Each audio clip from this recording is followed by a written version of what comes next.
Order the May 3rd, 2025 City Council Budget Work Session to order. I want to remind everybody that, everybody in the room is here, of course, but we also are live streaming through YouTube. So the public and others are watching. And I do believe that we might have some folks online too. Mayor Gabriel is on. So with that, I'd like to move on to item B, budget introduction. Mr. Terry Eubank, the city manager.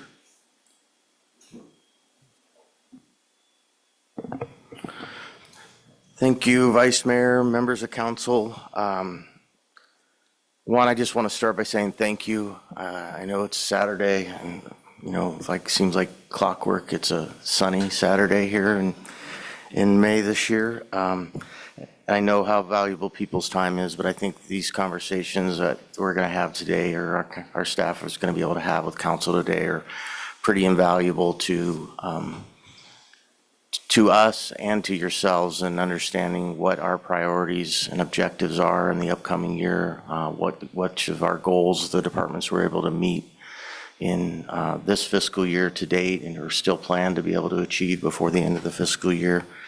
I think we've met the majority of the objectives council set out for us in preparation of this budget. And I think it's a fiscally conservative budget. There are some significant changes this year in it, and we will definitely talk about those as we get to them. And not necessarily in numbers when I say significant, but more, the one predominant change I'm speaking to is the addition or request to add 3 additional firefighting positions. That's that comes at a significant cost. I feel very strongly that it's the right thing to do, and it's crucial at this point for the department. And we'll expand upon that when we get there. But I want to thank you to all the department heads. This is a heavy lift to get this document put together. Finance carries the brunt of that, but every department contributes and they work hard, and they have to justify pretty well when we sit down and we meet and we talk about things. So with that, I will save a lot of this time for other department heads and turn it over to Finance Director to start the introduction, then we'll get right into the departments. Okay. Mr. Swarner. Thank you, Vice Mayor. I just want to kind of reiterate what City Manager said and thank everyone for giving up their Saturday to be here. It makes for a long day, but it's a very valuable day for the city and for us to be able to really take the time out to go through all this. And also to the staff, all the department heads, but also their staff that helps them pull data and information, and certainly the finance staff. This really is a big team effort to put this packet together and have all this information available and ready for you guys to kind of go through and for us to discuss, and certainly the meetings that we prepare in order to do this. So with that, we'll kind of get going here. I'll say the one thing is kind of the one of the notable areas is general fund, and that this year we're looking at operating at about a $550,000 deficit. Not a bad thing. As you'll see, we see that our kind of where our fund balance is kind of moves up and down, and this is a year where it's going to move down a little bit, but at the same time we're doing nearly $2.3 million between capital and special projects. We've got just under $2 million in capital alone, and then another $300,000, a little over $300,000 in special projects. So but for those we'd be operating at a positive for the year. So I think we're really healthy there in that regards. It's not a concern, but just kind of a notable, that's kind of one of the biggest ones we're going to see. And you'll kind of hear some of those numbers repeatedly throughout this as we get into the details. Let's see if my clicker's working properly here. There we go. So this is just kind of an overview of the day. We'll be looking to kind of do the budget overview, review some of the special revenue funds, congregate housing, general fund, debt service, permanent funds, and the internal service funds. We won't necessarily go in the order everything is here. You'll see that we kind of bounce around. Like water, we've moved. We've moved a couple to accommodate some of our department heads as they have multiple departments and multiple funds, and kind of so we don't split up their day, that they can kind of go back to back. We've kind of shuffled the deck a little bit on some of this. So we'll start with going over the budget goals report. Just kind of the broad statement was to formulate a budget that's fiscally responsible and meets the needs and priorities of the communities it serves, to ensure that the revenues, taxes, and fees are sufficient but not excessive, and that we meet the needs and priorities of the community and essential services, but also being mindful of our non-essential services such as parks and recs, the arts and library. And I believe that we've done this, we've achieved this, that this budget will reflect that. And then getting into specific goals, first one is to make sure, or take into consideration the current mill rates and sales tax rates for the city, and that it complies with our general fund and fund balance policy. We are not recommending any changes. We believe this budget stays within those guidelines, and that, and so that's achieved as well, that we don't see any changes in the mill rate or tax for the city. Number two was to review the salary schedule and plan and make sure that we're still a competitive employer in the public sector here. And, in looking at that, we are looking at the CPI, an increase of 1.99%, and that we believe is reasonable and enables us to continue to be right there with other employers and keep us in good stead there. And so that goal has been achieved as well. Looking at the health, dental, life insurance, one thing as we looked at that, our long-term goal here was to get the employee share up to 15%. It's currently at 13%. It's been there for a couple of years. We're recommending that stay there this year as well. And part of that decision is based on the fact that we're seeing that we're building a bit of a surplus in the fund balance on the employee health care fund. And so we're looking at not changing the employee side, but as we charge out to the departments, we will be reducing or keeping that the same to help offset that and bring some of that fund balance back down. And so that's our recommendation there, is to just leave that the same as far as the employee share goes this year. Seeking opportunities to achieve cost savings and efficiencies. During the meetings with the department's head, we discussed that. We challenged everyone to look for cost savings. In some cases, you'll see where there's reductions. In other cases, there might not be a reduction maybe in cost, but one of the great examples is at the fire department, Chief Teague will probably speak to this more, is they're looking at having one software that does multiple things. So we'll actually eliminate some softwares and have only one to maintain, which will create some efficiencies, and for them have a system that kind of interrelates and talks to itself kind of thing, as opposed to these kind of separate softwares that they currently run under. So as far as efficiency, sometimes the cost savings is in employee time, not necessarily a reduction in what we're paying a vendor or paying for services. And so that we've got that as achieved as well. Number 5 is compile a list of capital projects. And we've done that. You'll see that in greater detail in here. What probably helps if I have my slides move along. The numbers you'll see here show what our depreciation is for the year. And so we've got a depreciation of nearly $5 million at 4.9 for the year.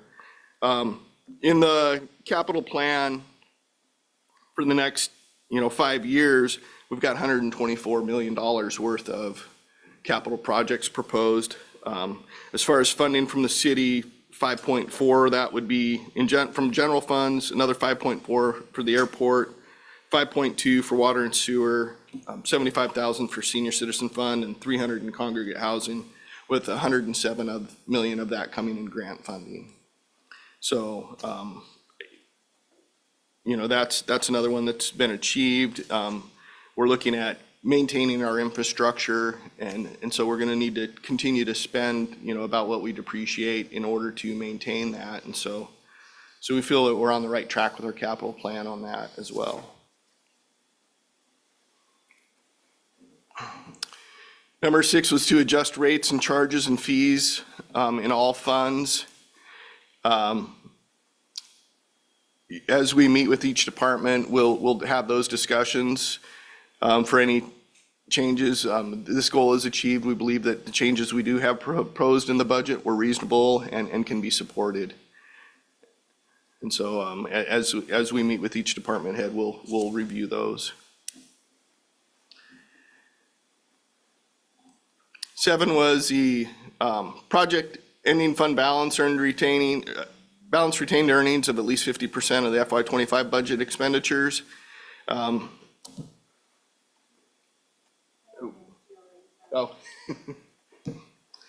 As you see here, this was partially achieved. The 2 areas that we didn't hit that mark was in the airport fund. We missed that by $285,000. But we also, I think we're pretty close and pretty on target with that. We also have 1.2 million in capital projects for that in this budget. So, $200,000 on that budget or 300 is really pretty close to the target we had set there. And then congregate housing, as if you recall from the audit presentation that we had recently. We are always operating at a loss on that, primarily due to the depreciation, which is about $140,000. So if we take that out of that 159, we're within 20,000 there, and we're pretty right on target with that too.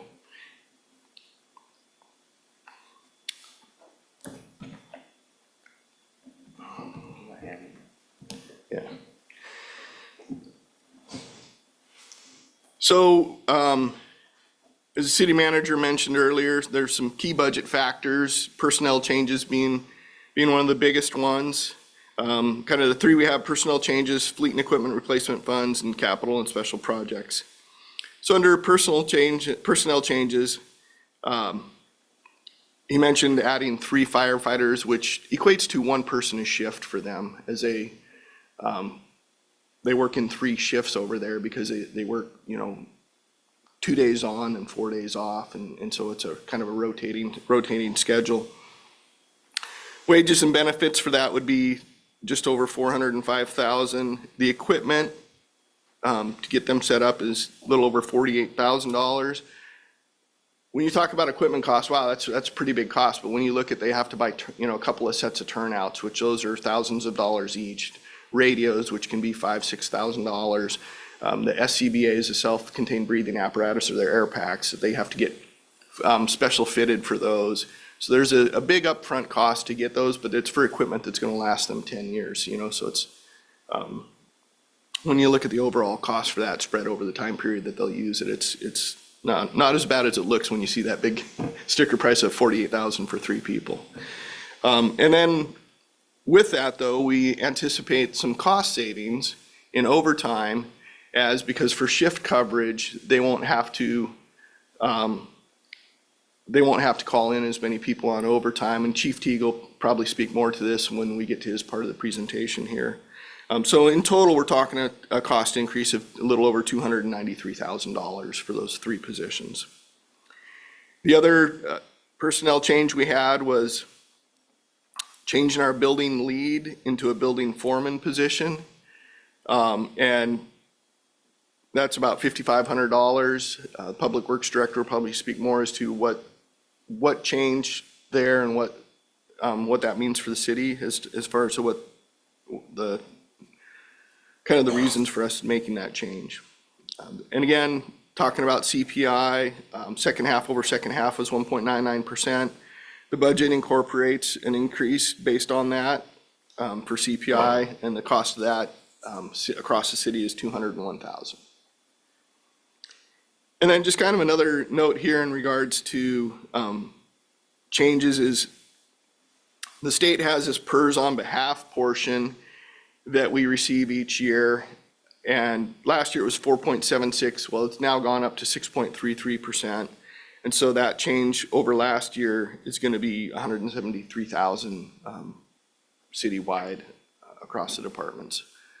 And that's kind of money that kind of comes in and goes right back out, but you'll see that our revenues increase there for that, and along with our expenses for that. Fleet and equipment replacement funds. This is something we evaluated and made some change in some of the assumptions on how we were calculating interest on those funds. And then also just looking at how our projections, how we've seen some significant cost increases. A great example is the vans that we just purchased recently for the senior center. You know, we had those budgeted for $45,000 each. They came back as $67,000. So we've seen some significant increase in vehicle and apparatus and equipment cost in the last few years here. And so we made some adjustments to that fund. In total, it's going to increase. We're looking at for the equipment fund, $97,000 a year and $18,000 a year for fleet.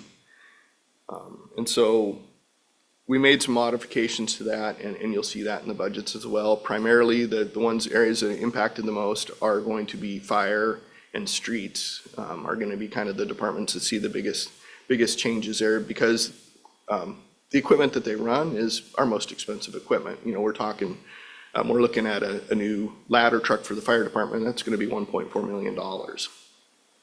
So, but we're doing this in order to keep these funds healthy and keep them manageable and keep them fully funded, so that we never operate at a deficit in those funds. And then, of course, capital projects. This year's budget proposes $3.8 million in capital projects, and for one-time projects, $593,000. As I mentioned earlier, about half of that's really general fund dollars that we're going to be looking at for both capital and for the special projects. And so this slide here is, back one. This is just kind of showing the breakdown, kind of putting the numbers together, showing the math behind the firefighter positions, the salary benefits, the overtime savings, and then the equipment cost. The building lead changing to a building foreman, PERS on behalf increase, and then also kind of a breakdown of what the CPI increase for salaries would mean per fund, to get to that $201,000 that I mentioned earlier. And then this is the capital projects for the year. As you can see, general fund is at 1.9 million, almost, well, 5,000 shy of 2 million. Airport fund, 1.2, water and sewer, 500,000, and then 100,000 for congregate housing for that 3.8 total that we had mentioned previously.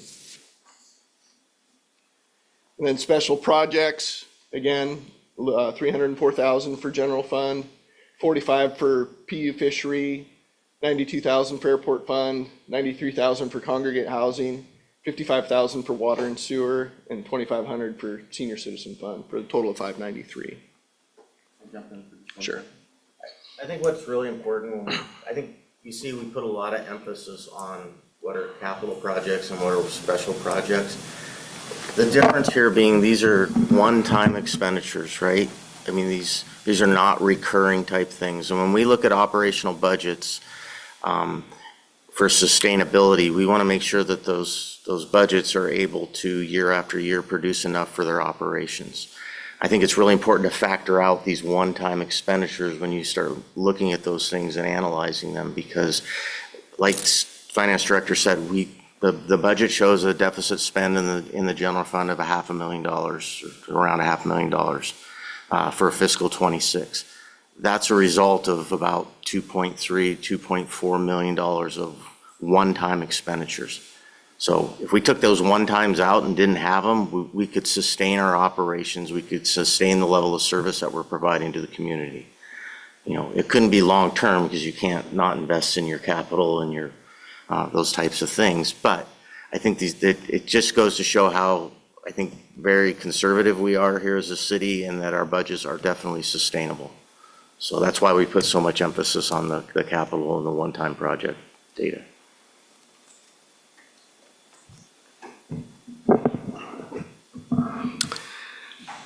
Okay, and with that, we'll start getting into the different funds, and up first today is going to be the Airport Special Revenue Fund.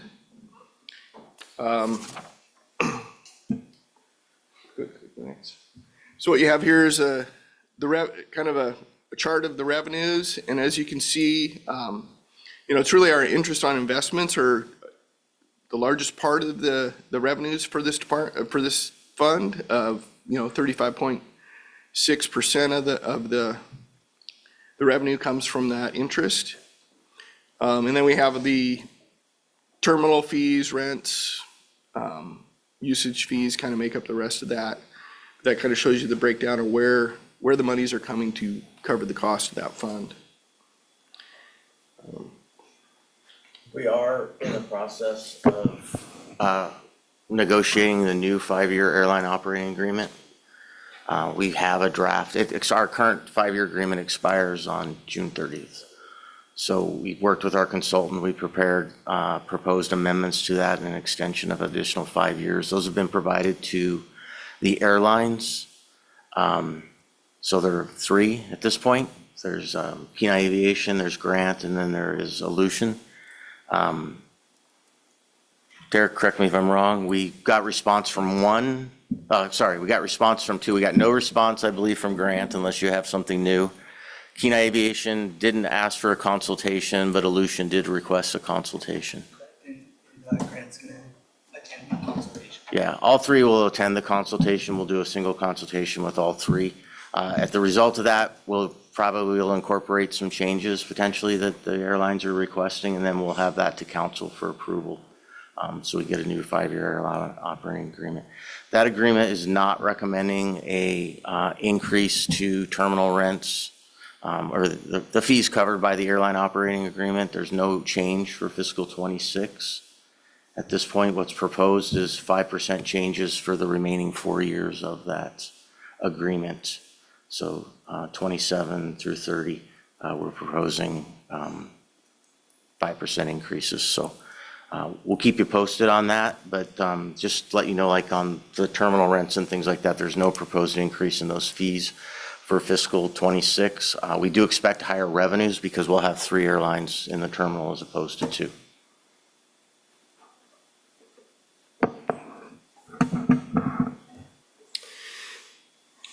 Okay, and then, but we do have some fee schedule changes, and they're all related to the floatplane basin.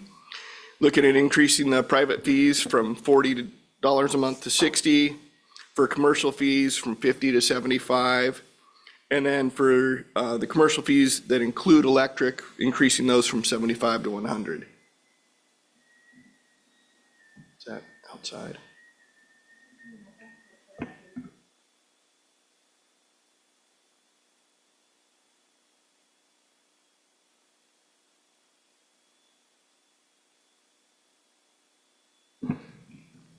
Okay. Take care of it.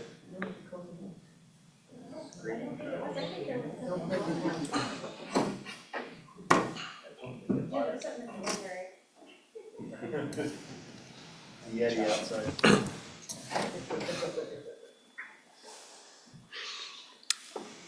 Okay, so here is the list of the capital projects.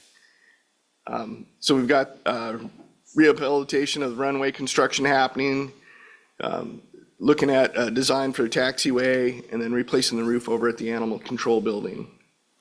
For special projects, we've got firefighting foam replacement, and this is something that you'll hear again when the fire department, because what it is the foam has PFAS in it, and Chief Teague could probably speak to greater detail as to what all that is. But basically, it's a kind of a forever chemical that there are some health issues that can be tied to it, and so they've changed the type of foam that they're utilizing, and we're required by the state to change that. So we've got it both for the fire trucks at the airport. So that's why you see it in the airport budget, and then also the fire trucks that we have over at the fire station here. So those both have to be changed out, disposed of, and then the system's flushed out so that we eliminate it out of the equipment as well. And so there's the replacement foam, the disposal of it, and then the kind of the flushing out of the system are some of the costs that are going to be associated with that. Then we've got other maintenance issues there for garage door and boiler maintenance for the facilities. And then this is showing the revenue and expenses. And, you know, one of the things that we do end up doing in some of these projects is sometimes forward funding, so the revenues kind of trail the expenses. And that's why you're seeing, like right now, we're seeing kind of the fund balance drop down, but we're going to be recouping some funds as we get reimbursed for some upfront costs that we've put forward. And that's where I think back kind of on that previous slide where you see the construction of only 215,000. That's a pretty significant project, but that's what we're anticipating our end of it to be this year, primarily because we've kind of forward funded a lot of that project already. And that's why you see like the design phase is so high on the taxiway there, is we're basically forward funding some of those costs in the projects. And so while we're seeing the back on that financial performance, we're seeing a trend downward. That's going to pop up at some point when we receive reimbursement. And so it's not concerning to see that trend down. It's, as you can see, this kind of bounces up and down, and that's how this is intended to kind of function and operate. So no major concern there. We'll see that change. And with that, I'll turn it over to the airport manager. And if you're following along in your books, you can find the airport fund starts on page 210. Mr. Swerner, before we move on, I just wanted to see if anybody would any of the council have any questions of anything they've heard so far. And I think Mayor Gabriel's online too, so I'd give him that opportunity.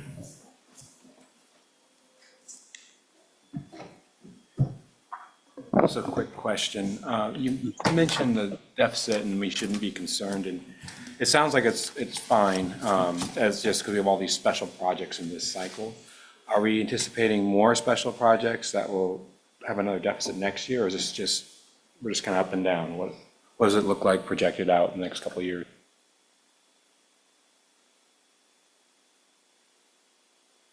I'd have to go take a quick peek here. Yes, we do expect that it's going to kind of always do that.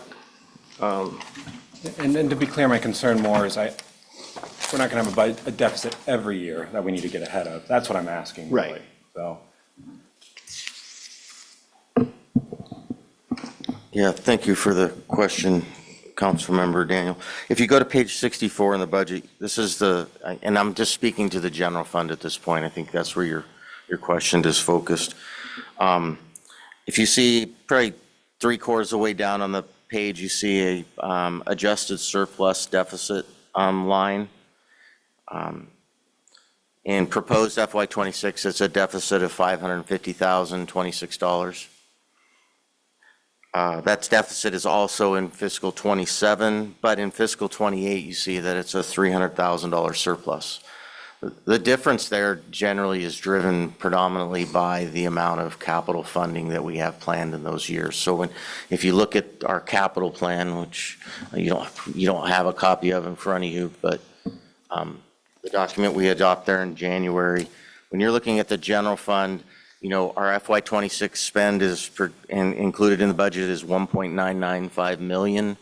It's $1.425 million next year. That's why I think you see that deficit shrink a little bit. In FY28, it's only $525,000. That's why you see a surplus generated that year. It's $1,020,000 in 29. We don't show, well, we do. 29 is the last year on here. So, you know, is it a deficit or a surplus every year? It does vary. It's mostly driven by the amount we're spending on capital. What we're not seeing is that our revenues aren't sufficient to maintain our operations. Our capacity to spend on capital projects does shrink over time unless we see either additional revenues or revenue growth beyond what we're projecting. So, you know, our capacity to do them is starting to shrink a little bit. We have a significant fund balance that council's been setting aside specifically for capital projects to forward, kickstart our plan.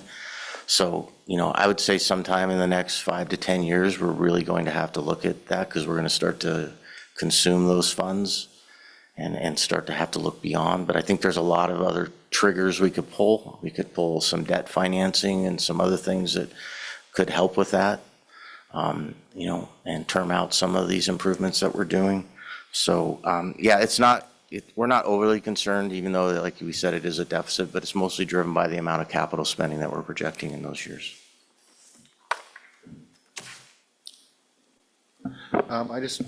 I know we mentioned, I think it was, hoping for 107 million in grants. Are these grants pretty secured already, or we're just hoping that that's where our goal is to be able to fund some of these projects coming up, is that we're applying for 107 million in grants? Yeah, thank you for the question. I think a combination of both. I think in the case of the airport, I think we're pretty solid. There is, in the next 2 years, there's about 60 million in grants projected there in the airport fund. I would say out of that 60 million, I feel pretty good about 35 million of it. That's for the main runway reconstruction that we're wrapping up design on. And then the subsequent reconstruction of the parallel taxiway.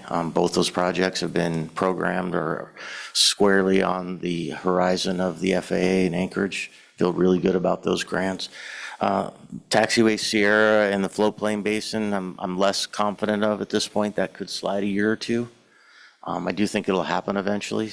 So a lot of those grants I feel pretty solid on. Some of the other ones, we're looking and applying for. I wouldn't consider most of those projects as necessarily critical. Some of those are some of the nice to haves or want to haves that we're looking for. But so I think it's a combination of both. I can't tell you we've got $100 and some million worth of grants rolling in. I never say that. So, Mayor Gabriel? Yeah, thank you, Henry. Quick question on the 70-some thousand dollars for the foam replacement, that would be a one-time cost. So that gets rid of any foam we have right now with PFAS in it. And then I guess the secondary question is, what do they use for training? I mean, as they go out, I know they do especially on the airport, they do training and how do they accomplish that do they use foam or different substitute?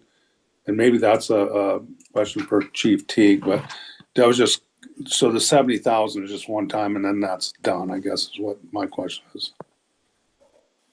yeah, thank you, Mr. Mayor. So on the foam, the last legislative session, it could have been 2 ago now, the state put into law a ban on the use of firefighting foam containing PFAS.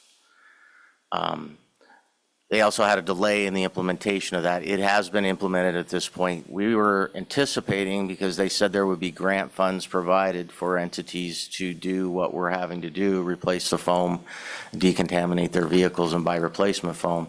Those grants have come out now. Unfortunately, evidently Kenai is too large of a municipality to receive those grants. They're being restricted to small rural community here in Alaska. So, at this point, we're including in the budget. I do anticipate on the general fund side, it's a much smaller number. I think it's around 17,000.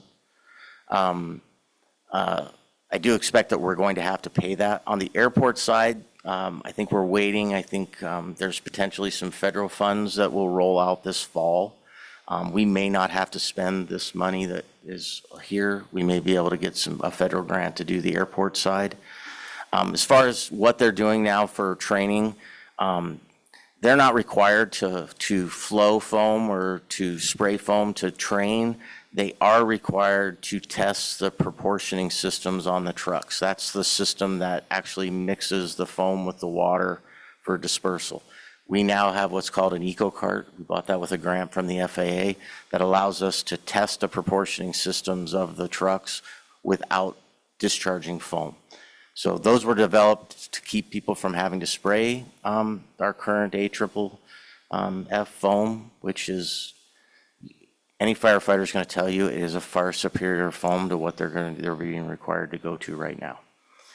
For, I don't know, the last, as far as I can remember back, the mandate from the administration to the fire and airport is that we only would flow foam in the event of, to save somebody's life. We have not flowed foam for training in many, many, many, many years. So we have done PFAS testing as part of our projects, and all of our levels, fortunately, have been below actionable levels. We have tested positive in some areas, but at very, very low amounts. So we're one of the only airports, I think, that they can say that about in the state. But hopefully that answers some questions on PFAS. That did, thank you. Thank you, Jerry. Okay, if there's no further questions, I guess we'll move on to the airport.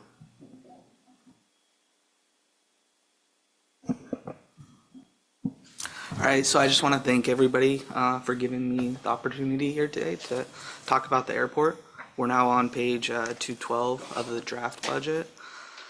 There's no changes to the functions and responsibilities. There's also no changes to the personnel or overtime.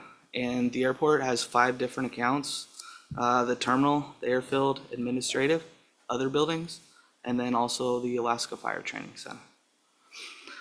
So starting off in the terminal, our first goal from 2025 was exciting to get completed last year. The terminal landscaping is finished. Obviously, the bronze bears are going to be added to that, but the main terminal landscaping out of the fund is completed. The airport, it's the first thing that visitors see when they come here a lot of times. So this was one of the goals of the airport commission, and it's nice that when people come in and fly in and visit Kenai, that we're able to share what a great airport and unique airport we have. So glad to get that done. Our second goal, to lease 100% of the terminal space. Okay, well, by the letter of the law, we didn't get that done, 98% though. So I think this was a pretty good job, and that comes from getting Debbie's in there, the new restaurant, Echo Lake Meats, vending machine, and then we also have our third airline operator with Aleutian coming in. So it's nice to fill some of those spaces. And What's that on? say that again. What's the 2%? Okay, so it's we still have a little bit of space for the vending machine, 20 square feet, right? So we're gonna work on that. And then we also do have one counter space that's not utilized by a rental car company. So when that went out to bid, two came in, and that's available, and hopefully eventually that will get filled with a third operator. But those are the 2 spaces that are open.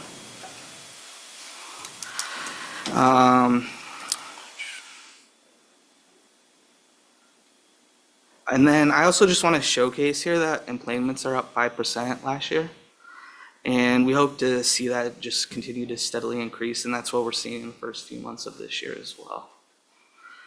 Another goal, the completion of the additional cameras in the terminal. That hasn't been completed, but one of the things we've been working on is working with one of the airlines to install cameras. So we want to get that portion of it done first, and that's something that they're going to pay for, and then we'll add additional later on.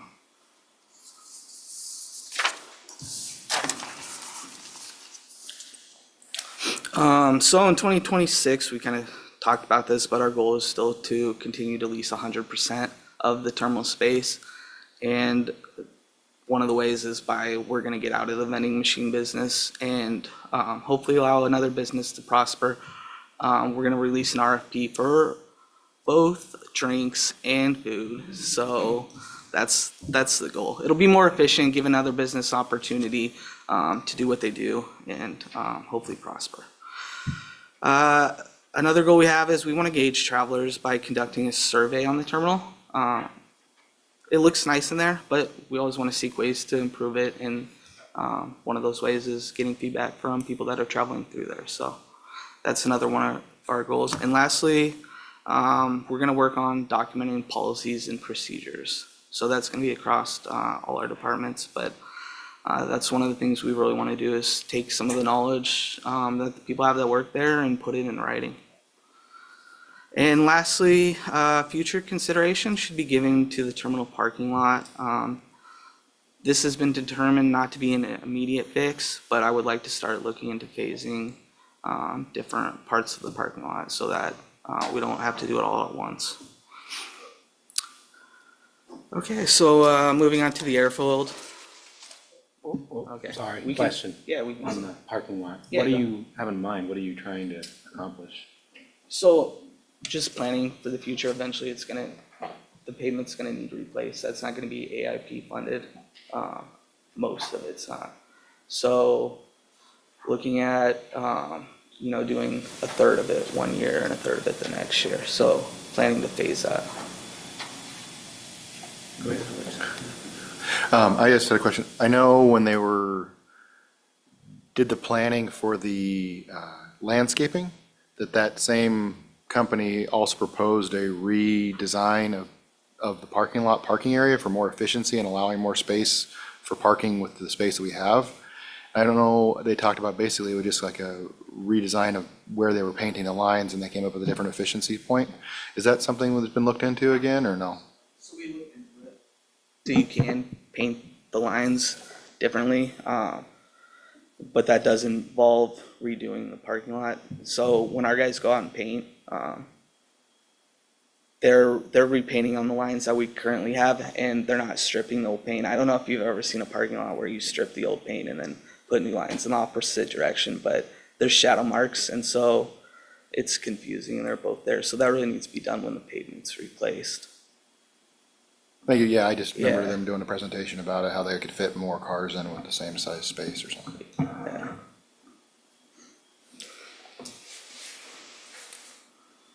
All right, so we'll move on to the airfield. That's on page 216. This is kind of the fun part of the airport. Why I got into it. I enjoy working on the airfield and the projects that we have. So our mission here is to ensure the safety and the security of the aircraft for the traveling public. And that's through compliance with Part 139. And I think the operations staff here do a really good job at this one. And then one of the things I'm proud of over the last year that we did is hiring within. Sometimes this creates a lot of work because instead of hiring for one position, we ended up hiring for 4 when we replaced those up. From supervisor to full-time to temporary to seasonal, we replaced all those. But I think the benefits by doing that far outweigh, just hiring one position from the outside. So pretty proud of that. And one of our goals was to get our ops supervisor trained up, and he's worked really hard over the last year to learn his role and support his operations staff. So I'm going to call that goal complete, and I feel strongly about his ability to keep learning and grow in the future. In looking at our goals from 2025, we always strive to find 0 findings on the airport certification inspection. That being said, we did have 3 last year that were quickly corrected. But that is going to be our goal for 2026 as well, have 0 findings, and that's coming up next week. So we're busy preparing for that. And then secondly, we want to reduce wildlife interactions by 5%. This is a tough one because at the same time, we always want to be trying to go out more and hazing birds. But accomplish this, we're going to begin to utilize sound producing devices. That's something we haven't utilized on the airport. So we're going to bring those in and try to reduce the interactions by 5% where you don't get the returning birds. Hopefully scares them off and they don't circle around and fly back. Also, the airport has a lot of projects in various stages. Next year and after that, this will position the airport to continue to be able to support the city for the next 20 years. Some of those include the boiler replacement in the ops building and working on the master plan. If you guys have any questions on the airfield. Anybody have questions? Council? I'm just on the performance measures under hazing activities. Yeah. What does that number correlate to? So number of animals seen, so birds, moose, bears, so majority of those are birds though. So that counts, you know, if a flock of 500 birds comes through the airport. That's how we measure it, and those are included in that. So where you're gonna see that number reduced is when they're not returning, where you haze the birds off the end of the runway, they circle back, you know, a couple hours later and come back. So that's what we're trying to reduce. Okay, thanks. Yeah, I was just curious how that Yeah. was done, so. Mayor Gabriel, do you have a question? Yeah, thanks, Terry. Just real quick, Derek, on the sand gradation, did you guys have to change suppliers or do you guys imagine, do you make the sand on site, or just sort of quickly explain the source of the sand and how you're able to pivot to meet the spec? Yeah, so I reached out to several airports to get the spec they were using, and then we went out to bid for that. We are using a contractor. We're not using the sand on site. The sand that we have on site is both too fine and also has too large of particles. So that's what we changed this year. The cost was a little bit more, but overall it was the low snow years too, so there was no adjustment to the budget or anything, but we did have more stringent specs when we bought it. And what's your total, as far as quantity, what's your total stockpile to start the year, just out of curiosity? 1,100 yards. And we Very good. probably this year, we probably have a third to a half left. Okay, thank you. Yeah. Councilmember Swear, Jeff, or, now that I said it. Sonart. sorry. Thank you, Vice Mayor. So I'm just curious about the sound machines that you said you're bringing in this year. Yeah. Are they going to be at a frequency that like only the birds can hear, but people cannot, or? No, people will be able to hear them. They're propane cannons. I'm just wondering about that entire neighborhood to the other side of the airport. Are we going to start fielding complaints from them? Hopefully the least amount possible, but this is something we have to comply with, and it would be like a shotgun as well. Where we use bangers and screamers right now that go out into the air, so I would consider it on par with that. Okay. Do you have any birds that are currently nesting in the airport area? And if so, can you change the terrain so they don't? Or- We don't have any birds that are nesting right now, and we're actually allowed to take like 5 nests a year, and pretty much every year we take 0, so. Great, thanks. On the hazing, we've been doing hazing on the airport with guns for decades, and it's been quite successful with few or no complaints, Very really, few. you know, that I've noticed. And it's successful in removing the birds too, at least for a while. But I did have a question on quickly on the fee rates on the tie downs. Of course, we have a float pond, but that's maybe separate. But as on the wheel tie downs, is that comparable with other airports? It is, and the main reason for those changes is it changes the monthly rate to be higher than the seasonal rate to direct people to actually choose the seasonal rate. So I'll give an example of like the float pond basin at $40 times 5 months is $200, a seasonal rate at $250. It doesn't make sense, so everybody's paying for a month. So they can still, you know, come and make one payment and get that seasonal rate. So they're not really going to see much of a change in price. And that's the main reason for it. It really, the fee didn't make sense, and it creates more payments. Thank you. Yeah. Any further questions before we move on? Mr. Swarner?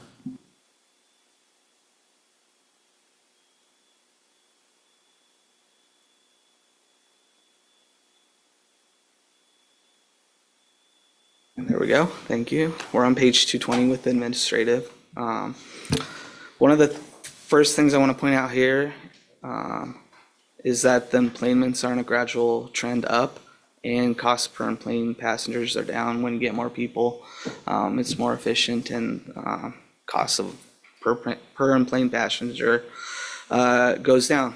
This was already mentioned, but we are working through the steps for applying for the runway rehab project, moving from the 95% to the 100% 50% plans. That's in the works right now, and hopefully get that out to bid in June or July. And then that's going to be the more majority of those costs with the grant applications, 26 million almost for just that project alone. Our first goal here is to update a new airline operating agreement. This has been a big but important task. We've been working through this since probably January, and then right now we're reviewing with the airlines, and then we still do expect that to be completed in June. Our other goal has been air service development. As you're aware, this involves continuing to identify current patterns in traffic and evaluating those routes. Unfortunately, last year, we did not receive the SCASD grant, but we will be applying again this year between August and October when that's released. And this summer, I hope to continue to meet with the airlines. One of them is Breeze, has plans to visit this summer, and that was somebody I met in Bell, so hope to see that they do come up this summer.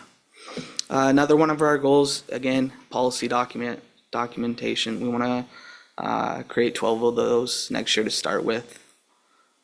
Put everything that we know into writing.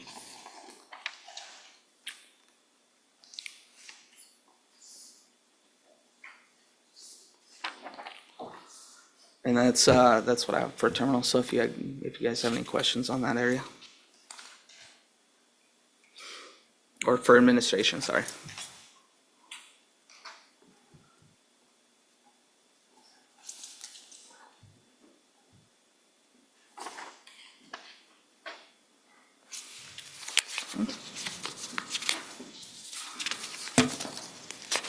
Okay, move on to the Yeah, next. okay, perfect.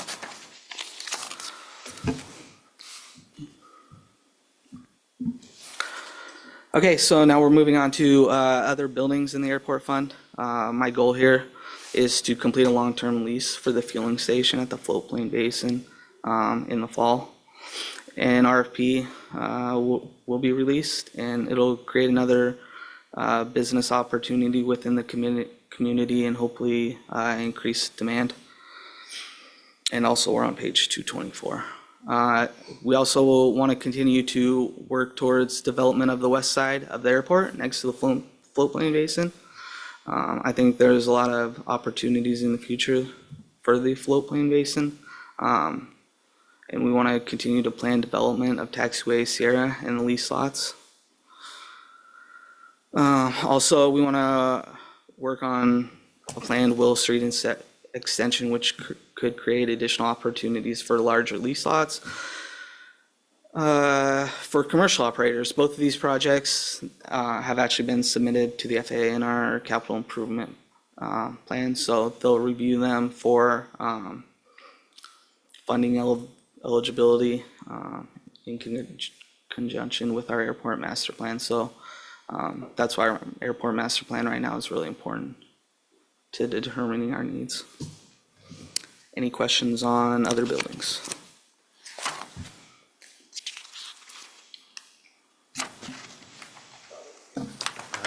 On the animal control roof project, is that an estimated cost, or do we already have RFPs out for that?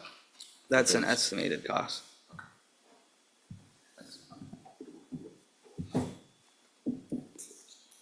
I think we're good. Okay, perfect.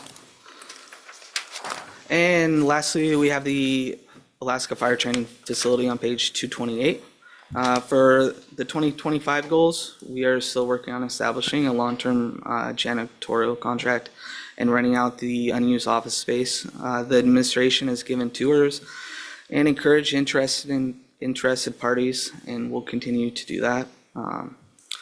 For 2026, we want to continue to seek out ways to rent out unused office space to another business. Currently, Beacon still rents out the majority of space. We have an MOA with Grayland Consulting. They do the fire training out there. And that takes place primarily from April to October. So outside of that, there's also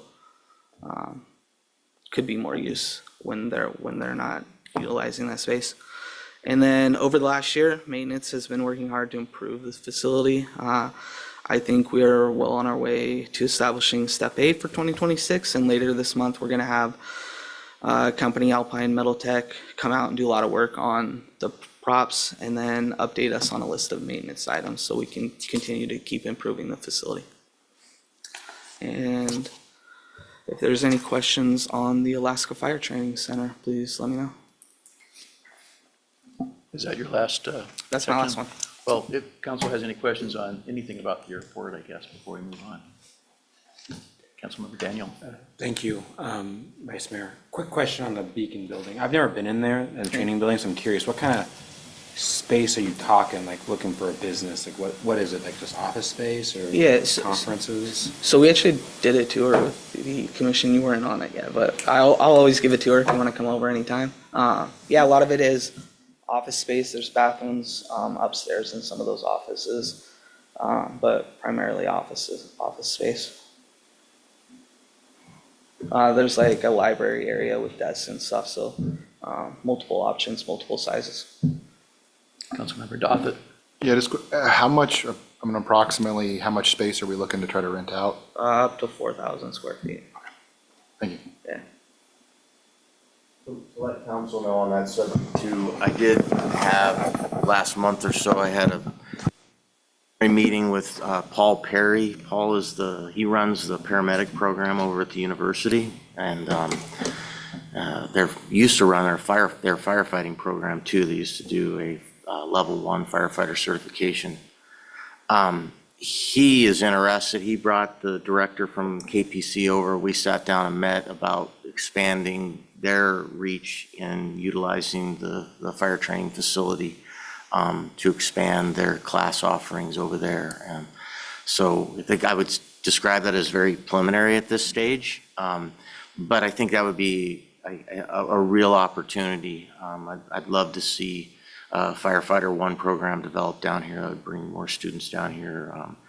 It also provides an opportunity for our staff, firefighting staff, that on their off-duty time to operate as instructors and provide, the adjunct staff for the university, which I think is great for their own professional development, personal development. So I think it'd be a win-win for the city if we were able to get the college to lease some space and start operating some classes and things over there.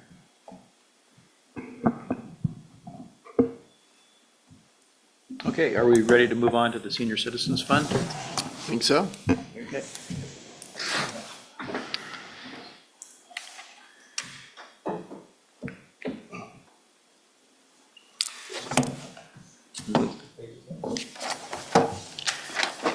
It will be page 232.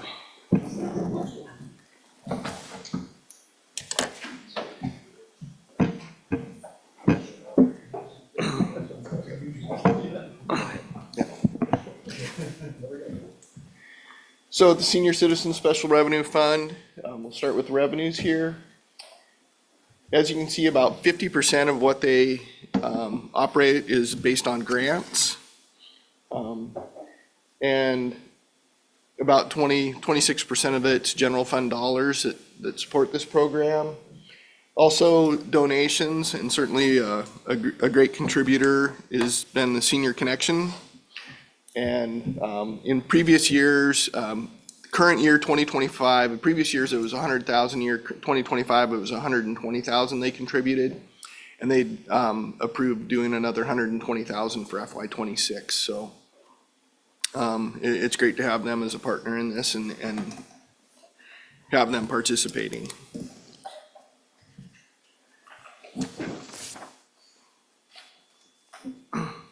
For special projects, we've had quite a few going on over prior years, and this year we're just doing replacing some carpet in the front area there by the fireplace and the reception area.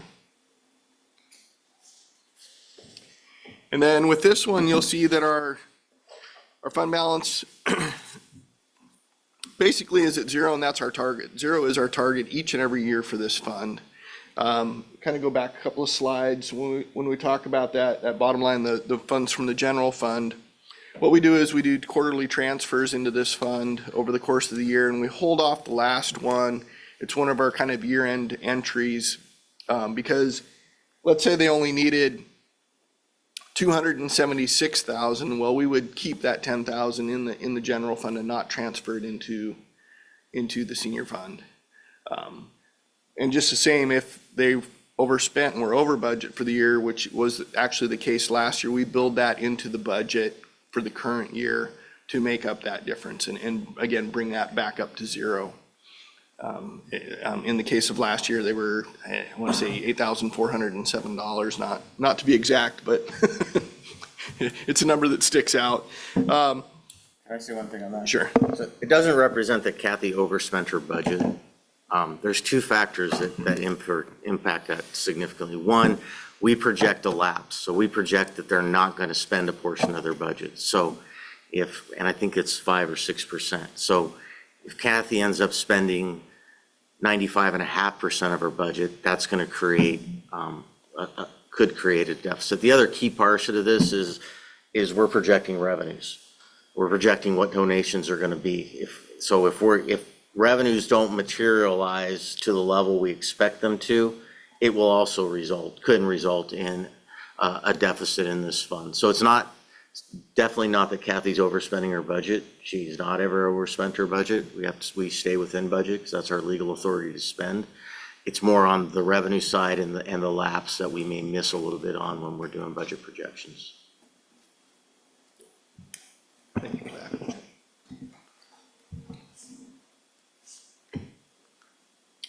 And so with that, we'll turn it over to Kathy.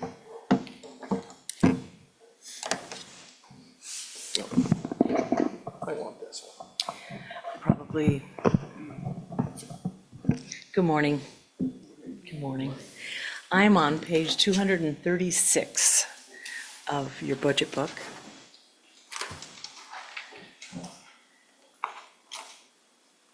And just let's talk about goals. And one of the things I'm excited about is even though the number one goal, market and promote a positive image of the Kenai Senior Center, we partially achieved that, but the Council on Aging has taken that on. If you've noticed in their goals that they have the work plan, and they are on target for this. And so looking at putting a community survey out, how we're going to pay for that. And so we're working jointly with the Commission on Aging, Council on Aging for that.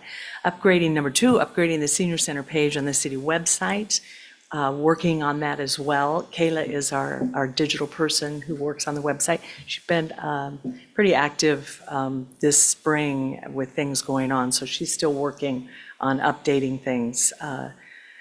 Speaking of Kayla, obtaining certification for the activity volunteer coordinator. She went to her first activity coordination conference in April and came back a changed individual. Not that it was in the negative before, but a very, very positive conference for her and encouraging. She was telling me yesterday, as a matter of fact, that one of the things that they talked about is that there's several in the activity coordinators around the country that have sister senior centers internationally. And so she wants to start bringing that forward. I thought that was pretty good. She's also working on her certification for this. And that's a big deal for activity coordinators. That's a pretty big deal for certification. And I'm really encouraged with her performance. We carried over this goal because the city has now, we've streamlined the policy. We have a really great policy writer, a couple of them, Christine, of course, and streamlining how policies are worked all across the city departments. So we're continuing to work on that over this next budget year. Fiscal year 26 goals, of course, enhancing the senior center webpage. It needs some enhancement. It needs some, we've been told it is a little tenuous getting for a senior to go to find out what's on the menu. So we're taking those things into consideration and plan to do that. Increase volunteer participation. That's always a big issue. We gain volunteers, we lose volunteers. We don't usually lose volunteers in meaning that they volunteer someplace else, but, you know, they do pass away. And so when we lose volunteers that way, it's really important to gain new ones in. And so that's a continual.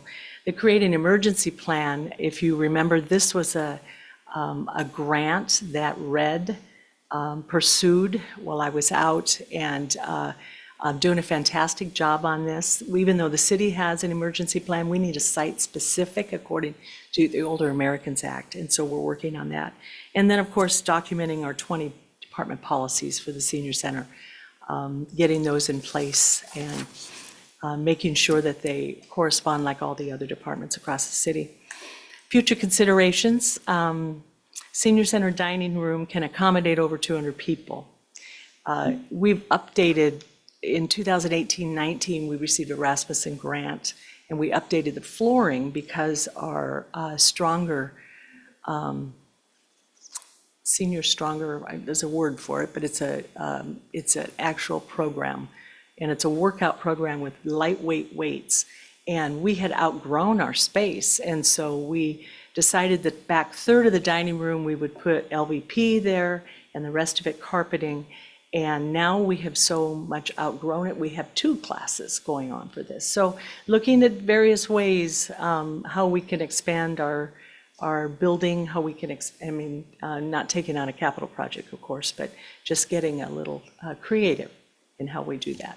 So I also wanted to say, I'm very excited about the vans.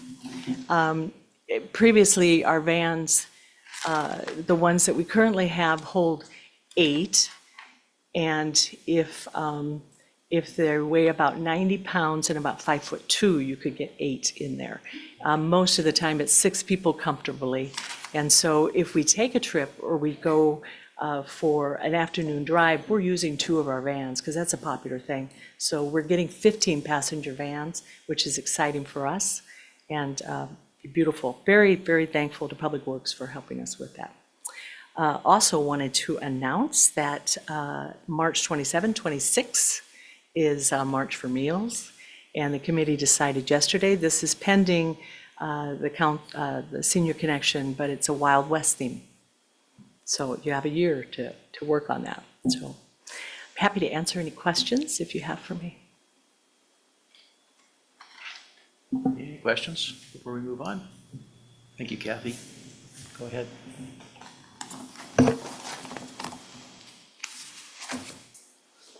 Concord Housing. We're on page 269 for Concord Housing.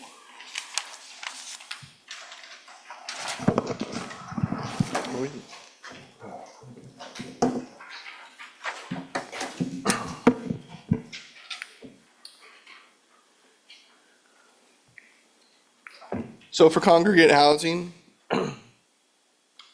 our revenues there are the rents and leases for the apartments, and interest on revenue, and then just other.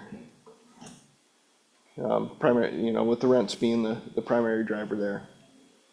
The market rate, we've been adjusting that for CPI over the last couple of years, and not to exceed $50 a month in increase. Anytime a new tenant comes in, or if a tenant switches apartments, they would be charged the market rate.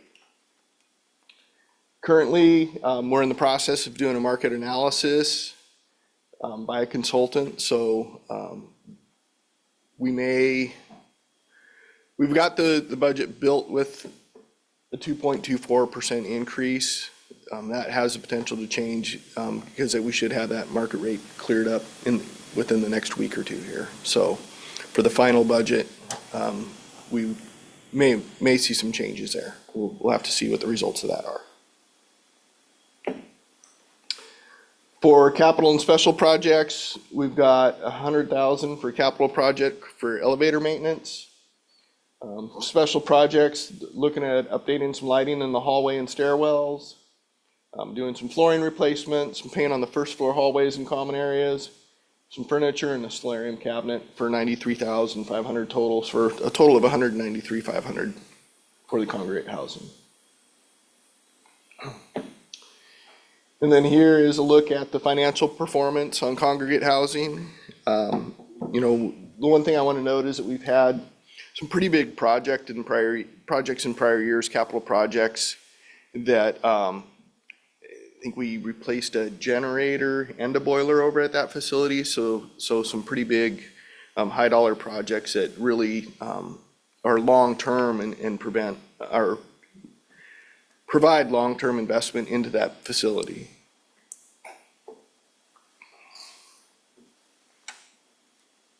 I think another thing that's impacting us for council's reference is, you know, for the last, I don't know, 4 or 5 years, we were transferring $100,000 a year in preparation for doing kitchen remodel and renovations over there in units.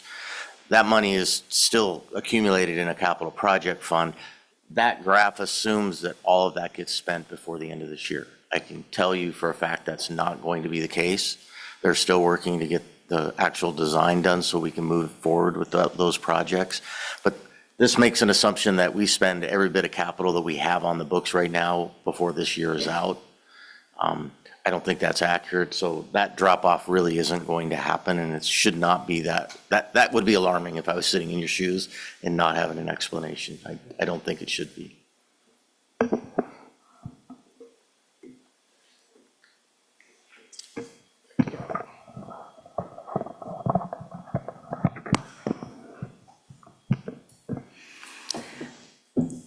So I am extremely proud of our congregate housing, so much so that there's a lot of people trying to get an apartment at congregate housing. We have 132 at least on the wait list. That is a true, if folks, they cannot be on the wait list unless they know within, well, right now it's about a 2-year wait to get in, but they can turn it down one time. The second time they turn it down, they're off the list. And that we fine-tuned that. That's one of the goals that we had, number 5, and I'm on page 270. And so we have, any apartment turnovers that we have would of course be difficult situations for the family, and people do pass away, or they move into a longer-term care facility. And we've seen that. The apartment turnover that we've had, I have not included the last 2 that we just had in March. So on department goals eval for fiscal year 25, we are in the process. I've been told an RFP will go out. We have to do a design process. We have 36 units that need to be revamped, and kitchen and bath planning for that. We take care of the carpeting, any tile. When a person moves out, when an individual moves out, we assess it. We try to get 10 to 12 years on carpeting. Depends on how the person was living at that time, of course. So Eric tells me, and Eric Jean, what a go-getter. He and Lee are a great team, and he tells me that this is in the works for this year, that we'll be finalizing designs. And I would like to say, when we get that, I have a goal for this next year that we award construction for at least 2 apartments. I think it'd be nice. I think the tenants are looking for that, and we have construction contractors that are interested in this RFP, and hopefully we'll get that going. We have started developing some online marketing. We put the application online, again, trying to get our Senior Center Vintage Point page so it's a little bit more user-friendly. So that is something we'll continue through the end of this fiscal year. Replacing the boiler was a huge project. Getting the generator, a huge project. And it's gone really, really well. Be anxious at the end of the fiscal year to see the difference in utilities, and we can report how much that has saved us. We're also looking at the same for lighting. We have lighting in our hallways that is on all the time. And one of our projects this year is to change that out, the ballast out, and put LED lighting in. I think that will save significantly. We have been quoted $1,500 a month it could save us. And so moving forward to that, I think our apartments, when the design phase is done, that's something that the apartments will have as well. Even though the tenant may pay for their own electricity, we should that they should notice a significant decrease. Number 4, modernize commons areas. We've been slowly working on that. It'd be nice to do the whole building to the tune of about $500,000 all at one time, but we're not planning to do that. We take it in various stages, and we finish the first floor for carpet hallway this year, replacing some 1980s wallpaper and 1990s wallpaper, and kind of updating things a little bit. Very appreciated by the tenants. I've talked about number 5, which was restructuring the wait list. And number fiscal year 26 goals, issuing an RFP and award contract, of course, upgrading the halls, and I think I already talked about that too. And then continue the common area modernization for the first floor east hallway and commons areas. And we plan to do this next year. We have at the east side first floor, we will be removing pastel wallpaper that is really showing its wear. And on the 271, documenting 10 department policies. Vantage Point doesn't have as many policies as the senior center has, so we'll be working on those as well. Looking at something I'd like to see, and we'll be talking with Public Works this next year on long-range plans, long-term maintenance, what that looks like. We have a contractor who's been with us for many, many years. He knows the building really well. One of these days, he's going to retire. And so he knows getting those issues down on things that he knows that need repaired. I think that's important. We'll be looking at that this year. Then thinking of future considerations, there's things we should look at for the apartments, smart thermometers, things. We control the heat in the building. We pay for the heat in the building. So what ways can we cut cost in that? And also, seniors have asked, what about putting digital things in their apartment and as far as a calling system and things.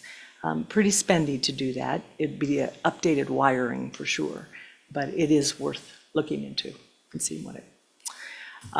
As Dave talked about the market survey, we're working on that and getting that finalized. We should have something by fee schedule time for you to look at. So happy to answer any questions if you have.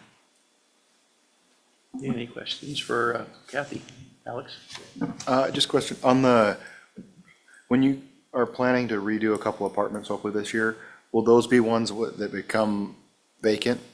Correct. And then you'll redo those before you move somebody new in, is that the plan? So we can always count on an apartment. I've seen very few times in my years there that we haven't had a turnover, at least 1 or 2 in a year.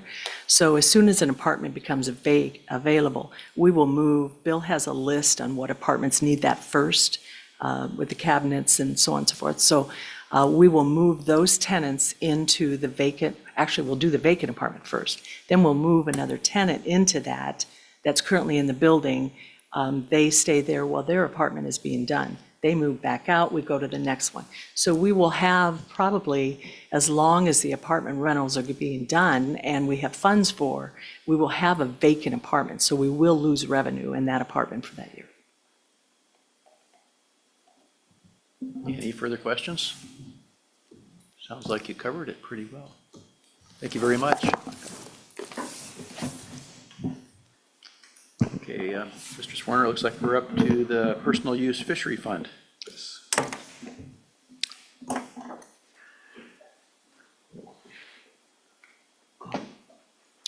Okay, so personal use fishery, looking at the revenues, here's our projection for next year is to break that $500,000 mark. This is kind of a breakdown of the different areas. As you can see, the beach camping is the highest one at 42%, and beach parking at 32% following that, and then the boat launch at 18%.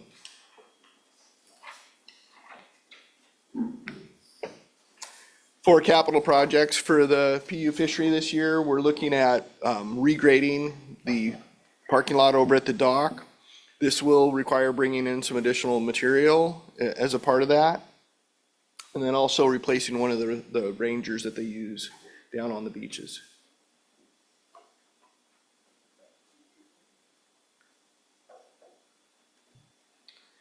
And this is a reflection of the financial performance for the PU fishery. Again, kind of just seeing those costs, kind of that bump of the expenses over revenues is looking at those special projects that we're doing for that.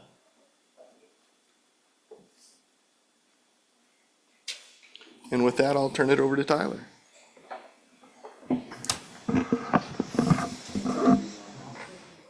What? 184, I believe. I get that right, Dave? Okay.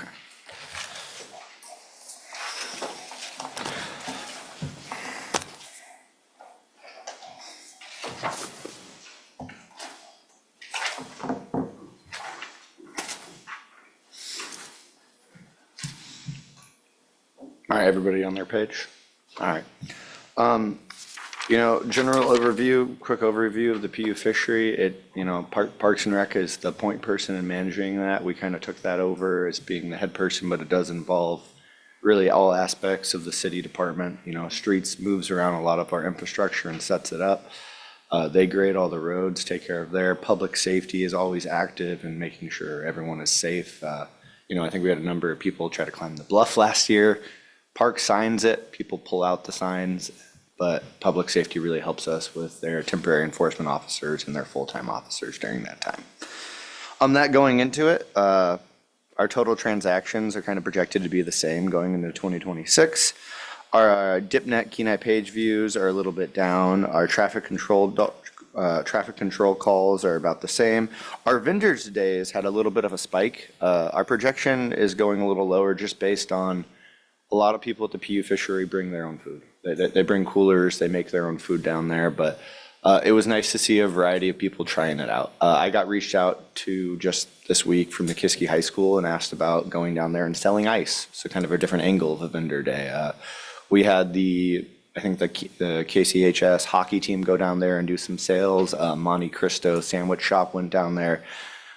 And then we also had a new coffee shop.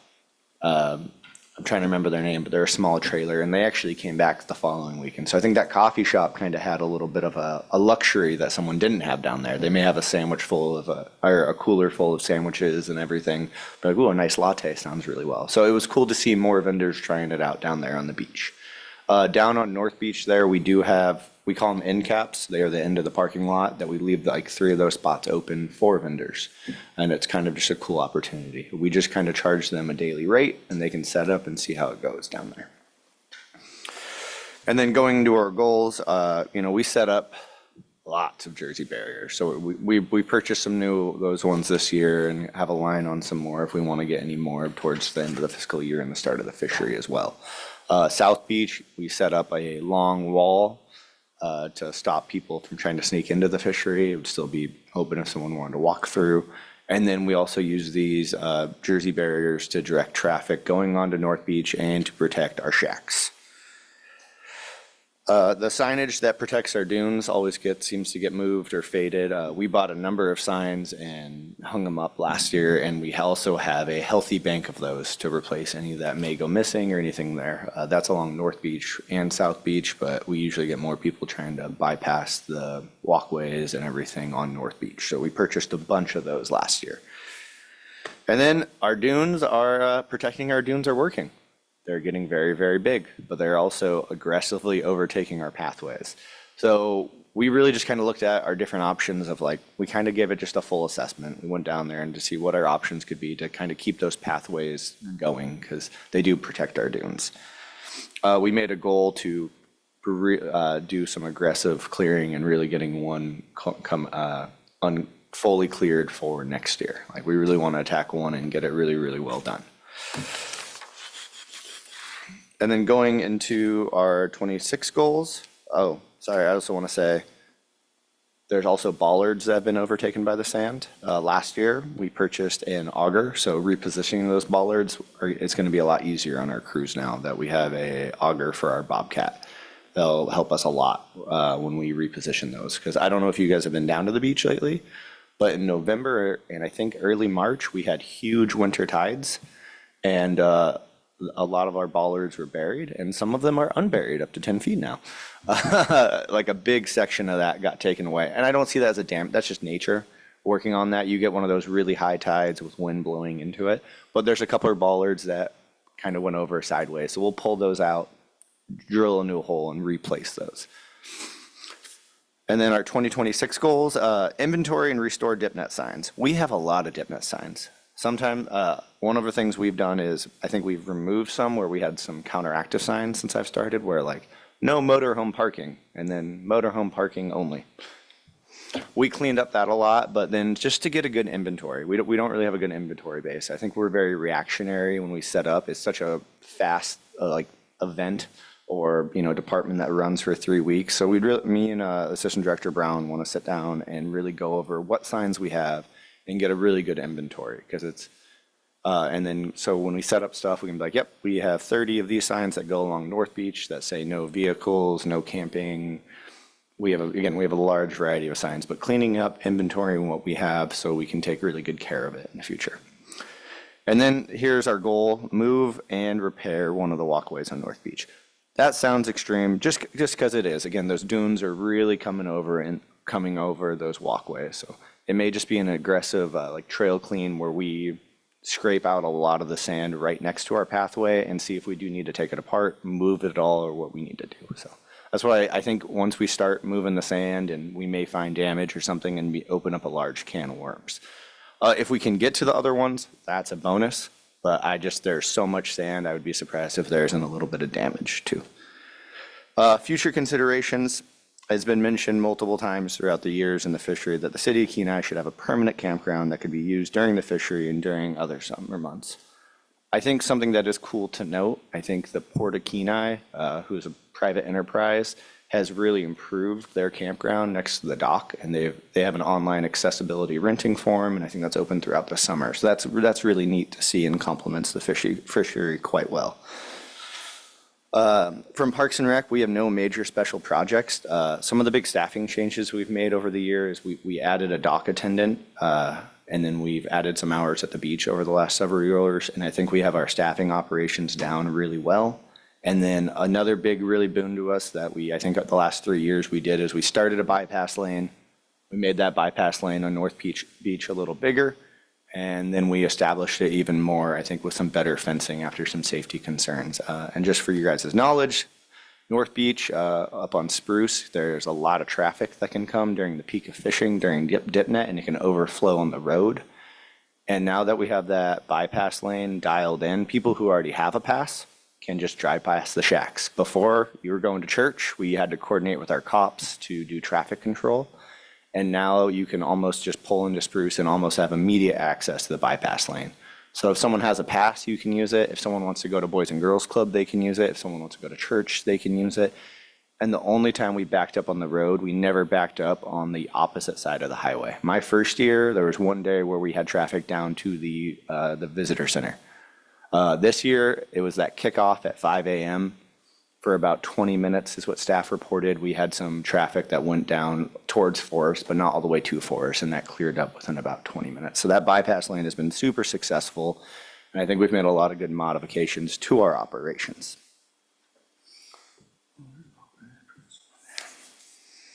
And I'm happy to answer any questions with the fishery. Okay, any questions? Councilmember Goffett, you have one? Just real quick. I was just curious, I know we have a website. Can they buy passes on the website? No. We have I think one, that has been a request, and I think it's something we are aware of that would be nice. But with one of the ways we were able to streamline this process at that cashier booth, instead of not taking cash helps anymore, but our IT manager who ran this before Parks and Rec was able to get a really good custom-built software where it prints out a ticket. We hand you we kind of have it in an assembly line method, but that's not accessible via the internet. Now, as more options come open, we're always willing to explore those, such as, online campground reservations and things like that. I think that could be something we see in our future, but right now I think we have the best system in place, and it's all offline. Yeah, I just was curious because some people have asked, man, it'd be nice to be able to use the bypass lane and I'll just take it online and I have it before I even go there, and then it would eliminate that whole interaction completely. So, Any other questions? Oh, I want to say that, since the PU fishery started, it used to be like an incident command thing where we were dealing with a disaster. Essentially, it kind of was, and dealing with it. And it seems like it's turned into more of a, not that it's not a lot of effort, of course it is, but it's a fine-tuned process that the city is doing. And I mean, it still involves everybody, but, it doesn't seem like it's like what it used to be that way. So thanks for all of that for you, and actually it's the whole city that's put that together, and city manager. Councilmember Warner, I said it again, Sonar. So, thank you, Vice Mayor. So with the bypass lane, you mentioned that, did I hear you correctly? You put up safety netting?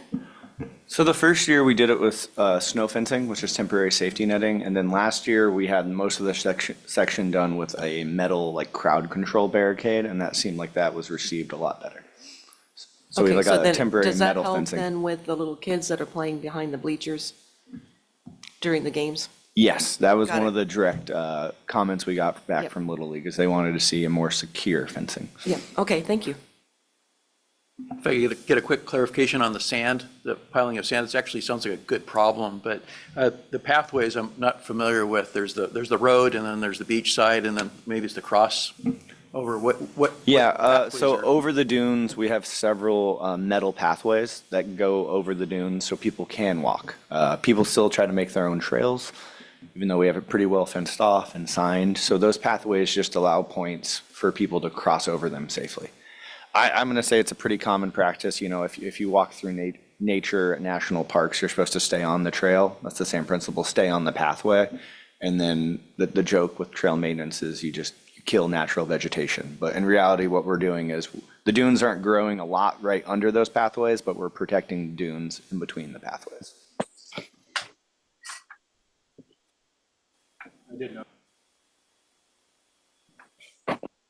Henry? Oh, go ahead, Brian. Thank you, Tyler. Yeah, the audio cut out a little bit here. I was wondering, when you were talking about doing some of the repair along the barrier there, was that related to the North Beach or the South Beach? Because I know from the South Beach access, there's quite a bit of that fencing that protects the dunes. And I don't know if that was stuff that we put up, or was that stuff that Ron Hyde had done? But I was just wanting a little clarification on that. Yes, Mayor Gabriel, we have fencing located on North Beach and South Beach, but Hyde does have a number of his own personal protection along that way.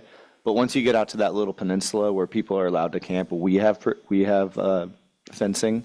That fencing doesn't get as damaged just with winds. It seems like the winds really come in and attack North Beach. And if there's a big tide, it will affect that fencing too. But we inspected both sides. North Beach has more significant damage done to the fencing. Okay, so that's where the transition is more towards the point then. Would that Yes, be- 'cause- Yep, okay. Oh, sorry. I was going to say, yes. So on South Beach, there's you don't cross over the dunes at all. You don't come over the dunes. There's no walkway. But on North Beach along that Kenai Avenue, that roadway with all the Volt toilets, a lot of people will walk to the toilets or drop somebody off on that point, and that just increases traffic over the dunes. So we only have walkways over the dunes on North Beach. Very good, thank you. Thank you. Any further questions? Looks like we're good. This could be a good time to take a quick break. And if we take 10 minutes, we'll be technically right on schedule, I think. So let's reconvene at 1:15.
Okay, let's reconvene, and we are to item 5, general fund, general and revenue overview.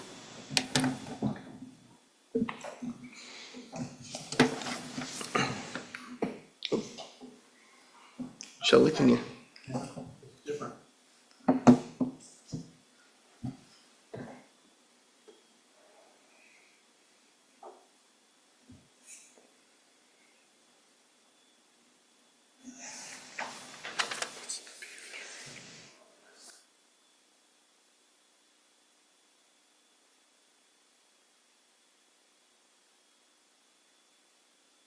Okay, so on to the general fund here, and go ahead and go to the next slide. So this first slide shows us the projected revenues for the general fund. You can see that our sales tax makes up 50% of that, followed by our property tax. Sales tax, we've budgeted that at a 2.25% increase in this coming year. And if you'll look, well, you'll see later on in the book here, we've projected that out at using 2% in future years. Property tax is based on assessed values. Our projections are a 2% increase on property and real tax, and we actually do a 5% decrease looking at the oil and tax when we look at those revenues, just because with some of the oil and tax, some of those assets can kind of move in and out, and so we never, really know how that's going to impact that. And then state and federal, what we see there is mentioned previously, the PERS increase. That's where we see an increase there over last year a little bit. And then also the community assistance program, about 140,000 of that is from that program. And then other is all of our other fees that we charge throughout the city. So our ambulance fees, any fines or anything from police, parks and rec fees from the rec center, from over at the multi-use facility, and anything like, building permits and any other types of fees that we charge there. And then we have our interest on investments, and then our transfer ins. And then the next slide will show our sales. This is our sales tax revenue and how that's been just continually growing over the years. Next one is just a reflection of the general fund property tax revenue. The blue being real property or real estate. The kind of the orange there in the middle is the oil and gas, and then the green being personal property. One thing I'd point out on this slide is really the only section that's changing any significant amount is the blue bar here. That's your real property, that's your houses and things like that. That's all driven by assessed value. So in this entire slide, the city's mill rate has remained consistent. So this is not from a change in taxing amount. This is the change in the assessed value of the properties. So you can see how that's accumulated over time, I think people have realized that too in the values of their own properties. And then kind of one of the questions that most of you probably get faced with your constituents is, what do I get for my taxes? Where are my tax dollars going? And so this slide's a breakdown of the assessed values, and we bumped this up to a $350,000 example for a home value on a house of that value. With the mill rate for the city of Kenai, you'd be $1,522.50 for borough taxes, and they do have the $50 primary resident exemption or $50,000 primary resident exemption. With a lower mill rate would be $1,290 for a total of $2,812.50. And so we did a breakdown of that the $1,522.50, showing kind of all the different departments throughout the city and where those tax dollars get spent.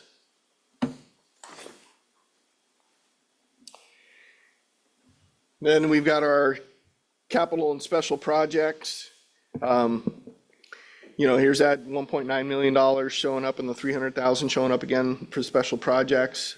A lot of the capital projects this year are focused on our road systems, some paving repairs, street condition assessment, some of the street lighting and mapping, stormwater mapping improvements, asphalt crack sealing road improvements, some seal, parking lot seal coatings.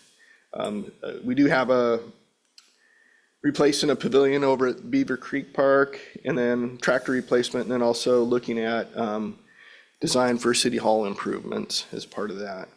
And then the special projects, there's a number of those too, and as we get into each department section, we'll highlight those again. You'll see these kind of broken out for each department as we address those. And then this graph here is showing our fund balance policy compliance. It's a little tough to see. The red line is our minimum fund balance requirement, where the top line is the blue one is our maximum, which is tough to see because the yellow one's kind of laying right on top of it. So that's where our actual fund balance is sitting. So we're kind of riding right along the top of that, and you know, this is one of those things where we look at that and helps us. You know, when we look at capital projects and that's how we, a primary way that we kind of stay within that guideline is that we can do additional projects and that to keep us within that frame. And then this is the financial performance. You know, again, as we've kind of talked earlier, it's you know, sometimes it's our capital projects that make that fund balance line move. And, you know, this is really, I think, a great representation of how we want things to look, that it's kind of always moving up and down a little bit, and that we're pretty steady and pretty stable with that fund balance, but that we're continuing to do projects and maintain the infrastructure of our city. You know, one thing, council, I'd point out here is, if you're looking at this stretch in here where we saw a pretty significant growth in general fund balance, that was COVID. Okay, so that was 100% COVID. This represented that significant amount of federal funding that came into the city that we took in and we set aside for the future. And if you remember, and I don't know exactly what page it's on, but if you look at the draft ordinance, budget ordinance, it talks about basically that we're asking council again to commit, in this case, $2,957,539 of general fund balance for future capital improvements, okay?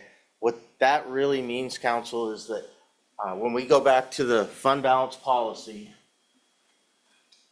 without that designation, without $3 million designation for future capital projects, our actual fund balance would be almost $3 million more than the maximum level that our policy calls for. We have more fund balance right now than what our policy is requiring. And what council has done for the last 4 or 5 years is set that extra money aside and said, we know we're above our maximum. We plan to use that on our capital projects. That number started in excess of $5 million a few years ago. It's down to 3. And we're continuing to dwindle that down and do some of these capital projects in the community. But, you know, that big buildup here in this stage was the COVID funding that came in, where we were able to use it to pay the public safety wages for a number of years, or for a period of about 9 to 10 months. The last tranche of federal funding we received, we used it for revenue replacement during that period. It's dropped straight into fund balance. So that's how we started our process, or our seed of doing our massive capital projects that we've been doing over the last 3-4 years.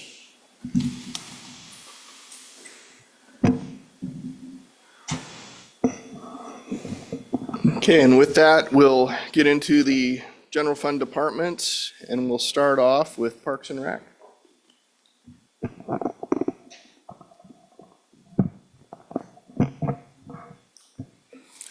And I actually did not save the page number on this. You have that?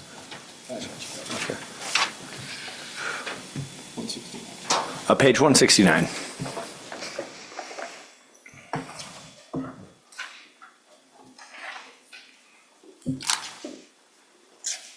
Thank you for bouncing around. Traditionally, I've had about a 4-hour gap between PU Fishery and Parks, so All right, everybody got on their page? All right, so functions and responsibilities, not a lot changed. We took out some of the numbers and kind of made this more of just a description of what we do in the city of Kenai. You know, I think in the summer, you see a lot of landscape maintenance, turf maintenance and everything like that, as well as we oversee the rec center, and then we do the scheduling at the ice rink as well. That goes through all of our, our staff efforts and working with different groups to take care of everything we have out in the city of Kenai. And then as far as like expenditures go, I think there's kind of two areas that kind of stand out is our 2022 budget went up a little bit. I think we were able to kind of go through that and clean it up, and we were able to pull from some other areas. And we saw just little increases on stuff as like, rec center expenditures and things, but we were able to see other areas we weren't spending, so we were able to kind of balance that out internally. And then in professional services, you'll see a little bit of an increase, and that's just due to our ice rink contractor is at the end of their contract, so here shortly we'll be releasing a new RFP.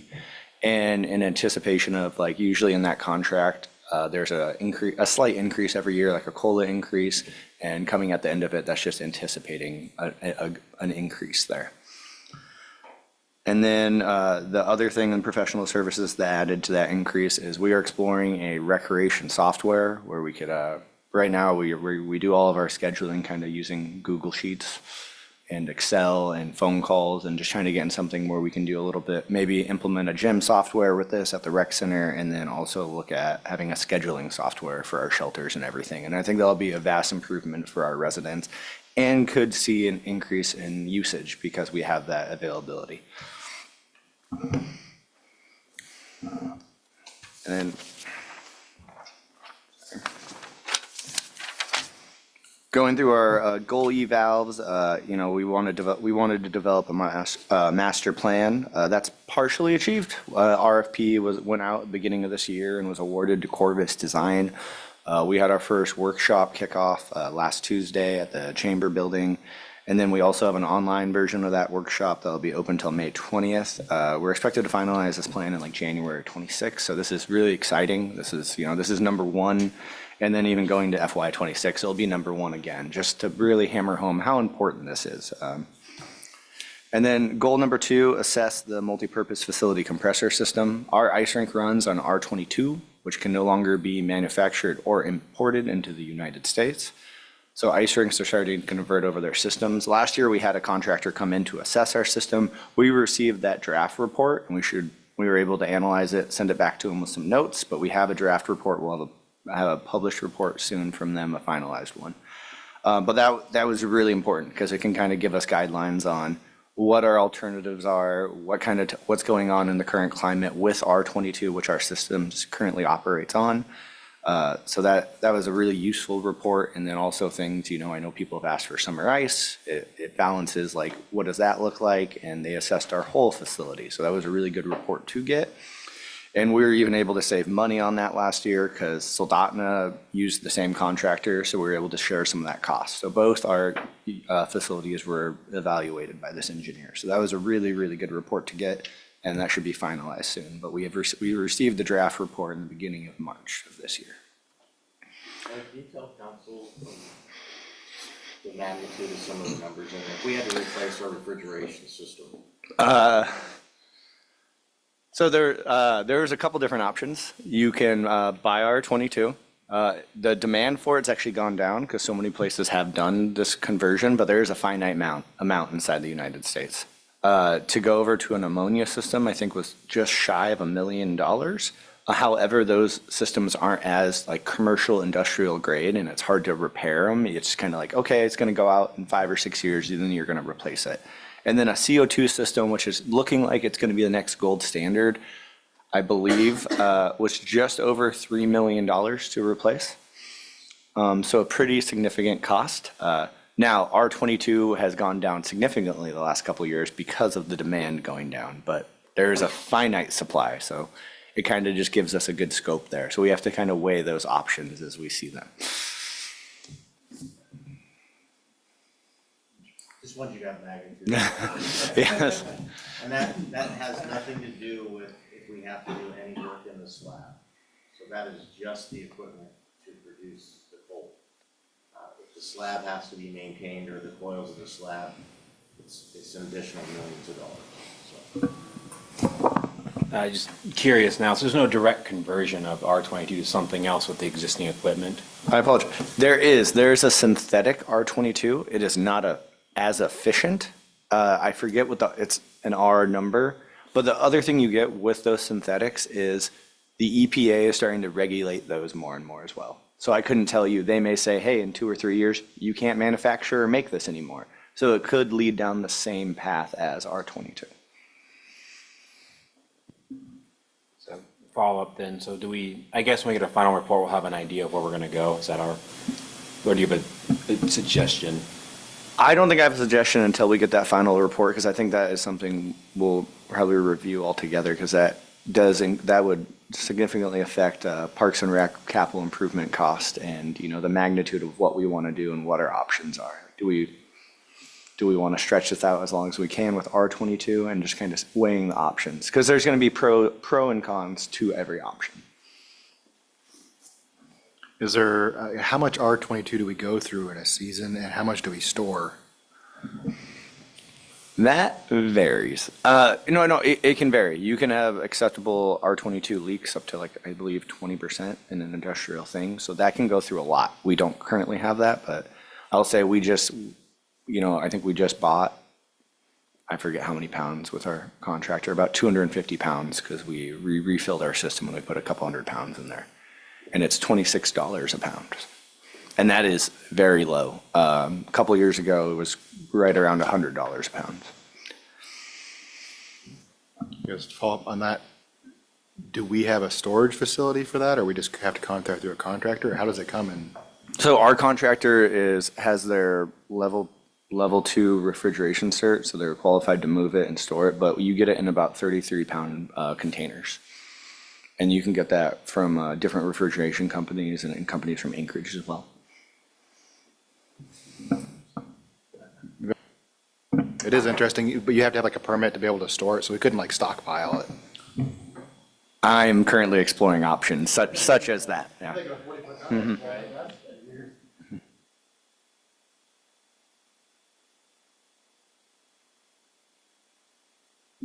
Does that conclude? Okay, no, still got more goals. Okay.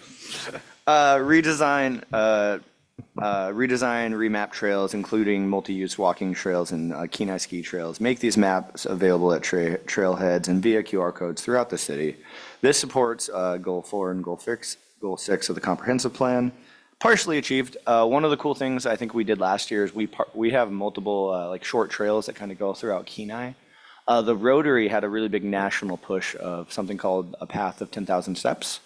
They bought a bunch of signs and we hung them up, and it goes from Dobbin Speck Pond to Kenai Beach. We worked with them to identify a path through Kenai that would be, I think it comes out to roughly 5K, I want to say. It could be 5 miles too. But it was a big program they did, and it was really cool to see that put up on our trailheads. And what we did is we worked with them to identify parking areas, bathrooms. Like at Dobbin Speck, we have vault toilets. At down on the beach, we have vault toilets. At Municipal Park, we have parking. So it really shows multiple places where you're like, oh, I want to go on a walk. This could be a viable way to walk through the city of Kenai. We also added a Frisbee golf course map sign, which we haven't had before, at the top of our the Kenai Eagle disc golf course. So, and then we're planning on revamping our map for our golf course our golf course / ski trails, our ski trails next summer, because our map's a little outdated and may not be 100% accurate, as some new bypasses have come up over the years that have just benefited the skiers.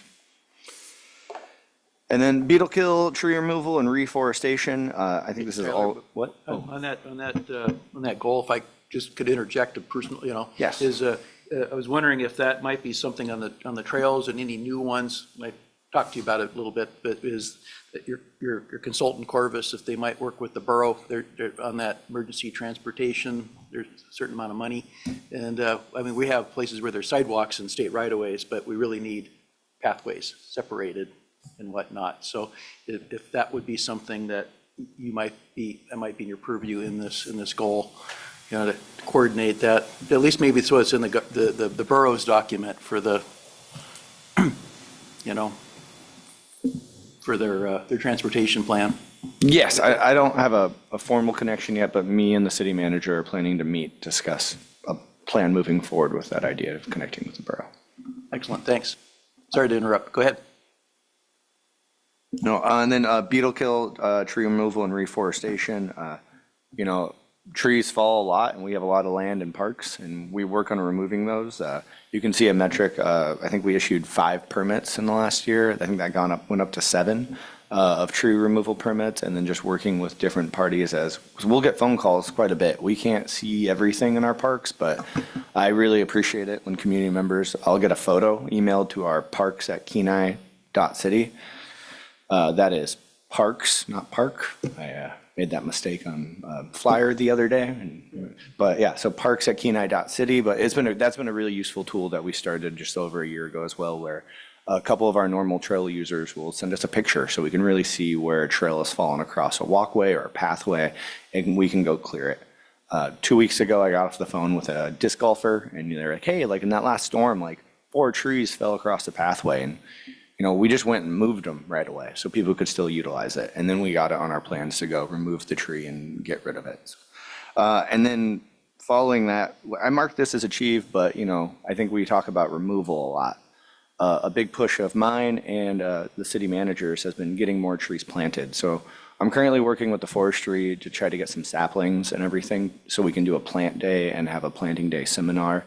And I think they're hoping in June or July to get us roughly, like, I think they're starting at 1,000, but we're gonna see if we can get more, 1,000 saplings to just plant throughout the city of Kenai on some public land. So it's one of those reforestation efforts that I'm really excited about too.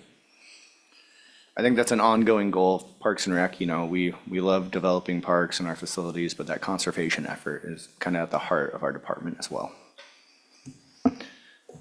Going into FY26 goals, again, I use the comprehensive plans goals to kind of guide these narrative goals. Publish Parks and Recreation Master Plan. I know that I feel like this was an easy one to put back out there, but I think it just highlights the importance. At our workshop, and if you guys got the survey, I emailed it out. You may see it goes through almost all of our parks and it asks for things like, what do you like? What do you dislike? What do you want to see? That is going to help as they develop another community survey of just kind of compiling and getting direction on like, what do you want to see? What do you want to see removed? What do you want to see added? What do you want to see improved? And it should guide our department for the next 10 to 20 years. And I think this is just highlights the significance of this plan.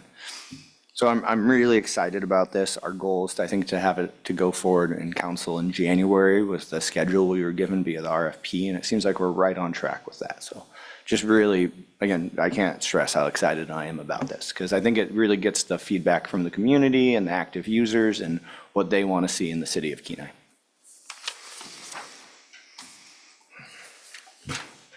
Establish and support community groups is goal 2. You know, we have our Kenai community, and this is focused on the Kenai Community Garden. We only reserve about 1 or 2 beds over there. You know, we have 8 raised beds and I think 8 lowered beds, and then we have like kind of a berry patch out front too, and it's just been like 1 or 2 people using it. So Assistant Director Brown and myself have worked on some flyers, and I've been attending community and garden club meetings trying to just stoke interest in this space because it has such a cool principle, and I'd like to see more use of this park. I don't know if there's a group that wants to come in and utilize it more, or if the food bank would want to use it, but it's something I just want to explore getting more use in because I think it's a really cool space if you go see that community garden. And then number 3 is establish and support a volunteer group dedicated to help groom and maintain the ski trails in the city of Kenai. We get compared to Salteshi Trails quite a bit. We have 3 full-time staffs that get out and do that. But we do have a number of people that are willing to help. We have some former ski coaches that want to get a group and do it. And I've talked with the city attorney about getting a volunteer waiver and building out a schedule where, you know, we can get some people taught on a groomer and go out there and help maintain the trails. You know, there's some people that are willing. If it snows, you know, 4 feet Saturday night, I've talked to a couple people that are like, I would just go out at 6 a.m. on Sunday and go groom before it got busy. So I'm really excited about that. I think it'll really help our ski trails just maintain because our staff, you know, step number 1 when it snows is to clear walkways in front of City Hall, the Kenai Community Library, the rec center. the Kenai Visitor Center. So those are kind of our first step, and then we go into our other maintenance and trails programs. But to have another body or two that are just willing to help out on those hard times, you talk to a number of Trails Association, and they're like, oh, it's going to snow 4 feet tonight. I'm going to go out at 2 a.m. I'm not saying I would endorse that for safety reasons, but working with volunteers and just getting a better quality at our ski trails. I think something that's really special about our ski trails too is we don't get mad at you if you bring your dog. I will say, sometimes I'm sad when we freshly groom them and I see like a pack of dogs and there's all these footprints, but people seem to love it, that they can go ski with their dog. Salteshi doesn't allow dogs on their trails, so I'm really excited that that's something that the community seems to really enjoy. People will put on a harness and they'll just go and exercise on our trails. Number 4, Director Romaine mentioned this. I want to develop 5 key procedures, policy, task outlines, just for our department. You know, I think when I was going over the PU fishery, I talked about reactionary. I think there's some stuff we can standardize, such as like, you know, when we do a park shelter reservation, we have steps, but have we ever written down those steps? That would be a very useful tool when I came into my role, and then also for when Assistant Director Brown came into her role. And something as simple as, you know, staff scheduling guideline and everything there. We hire a number of people in the summer, even our staff in the winter. I think this would really help to write down some of our procedures. This has been a push kind of citywide, and I wanted to develop it into just, I want to identify 5. I really wanted to make 5 and make sure that if we do 5, I think that's a really obtainable number and a number where we can say, okay, we can upkeep this. Because I've seen policies and procedures, we can do like 30 of these right now. But I want to do 5 that we can hold ourselves accountable to for our department. Future considerations.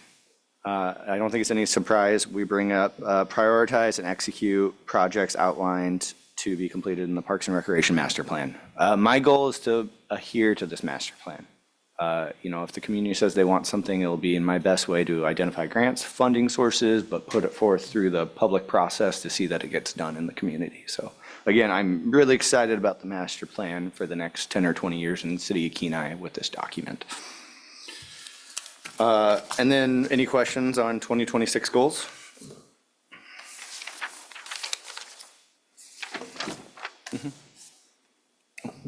No, just a couple little operational things we're really excited about. We now can hire 17-year-olds. We have a level 1, level 2 summer maintenance position for our general program. I'm really excited about that. I think, you know, 17-year-olds, difference between a 17-year-old and an 18-year-old is not huge, but we identified a good number of tasks they can do for us. And we haven't done offers yet, but I interviewed, I think, 4 people who were 17 this year. Funny note, they're turning 18 throughout the summer, they told me. So they were already just right on the cusp, but just even dropping that barrier people saw. And I think we had one person who turned 18 like 2 days after the interview who said he wouldn't have applied if he saw this as an option. So making this operational change and seeing what we needed to do and working with the HR director, we were able to open that up. And it's really, I'm really excited. Like right now, this is one of the first times we haven't reopened. We extended the position, but I'm hoping to do request to hires and offers in the next week. And I'm not offering, we have 12 open positions with the Slash site, and there's 12 offers that I have. That, I don't think that's ever happened since I've been here. We've had to reopen again like in mid to late May. So I'm really excited about that. People can still say no and say, I got another job, but it's one of those things I haven't seen.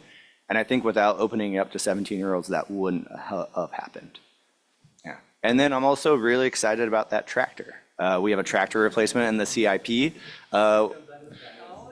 We got one from KNC Golf. We're looking at getting another one. One of the things I'm really excited about this is, I've been with the city for a number of years. I think this will be my 3rd summer as the director, is quantity. We have a lot of grass we mow. And trying to get that quantity under control has been such a big goal of mine operationally, and I feel like we've done that. But when you get that dialed in, you might be able to create a little more time for quality. And one thing I'm really excited about this tractor is, one, it has a mower deck on it that can just mow fields really pretty, and I think it's going to improve like a lot of our sports fields and the quality of grass. And then there's also a really cool attachment that we've ordered called Ballpark Renovator. And I think that's going to improve the infields at our baseball and softball fields exponentially. So just the quality that's going to bring to our department, I am really excited about. And I think those are our biggest operational changes, and I'm happy to answer any questions. There's not been a year we haven't talked about the Field of Flowers. So how's that going to look this year, you think? I think great. I just ordered wildflowers from Kenai Feed, and then I'm going to reach out to Moores. Moores always donates the mulch and the time to spray the Field of Flowers, but we usually have to wait till we get no freezing for a solid week before we can turn on the water. And then we'll start watering it. And then what I didn't know is because we had such rough years before we did that heavy treatment, it looks pretty and green, but then in August, it looks amazing. My family did our family photos in it last year, and it was really pretty. So no heavy duty big changes there. We're going to plant it. We're going to try a couple areas where we saw a focus of weeds. We're going to try it like a natural method of after we till it this year, we're going to burn some sections and see how the flowers come through there, just to stay. We chemically treated it a few years ago, and that may have to happen every 5 or 10 years. But trying to look at non-chemical treatments for it, we're starting to test out those too. I did notice 3 or 4 days ago, there was a car parked up there by the pavilion. We might need to look at the barriers. I don't know if we've got one that's down or something, or how they even got there, but they were parked up by that pavilion. I meant to mention that. Okay. There are multiple access points where people can drive up there, but I think we could also probably add some signs too that say no vehicles. Okay, well, thanks for the report. And I want to say that, the Parks and Rec is a really important part of our city, and it's a huge project. I mean, your job, you've got, like you said, the mowing and all the different parks and whatnot, but anybody coming to visit our city, they're going to notice the grass, they're going to notice the Field of Flowers, all these other things, and keeping it up to snuff, it really makes us look good, makes everybody look good. Thank you. Thank you.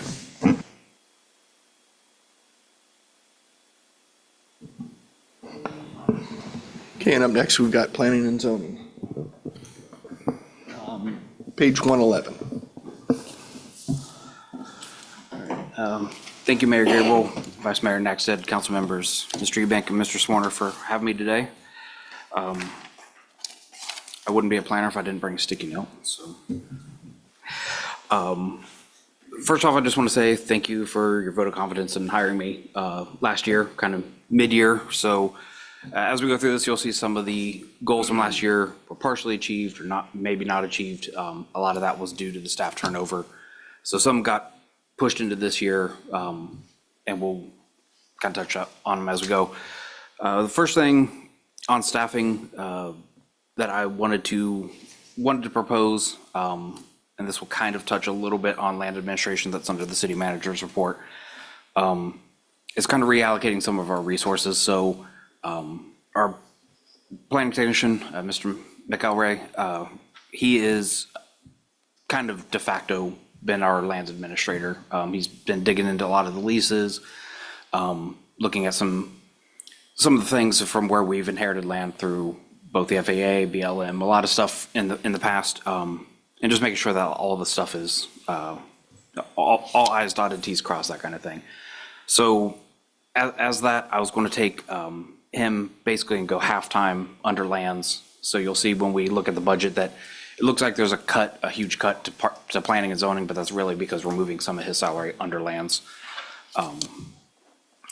Additionally, and this just happened this week, Ms. McDonald, our other planning administrator, she is taking a new position. So we will have a vacancy. I'm going to touch base with my team and then talk with city manager about what replacement looks like, whether that's hiring someone directly, which may be an option, or looking at consultants to fill the role. We just don't know what the best use of resources is at this time, but that decision will happen very quickly. All right. So last year's goals were to develop a one-stop shop.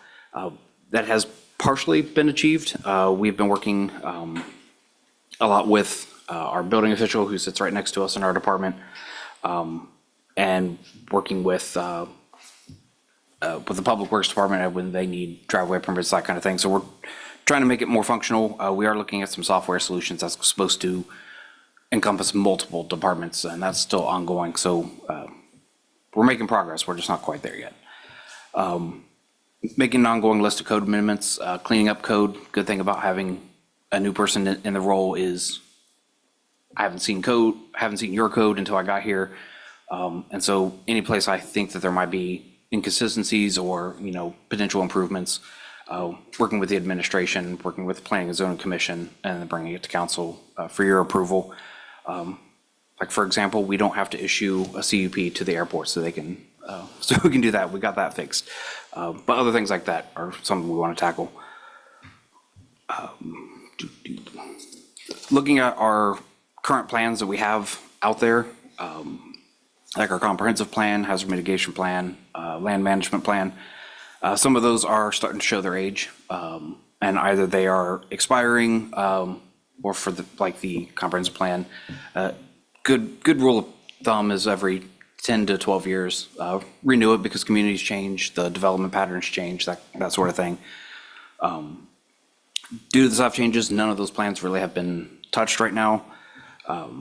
The hazard mitigation plan did expire this January. We had applied to the state of Alaska, who then applies to the federal government through FEMA to get funding for those plans. It says in here this will be amended before the final, but that program does not exist at the federal level anymore due to the new administration making some changes. So currently there is no funding for that plan. We're in talks with the borough to see what we can do on that level, and I've been in contact with the state to see if it's even going to be something that we need going forward, if it's going to unlock any funding potentially in the future, which is the main reason we had it. So stand by on that one, unfortunately. The waterfront feasibility study, we want to work with KPED and with the EDA to see if there's any potential grant funding that'll be out there to take that to the next level. We have some good concepts. We have some good ideas of what we want to do in that area. But until we get some additional funding to start getting some actual renderings and invigorating the community on what we could see down there, that one's kind of on pause, but it is actively being looked at. Again, with federal administration change, we're kind of waiting to see what their priorities are and what funding's going to come along with that. So, but the conversations are ongoing. Our goals this year are to continue to go through Title 14, which is the Planning and Zoning Code. There's some areas that need a little TLC. Our sign code is very confusing, and our conditional use permit process, P&Z is actually starting this month with a work session to start looking at the whole process from start to finish and how we can make that better and more advantageous to both the city and to new businesses for development. Goal number 3 is going to be struck from the final, again, due to the lack of funding. We're going to be preparing our staff, do some low-level planning on getting ready for the fiscal year 27 comprehensive plan update process, because we'll probably kick off roughly this time next year on our new comprehensive plan. And that's going to address the land use plan, potential zoning, everything that comes with the comprehensive plan, just seeing what's coming. That'll probably be a 1.5 to 2 year process, because we want to do it, but we want to do it right. We want to get a lot of input from the community to see what direction they want to take us in. It's also a goal of mine to develop an initial economic development framework, not a full SEDS like they do at the borough level, but where could we target and leverage our assets? We have a lot of land that potentially could be developed that the city still owns. How do we market that? How do we get it out there and bring some more development to our city? And like I mentioned, the waterfront redevelopment project is going. So as that, the future considerations, I kind of mentioned some of them, is just really looking at some of the plans we do have and make sure that they're up to date and working for us at the city level. Did you want me to cover lands or? Yeah. Okay. And page 103 for the lands administration. And I did one last thing on planning. and actually I could take questions on planning if you want. We did talk to the borough yesterday to let them know that we are interested in the conference plan. They have historically helped other cities in the borough financially as part of that process.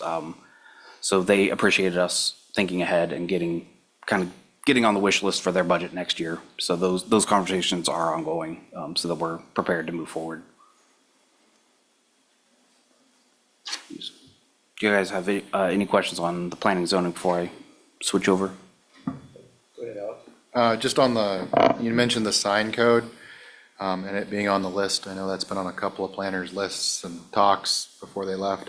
I would encourage some community outreach on that, because that can be pretty finicky, especially when it starts talking about getting too complicated with businesses and preventive stuff. I know one individual that does a lot of signage around here said he would love to come and talk with staff about making suggestions or what he's seen over the years with complications, and that's the Sign Pro, Doug Fields. He mentioned he'd be more than willing to come talk to staff, so if you haven't reached out to him, he might be a good one to talk to about some ideas when you're working through that, just because he's kind of been engrossed with this community on signs, and he's seen issues before, and he'd love to be able to at least talk to staff when they're working through that for ideas. Thank you, Councilman Dothert. We would probably do the work session, public meeting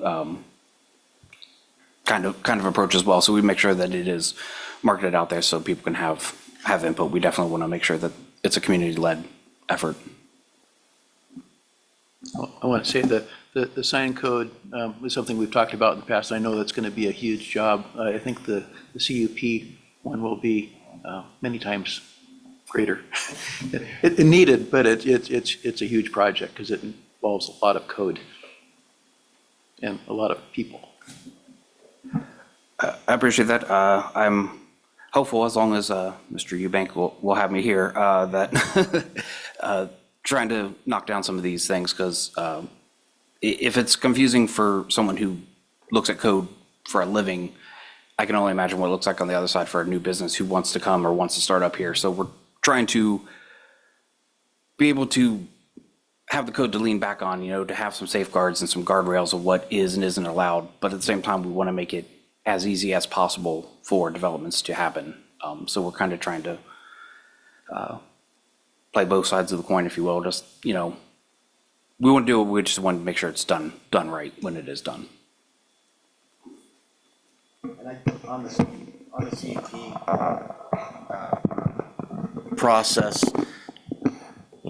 I would plant with council as well, but I think when you look at our CUP process, one of the greatest things we could do, really doesn't even touch the process. What it really does is it looks at our land use tables.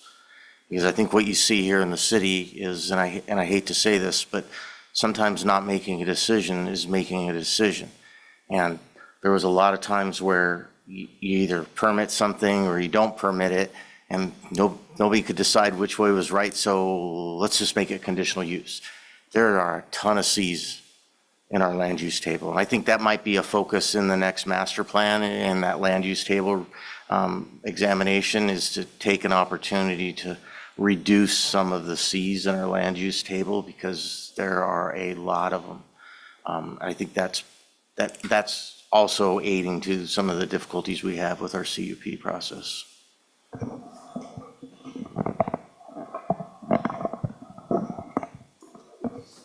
Thanks, sir. All right, so we'll jump into. One more question, I Just- apologize. Thank you, by the way. Looking at your goals, you got a lot going on. I really appreciate you bringing this to our attention. One thing this one-stop shop piece here. The other side of it, the code enforcement side, and I know we have, and it's not really budget, or it could be budget related, but I'm curious, what is the process and how do we follow up with that? And just from my knowledge of how that works and where we're at with some of these. I swear I did not plant that question. So as an ongoing thing, we did just draft a new internal policy, as you've heard mentioned, that we've actually structured how code enforcement happens within the city from the second we receive the complaint all the way until I turn it over to the legal department, if it gets that far. We have several off ramps, if people become compliant or are working on things. That said, that got approved in March. So we've restarted the clock on some old properties, so you'll see some of our long-term issue properties. I hope that's politically correct. Those, they got re-noticed, but we restarted the clock so that they're in compliance with our new policy so that we have a leg to stand on as we move that process forward. I will say that a lot of some of the smaller ones that we had well over, I want to say well over 30 active cases at one point. And we've closed almost half of them. Some of the ones that are remaining are some of the bigger, more noticeable ones, unfortunately. But there are other ones that we've seen progress being made. So now that we have that, we have clear dates or clear timelines. So we build it into our system, and every Monday we kind of touch base and say, all right, what's going on this week? We get the letters ready. If there are letters, we're making phone calls. Working with the police department if necessary, depending on what the infraction is, to try to get more information if it's an abandoned car, having them run the plates, that kind of thing. But we do have a much better system now than we did when I first got here. Thank you, it's good to hear. All right, jumping into lands. This one won't take as hard or take as long. Again, the other side of that staffing issue that I mentioned with planning and zoning is shown here. So the administrative assistant 3 position will be split evenly, half and half, with through lands administration and planning and zoning. The planning director retains some oversight over that, just to make sure everything's done correctly and to represent it in front of P&Z and the council. Our goals from last year, most of them were either partially achieved, some were not achieved, and again, the resources got pulled into planning and zoning to kind of backfill when there was no planning director or an interim planning director. Some of the things we do want to do is update the land management plan. We did have the land auction in December, so removing those parcels now that they're privately held. Making an interactive GIS map, something that lives on the website, something that people can look at, potential developers, potential businesses that want to come in. Look at the airport reserve lands, making sure that all of those, what the definition of that is. There's a definition out there, but historically, when I've looked at different spreadsheets, planning called it one thing, the airport called it another thing, finance called it another thing. We didn't have the same working language, and we're working to push all that together so that we all are speaking the same language. So it's easier for us to report out every year for budget. A lot of this is going to look at land use and the land management plan, and also some zoning, where it makes sense if there were to be any changes, commercial versus industrial or something to that effect. Our goals this year, a lot of them revolve around updating our mapping and a lot of the data that goes with it. We want to have something built out and robust online. I've seen a lot of other economic development arms, and I know lands administration is quite going on that level, but we want to be able to communicate exactly what's available out there and make it easy for people to kind of do their homework before they approach us. And so we have something to talk to them when they come in. We are going to review the comp plan and the zoning map just again to make sure that we're in compliance and things make sense where they're at. There are some areas that may need some improvement that may also be born out of the CUP process. We have a lot of different plates spinning, but they're all going to come to a head. And I think it's going to make us make a very informed decision moving forward and really help us set the stage for the new comprehensive plan. We also want to work on strategizing actions for undeveloped subdivisions throughout the city, filling in some gaps. Does it make sense for infill development, where we have some larger parcels and somehow encouraging development in those areas versus, very far flung.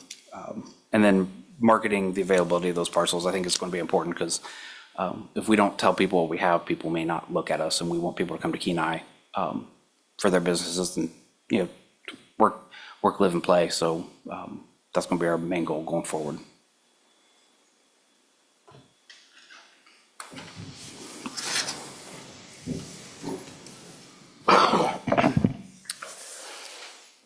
Quick question for you. On On the the budget page itself, it looks like professional services had an amended budget of 84,000 and change. And then looks to drop back off at about a quarter of the previous fiscal year budget. What were those amended increases, and then why is such a stark decrease to those? Yes, so every 5 years, by code, we have to appraise our properties, the city-owned properties, especially in the airport as well, to make sure that we're charging the right amount for our leases, get a market rate adjustment every 10 years. So 2025 was that year, that's why a significant chunk. And then there was another where we subdivided off some land near the gravel pits, near Beaver Loop. And so the appraisal, the survey and appraisal on those lots as well was kind of a one-off. So it's been subdivided, we haven't done anything with it since. But that's why there was such an increased cost. But we don't envision having another large budget until 2030, when we would do the next 5-year appraisal. And that one's, we just got bids back, so we hopefully will be moving forward with that in the next week or two.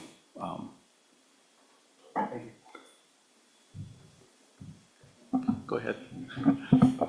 Speaking of those lots that we subdivided off, and this might be some, are we talking, starting to plan on having another land sale? Would those would be included in a land sale, or are those gonna be lease lots? I can't remember if we were thinking on those.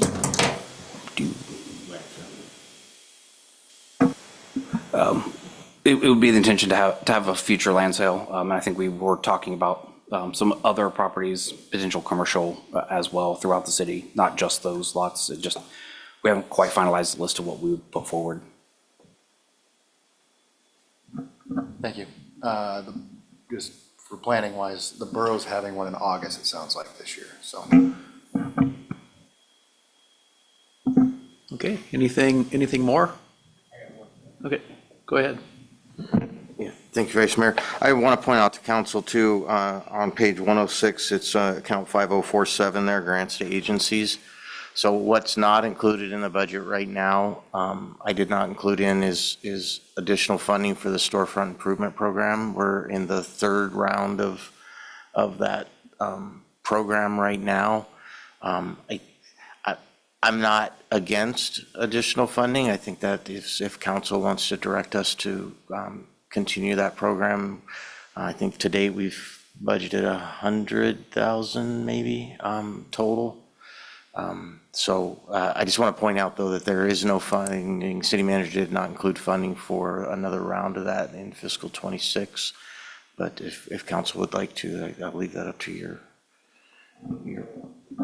On that note, did we allocate 30 last year? Is that what we lowered it to 30 last year, if I'm not right? No. I think it's been 2 years of 50.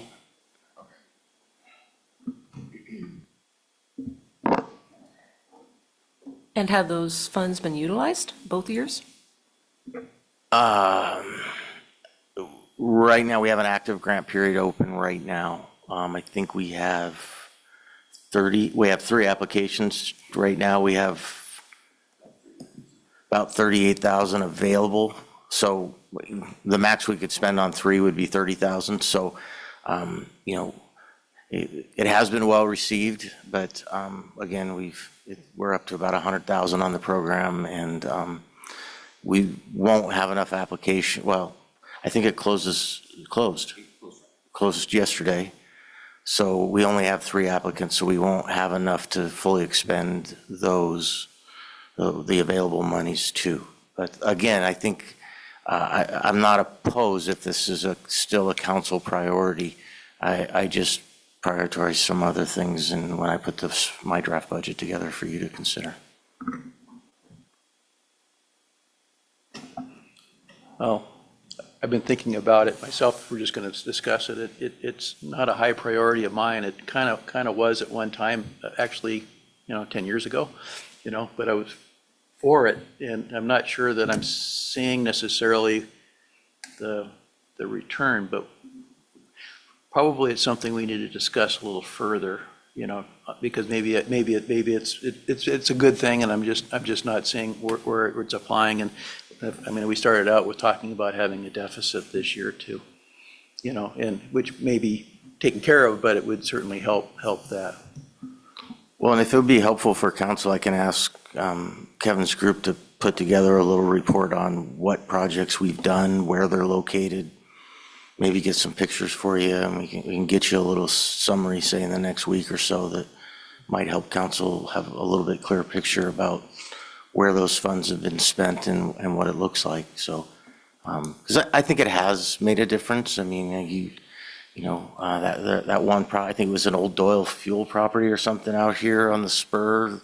It's all black now, but it's significantly cleaned up from an aesthetic. I mean, so there are, I think, are some things, and I don't know that we're all aware exactly where those are. So is that something you think you can get staff to put together?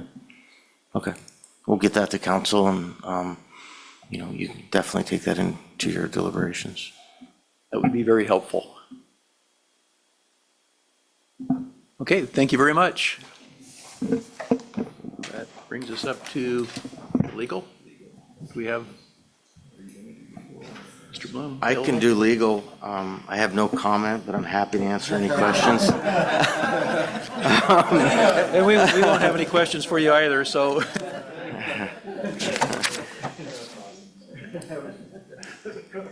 No, working with City Attorney Bloom, he has no changes or proposed changes. I mean,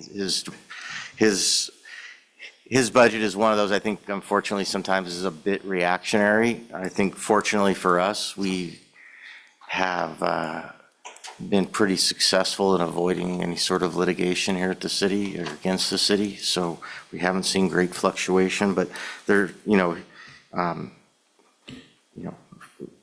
outside of the personnel area, you're looking at a $400 change year over year. So I don't know if you have any questions, I'd try to answer them, but I think it's really a status quo budget for this department. I think your opening statement pretty well covered it, actually. But are there any questions from anybody? Okay, seeing none, that gets us to police. Yeah, next we've got the police department and page 120 of the book. But we should tell Mr. Bloom when you see him that took 1 minute, literally. He's gonna wonder why it's so long.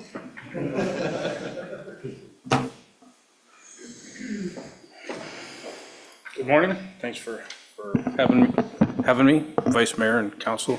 It's good to see you guys this morning on a Saturday morning.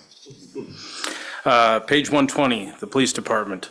So I got 3 departments to go through. I'm probably going to jump through them pretty fast, so I'm not trying to skip anything. If you see something you want me to cover, feel free to ask. Page 120, there is a spot missing on that organizational chart right below Administrative Assistant 3. There should be an Administrative Assistant 1 that you guys added a few months ago. It's a 14-hour position, and amazing. We had an amazing turnout of applicants for that position. There's a lot of interest, I guess, in some stay-at-home people having that level of work. So I think the person we have has a master's degree and has criminal justice experience, and we're like, wow, we can't get that kind of applicant for full-time positions. So pretty excited, still getting trained in that role, but really taking some load off the other administrative assistant. Does a very much appreciated position. She spends most of the day in front of the computer, but very helpful, and we're able to get some stuff done. So definitely brought some relief to the administrative assistant we have. If you turn to the next page of staffing, the only thing added to that table is that administrative assistant 1. Go down to performance measures. I'll kind of hop through these. We've been on a bit of a decline the last few years in police call volume. Again, this last year was down about 10%. Unfortunately, the first 3 months of this year look like there's kind of a return to 2 years ago, or up probably about 10%. But hopefully we just hover in that area or go down. The downward trend the last few years has been nice for call volume. It's primarily in the low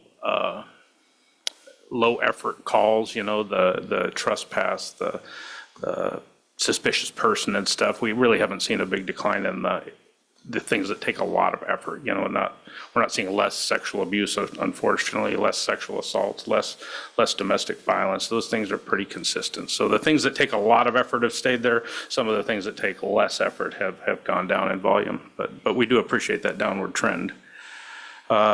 The next one, we track motor vehicle collisions, and that was one of our goals you see down below to reduce them. And so we put some effort into that this year, into looking at intersections and places, accident-causing behavior where they weren't stopping at stop signs, and focus some effort there.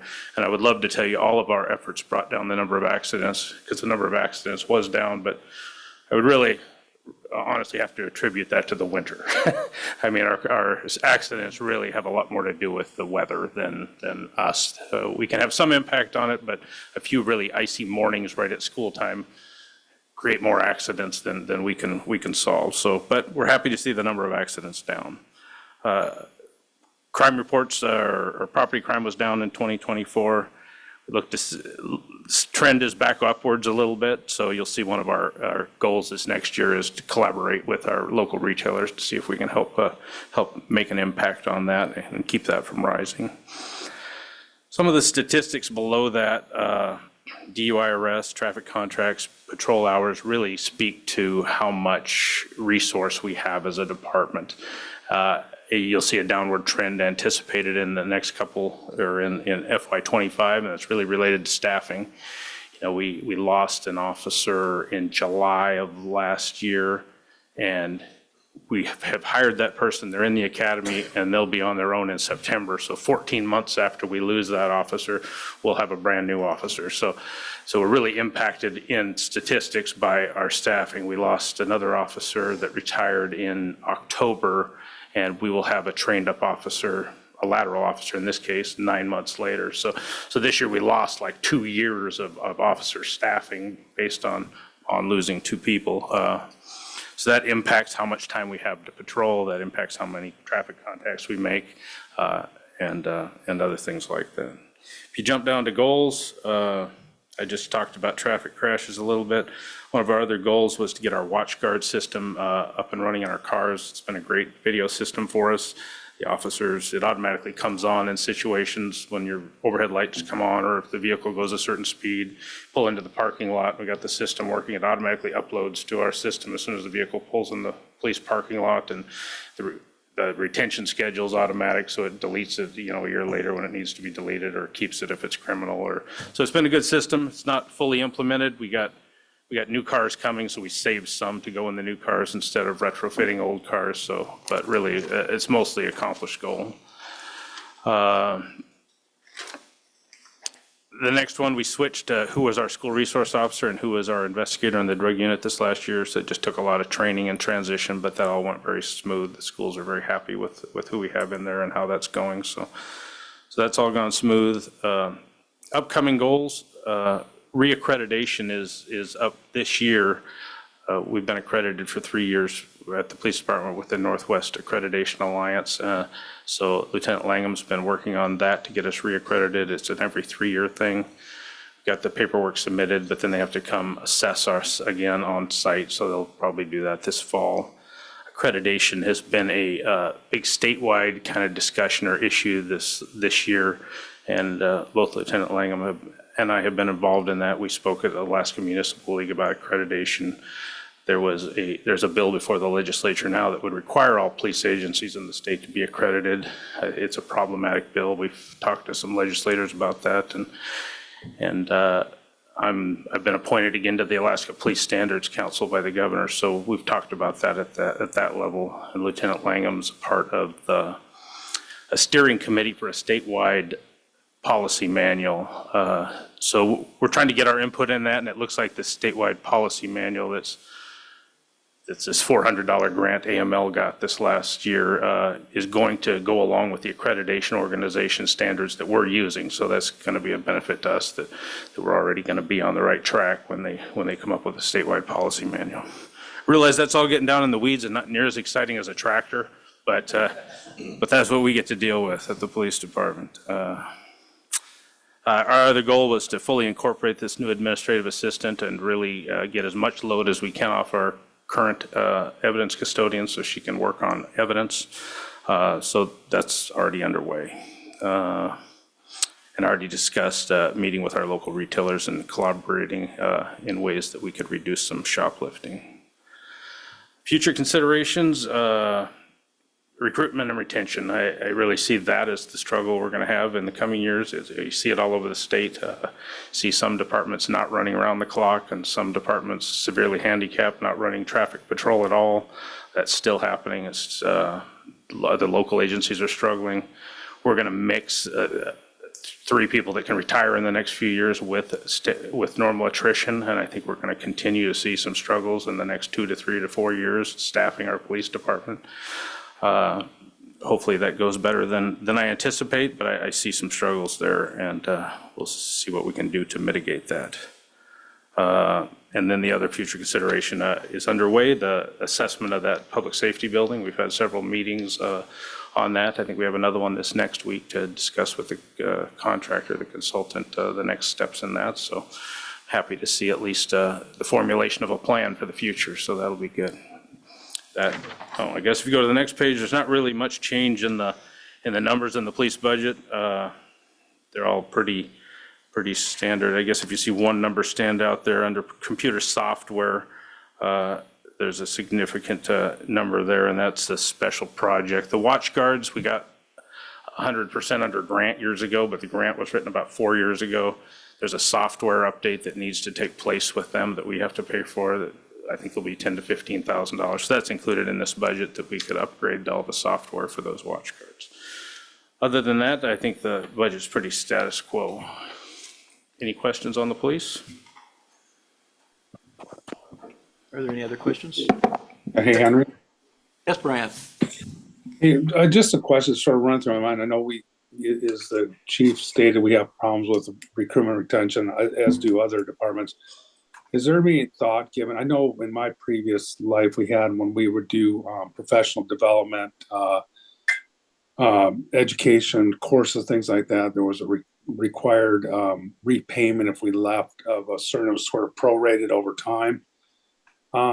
Is there any way to recapture some of these costs that we kind of go out and when we train officers and pay for the professional development, and then they leave right away?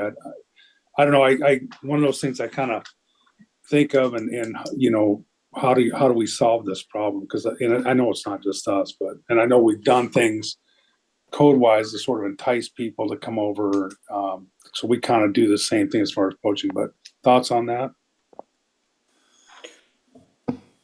Mayor, you know, it is, I guess, something to consider. I don't think we've seen that so much unless you're in a way that we could prevent. You know, unfortunately, I think what we're seeing is exactly what APD was talking about a couple of years ago. We're seeing a lot of people interested in leaving after 5 years, after they're vested in the Tier 4 retirement system, and they have nothing to lose. We had an officer leave 2 years ago that is at an agency that has a full pension down south, and he waited till he had 5 years here to take the whole pension with him. We have another one that's getting ready to leave, I think, same situation. He's going down south to where there's a pension system, and he has over 5 years. He's going to take all of his vesting with him. We have a Tier 3 retiree last year. He stayed 26 years. The pension kept him past 25. I think that's probably more the draw. I'm not sure what we could put in place to keep people from leaving at 5 years. They're not leaving right after training. They're leaving probably more standard after 5 years. On the dispatch side, when I talk about those, we are either losing them in the first year because it's a difficult job and they're not getting through the process or deciding it's not for them, or we're losing them, a couple of them, just after 5 years, a couple in recent years. So I'm not sure there's a system of where they would have to pay something back that would change that. Yeah, thank you for that. I guess more thinking out loud. I wanted to have your thoughts on it. Thank you. Yeah, Brian, this is Terry. The other thing I'd point out too to council is I think law enforcement's a little bit different than most other professions. When you have an individual that's involved in law enforcement that decides for whatever reason that it's time for them to get out, it's probably best to let them get out. The decisions that they have to make and the things that they have to do, it's just not conducive to, I think, people that, you know, emotionally aren't prepared to be there or to do the job or anything like that. So I think it is a little bit unique because I'm with you in a lot of cases where we provide more of the optional or some of this training. You know, I don't know how we would recuperate somebody going to the police academy in Sitka, and that's a huge investment by the city. So, yeah, police is just a little bit different than most, I think.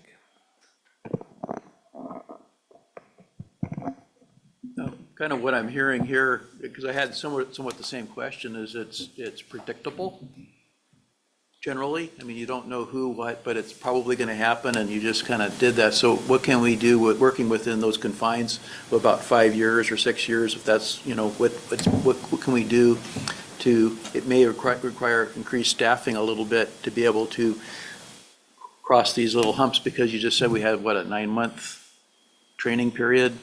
Or maybe it's longer than that, you know, with a new hire.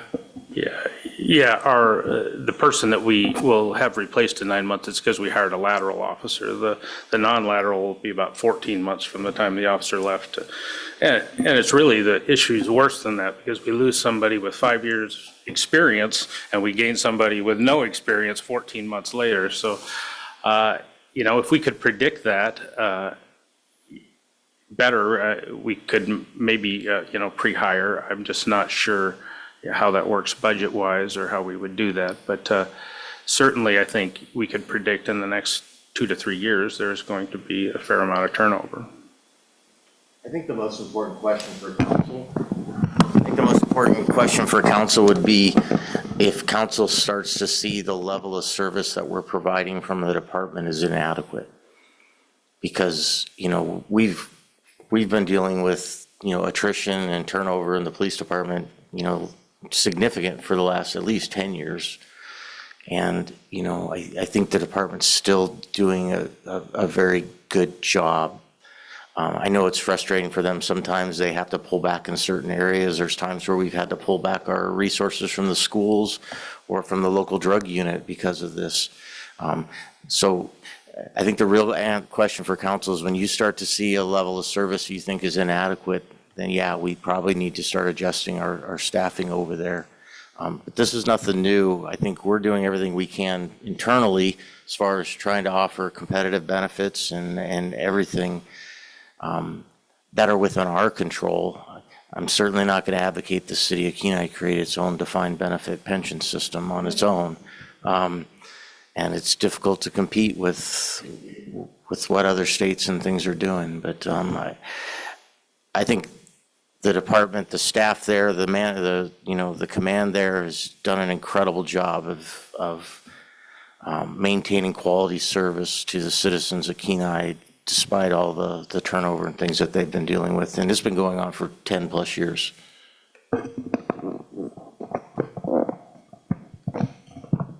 I would add to that, you know, we have benefited from this downturn in call volume the last couple of years has helped. You know, I would probably be screaming louder if our call volume was up the last 2 years and we were struggling a little bit with staffing. So we've definitely benefited in that regard. If there's not other questions, I'll talk about communications. Okay, let's move on. Page 131. So nothing has changed on the first page. The mission's the same, the staffing's the same. I'll just quickly mention that, you know, there's 8 staff positions there. One of those is split in half. There's actually 9 people there. There's 2 half-time positions. And that has been immensely beneficial. I didn't know how that would work out. It's hard to train people in a half-time position, but we have had a lot of dispatchers over the last 5 years. We've done that, changed to part-time for their family situation. They've had kids or whatever that made them want to stay in the workforce, but they couldn't do it full-time. So that's been very beneficial to keep people in the workforce. And we've had people go the other way from switching to part-time and then back to full-time. So I'm pretty happy with the way that's turned out over the last 5 years or so that we've been doing it. If you look at the performance measures, their performance measures are really driven by the police and fire call volume. They're answering calls for both and dispatching for both. And like I said, the police was down a little bit. Again, medical was up, fire was down a little bit. 911 calls pretty consistent. You don't see a lot of change in those numbers over the years that are addressed in the budget. So I guess I don't need to, unless you guys have questions about those. Those are their statistics. The next three, the goal evaluation, I won't get into each one. They really all come down to training, and that is an area that dispatch is highly focused and struggles with. We have turned over 4 positions this last year. Some of them were repeated positions. They weren't, and then we just lost another dispatcher. So 5 vacancies in the course of about a year is just a lot of training effort. You know, we have somebody over there that's in training. We have somebody we haven't hired. We have somebody with less than a year on. So a lot of training effort there. It's hard to take on new projects when you're focused on training. Our dispatch supervisor spends an immense amount of time just dispatching when we're short-staffed, when we have people in training. So that's, if I could erase all of last year's goals, it would have been just to get through a period of low staffing and get the new people trained up. And so that's where we're at in dispatch. We have a quality crew of people. They do a good job, and it's really a cohesive group, and things are going well there. So that certainly isn't a complaint on my part. Just our challenge this last year was turnover. Our new goals are going to get down in the weeds a little bit. Again, not as exciting as a tractor, but we have 2 stations in dispatch that have emergency medical dispatching where they could walk you through CPR or what to do in a stroke or what to do if your arm got lopped off or something. The 3rd station doesn't have that computer software. We're going to incorporate that into the 3rd station, not necessarily because we have 3 of those things going on at once, but you do have times where one station's down, and it is problematic not to be able to have 2 stations where you can do that stuff. So that'll happen this year, and you guys will really get excited about this next one, the CJIS modernization project, where the state is updating their APSN, which is basically their criminal justice network, and it's going to require a lot of effort and training by our dispatchers, but there's really not anything I could probably explain here that would make that as exciting as a tractor. The dispatch center, I'm going to evaluate this year with the dispatch supervisor, adding them to the accreditation, the Northwest Accreditation Alliance, the dispatch communication centers. I don't know the feasibility of that. I've gotten the standards from Northwest Accreditation Alliance, and we're going to look at that and see. And I've gotten a policy manual from a dispatch center that's accredited. So I don't know yet. We'll evaluate that this year. I don't know with our staffing and the way ours operates. You know, we rely on the Soldotna Dispatch Center for IT support and for call stuff. We rely on the state for some stuff. So I don't know if it's feasible or not for us to stand alone, be accredited in there, but we're going to look at that this year. Future considerations, again, the public safety building was one of them, and another is we've evaluated for a number of years changing to the state's records management system. And I think we'll look at that again this year. We've been on Spillman, which is our records management system, for almost 25 years, so there's a lot of data there. There's no good way to transition that data. They won't let us transition the data into the state system, so we would have to keep it going anyway.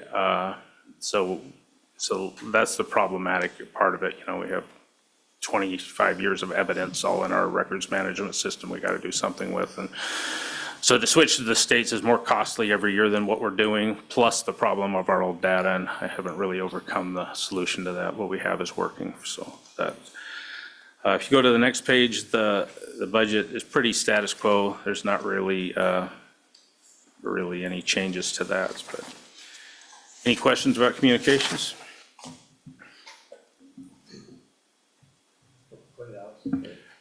Just coming back to the Northwest accreditation, is that like a nonprofit, like a private nonprofit that the government recognizes, or is that actually like a governmental agency?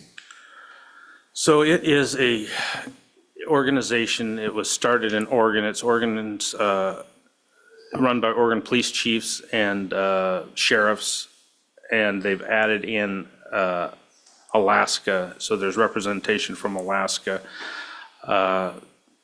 So it is its own nonprofit organization, if you will, but they're the ones that accredit most of the Oregon agencies. They just changed their name to Northwest Accreditation and included us, and they created an Alaska standard manual that incorporates Alaska rules and stuff. Really, the other choice for accreditation in Alaska is CALIA, which is very, very costly accreditation process and standards. I think the Anchorage Airport Police are on that. I think now 5 agencies in Alaska are on Northwest Accreditation Alliance. We provided some support to 2 of those, and one I think is on and one is trying to finish getting on. And that's what the statewide policy manual is going to be written to, as Northwest Accreditation Standards. So really, that's the one that's most suitable for Alaska. Thanks. Okay, any other questions?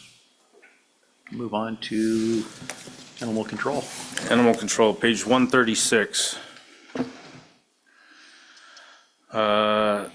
So we haven't changed their mission. The staffing hasn't changed. There's three people down there, an animal control chief and 2 animal control officers.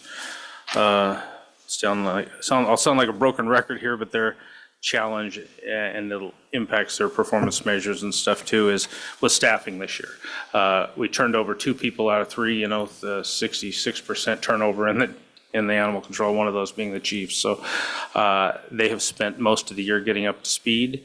They dealt with some challenges early on with the animal control shelter being just packed to the gills, too many animals, and we instituted some policy changes, and they have done a phenomenal job with getting animals out through social media. And now we're the opposite. We're almost down to no cats in the shelter, and we're still near capacity at dogs, but we've really reduced the amount, and they've really done a good job of getting animals out. So that's the success there. Is in these statistics, you see the animal intake numbers going down over the years, and that is true, but the animal stays have gone up over the years. We might have one or half the animals, but they're staying there twice as long. We're not seeing like less effort down there. We're seeing that slower adoption. Maybe we've seen a turning point in that, because I really have seen some success in the last 3 or 4 months in getting the animals down there. So maybe we've seen that turning point. So I think they're doing a phenomenal job, but we're definitely had some challenges this year. All of our people that were able to euthanize animals left, so we relied on the vet for a while, and now we've been able to get our staff trained again to be able to do that. So they put on a animal fair again this last spring, which is great. Brings the community together to think about animal adoptions, and those groups to work together. There's a lot of animal groups locally that can work together to further reducing the number of unwanted animals and to get them adopted. Those statistics, or the goals below, are to continue those community events, to get the volunteer program re-going. It makes sense that you think we'll get more volunteers in there to make up for a lack of staffing or trained staffing. But we really need knowledgeable staffing to have volunteers. They need to be able to train the volunteers and manage the volunteers. So hopefully we can get that running again. And again, in regards to I think Tyler spoke to it in regard to city policies. That's kind of been a push this year. We're going to try to get some policies and procedures documented at the animal shelter in a form that we're using throughout the city that will be very helpful for turnover and to do that. We haven't really included the police and the dispatch in that, because we have our own policy manuals. We have our own accredited policy manuals. It's already meeting a standard, and to change that would be very problematic. The other thing, future considerations, we'd like to take a look this winter at Title III, the animal control code stuff. It's very dated. There's some things I think we need to change or improve upon in there and look at. So I'm hoping that we can spend some time, once our animal control chief has been there for a year, and decide, what we would want to put forward for some code changes for that section. As far as the page 138, the numbers, they're all very consistent, some slight changes, but nothing really changed in animal control. Any questions about animal control? Thank you, Chief. Is there any questions? Mr. Doffin? I was just curious, is there a breakout for how many animals we take in from Soldotna versus Kenai? I don't know if it's kept track of, or how that works. So it's in your monthly report that you get from animal control every month. We could compile that into a year if you wanted to see the data better. It's very few from Soldotna. It's probably proportional to to the contract. I don't know if that has come before council yet or not, but we're probably getting 10% of our animals from Soldotna or less. It's pretty low. That's why I was just curious if we'd seen a spike or not, if from Soldotna, or when the contract coming up or not.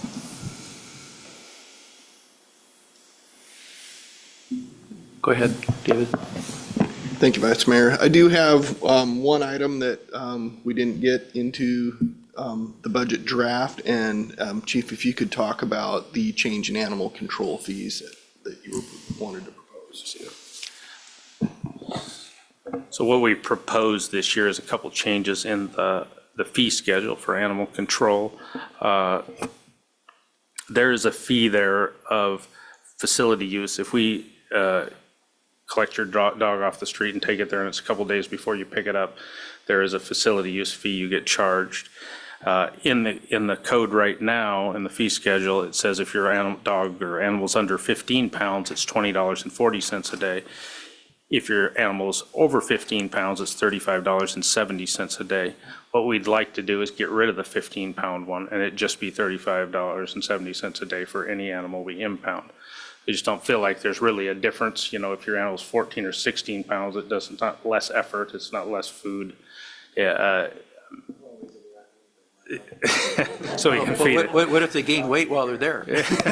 That's the problem. We also don't want to debate with the public about the weight of the animal, some consistency in that regard. The other part was when you want to wave your animal over to the shelter, there was so if you're a city resident, there's a set of fees for that. If you want to wave your dog over, it was $20.40. If you want to wave your puppy over, it's $15. If you want to wave your kitten over, it's $10. If you want to wave your cat over, it's $20. If you want to wave your bird over, it's $10. If you want to wave a group of kittens, a litter of kittens over, there's a standard fee. What we want to do is take it all to $20.40 per animal and get away from all of the different fees. It's not less effort if our animal control takes in a rodent than if they take in a kitten. It's just, it's almost more work because they don't take it in very often. So just for consistency of the public, the fee schedule, and we don't feel like it makes a difference in, is to go to one fee. Same thing with the non-resident, except those fees are double, so it would be $40.80 for a non-city resident to drop off their animal.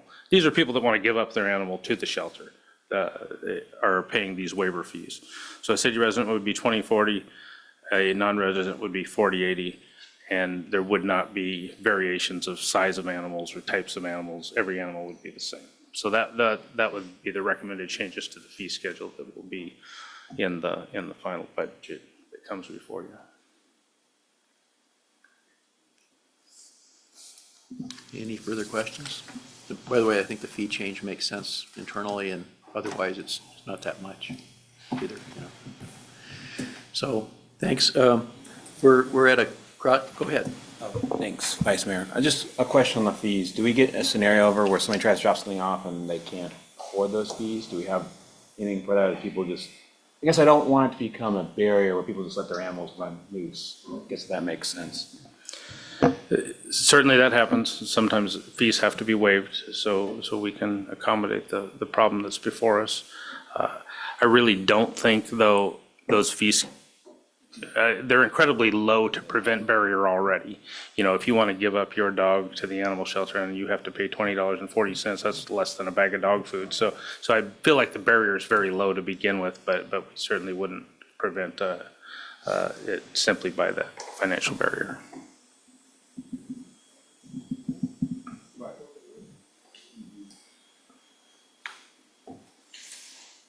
Okay, if there's no further questions, I understand that their lunch has arrived. So we have an option here. We could take a few minute break, bring it here. It's pizza. So we could eat and continue, or we can take a 20-minute break. What's the body want to do? I'm good with both. I could eat here, especially if it's pizza. Push it through. Okay. Push on. Yeah, I like that too. So let's take 10 minutes. I got 12:16, so about 12:25 or so, and we'll reconvene.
Let's reconvene. It's 12:26, and we are now going to start general fund item F.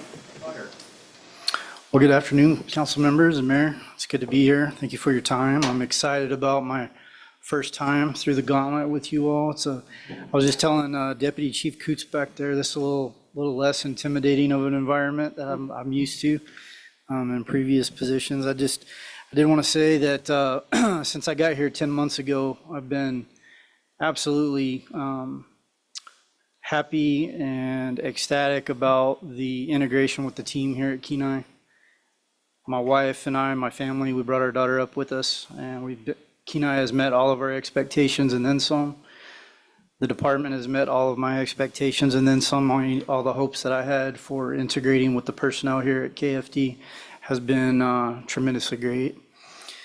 The team that I've been able to work with between finance, HR, public works, city manager's office, has been PD, has been just stellar. I've worked at larger municipalities that had quite a bit more personnel and finances at their disposal that did way less than what we do here in the city of Kenai. I just wanted to open with that, let you know how impressed it's been. I have been since I got here 10 months ago. I hit the ground running since I got here, getting into the budget, the processes and operations of the fire department. I got here in probably, Terry might tell you, less than ideal situation. My predecessor had already left, so there was not a lot of, or there was none as far as shadow time with the previous fire chief. And then just a few short weeks after I got here, our deputy fire chief retired. And so there I had over 50 years of institutional knowledge just gone from the fire department. Was able to promote a stellar candidate, Chief Coots, as our new deputy fire chief, and we've been a great team. We've picked up that load and not only have been able to keep the fire department functioning, but we're still making forward progress together. I think his skills complement mine, and we work together really well. Getting into the fire department's portion of the budget, we start on page 125 of your book there. Our mission, functions and responsibilities, and organizational chart, there's no changes there. Down at the bottom of the page there for staffing, the one change you'll notice is our firefighter positions, where we operate currently with 9. We're projecting out for 12 firefighter positions, an addition of 3. I believe you all received the pamphlet that we had created for you a few weeks back, highlighting some of the needs and justifications as to why it's time for KFD once again to look at the addition of some personnel at the firefighter level. On the next page, page 126, you'll see the breakdown of our average overtime per position, performance measures, and all the way down to the bottom there where we pick up from last year's assigned goals for the fire department. No changes there. Any questions about any of that information or data before I get into the recap of 2025's goals? Okay, so for FY 2025, these goals obviously were created by my predecessor, but having been here for 10 months of this last fiscal year, I've been able to effectively get into these, evaluate the progress of the department. You'll see my index there as to our progress on each one of these. The goal number 1 there, as far as updating accreditation with the state of Alaska for fire and life safety. This is one of those types of processes in the fire department that's constantly in revolution for us, because a lot of these accreditations require a certain amount of hours of teaching be performed and classes performed. And if we are fully staffed and all of our department personnel are currently trained and certified, we don't host a lot of these initial classes. And so some of those accreditations might lapse if we're not able to get our certified instructors to go teach elsewhere. And then when we find ourselves in a period of transition now where we have a lot of our senior and veteran firefighters retiring or leaving, and we're hiring new personnel, we find ourselves in that need again to have accredited instructors. And so we are doing that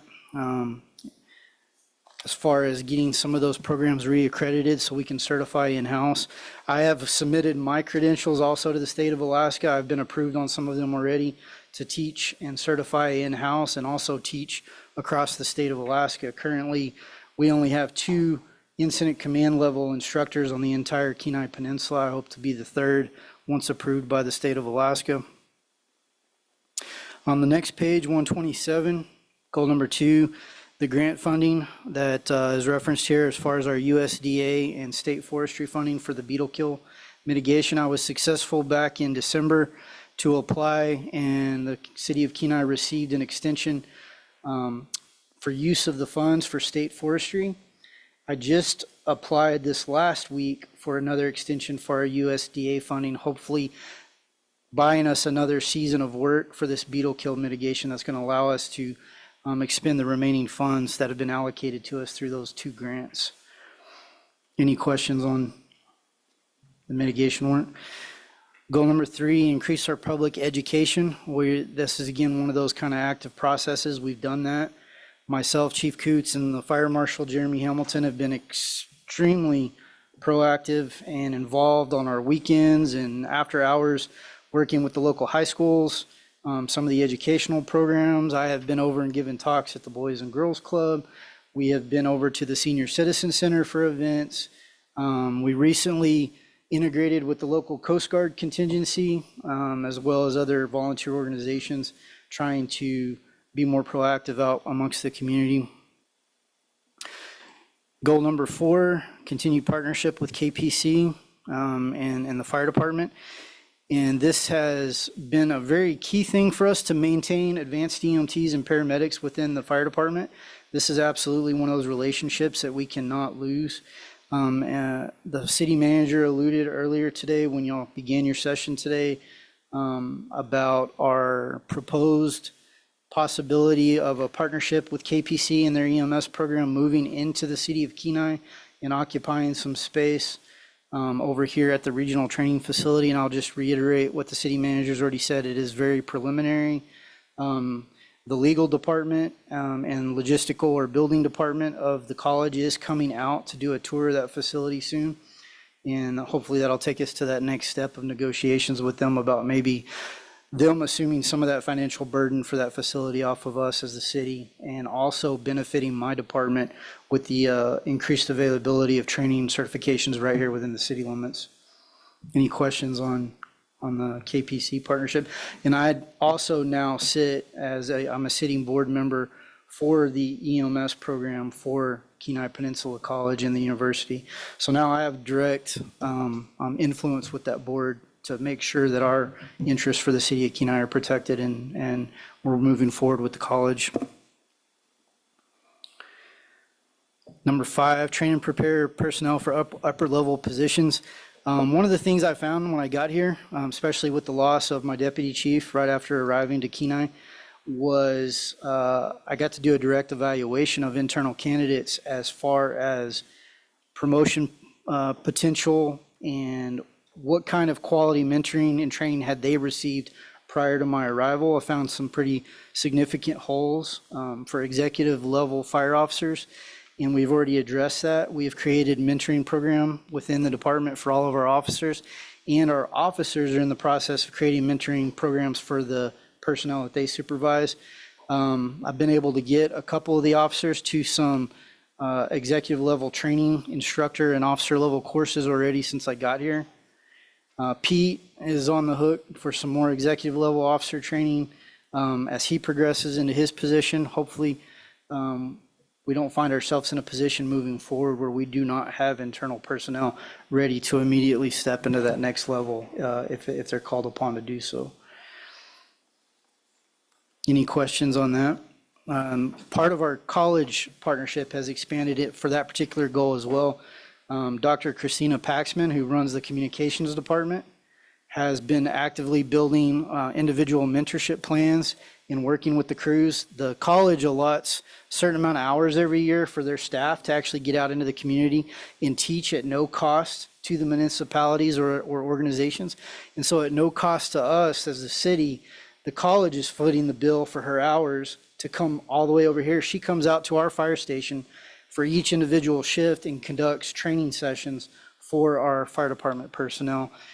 I'm getting ready to submit an evaluation of those services provided to us to the city manager because Terry has expressed interest in possibly utilizing some of those college resources to benefit other departments within the city. And again, it's beautiful because it's no cost to us. And that wraps up 2025. Moving forward for FY26, I spent a lot of time in the Imagine Kenai Comprehensive Plan. I know Tyler did a good job earlier in his presentation for Parks and Rec, alluding to some of the comprehensive goals. For us at the fire department, the goals in the city's comprehensive plan that particularly pertain to us is Goal 1, quality of life. For my department, quality of life means that I provide our residents in the city of Kenai the same level of technology, expertise, and service that they would get in an ambulance in, say, downtown Seattle or downtown Denver. And we are currently doing that. We've made significant improvements already towards this goal since I got here. We've improved some of the technological advancements and tools that we carry on our ambulances. Some of you participated when we put the 2 new ambulance rigs in service this last year, and we have more coming. I would say we're ahead of schedule on a lot of these 2026 goals to include this one. Goal 4, public services. Again, I mean, we're a huge public service. What we provide. Who are you going to call when there's an emergency? You're leaning on us for hazmat, you're leaning on us for EMS, you're leaning on us for technical rescue and fire extinguishment. Goal number 7, natural hazards and disasters. Again, hazmat, environmental preservation is a huge area that we are leaned on, and that is a huge hole that I've identified in the fire department. And then Goal 8, environmental resources. So with the actual department goals, Goal 1, update accreditation with the state of Alaska Fire and Life Safety for certifying to that firefighter 2 level. Again, that alludes back to some of Terry's earlier comments about our partnership with KPC. Not only do we hope to get their EMS programs over here within the city, we're hoping to get their Firefighter 1, Firefighter 2 certification back online, which will benefit us. It'll get my guys experience instructing, but it will also afford us some local candidates that are already certified at the Fire 1 and Fire 2 level. Goal number 2, work with Public Works to finalize Phase 3 and implement forest mitigation grant monies from the state of Alaska and the USDA. And again, I've been working hand in hand with Lee, our new Public Works Director. He has been absolutely stellar since we got him on board with the city of Kenai. And that program moving forward with the extension that we just put in for this week, I hope to see during this summer season, wrapping up a lot of that Phase 3, those areas we identified as a priority to see beetle kill mitigation accomplished. Goal number 3, improve and implement new personnel testing procedures to enhance our candidate pool. Chief Ross talked about this a little bit. I know he mentioned retention as a big issue, but just recruiting has been a major issue for public safety, not only in Alaska, but all over the United States.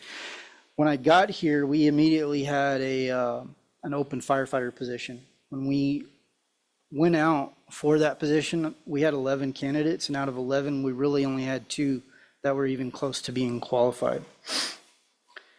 And when I say qualified, I mean that very loosely. And so I began evaluating how we were doing recruitment, how we were testing potential candidates.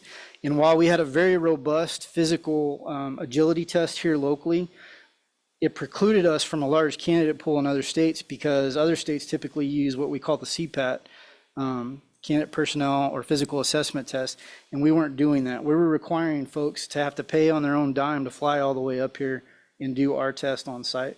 We've since adopted a standardized test locally that mirrors the CPAT nationally, and now we can recognize and accept CPAT from all the other states in the lower 48, which has opened up our candidate pool significantly. This most recent position that we had open, we had close to 40 candidates, and out of 40 candidates, probably 2/3 of them were qualified by adopting the CPAT. And then we've also adopted the National Training Network, which is a national standard for the written test. So people can test for our department completely off-site now, and we can accept their credentials, background check, written test, and physical test to employ them for the city of Kenai. which I think is going to benefit us tremendously moving forward. National Training Network is projecting that our next vacancy, now that we're fully online with their network, we may see 100 to 150 candidates apply for a single firefighter position for the city of Kenai, which will be a huge improvement. Goal number 4, consolidate fire department database services for cost savings and improved data tracking and dissemination. You guys, you're all aware that we were retrograded right before I came to the city of Kenai on our ISO rating. A lot of the points that we bled were simply, in my opinion, due to lack of database and informational management. I think a lot of points that we bled in certain categories might not have been lost if we had better records keeping and we were not trying to go back and forth with the ISO inspection team for a period of months to try to create ad hoc reports on the fly and justify what we were doing as a fire department. So what I've done is myself and Chief Coots, we have evaluated the top RMS, records management systems available to fire departments over the last several months. We have finalized the contract with Terry's approval to move over to a company called First Due. That is going to consolidate 6 different RMS platforms that we're currently using into one. And rather than a period of months of trying to develop and data mine in order to meet ISO inspection requirements to prove what we're doing as a fire department, we'll be able to do it in a matter of minutes.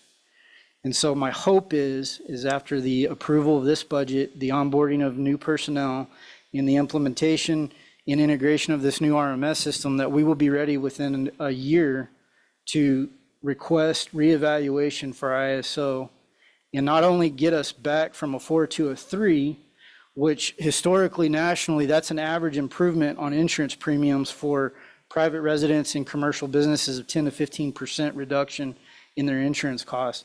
But I realistically think it's possible that we might even be able to get to a 2 ISO rating, which would be the absolute best the fire department in the city of Kenai has ever been. Any questions? Goal number 5, improve paramedic and advanced EMT accuracy when administering meds. And so we just finalized the contract and have done the subscription to implement a process and program called HandTevi. It's already being used across the state of Alaska. Our medical director, Dr. Levy, is a huge proponent for HandTevi.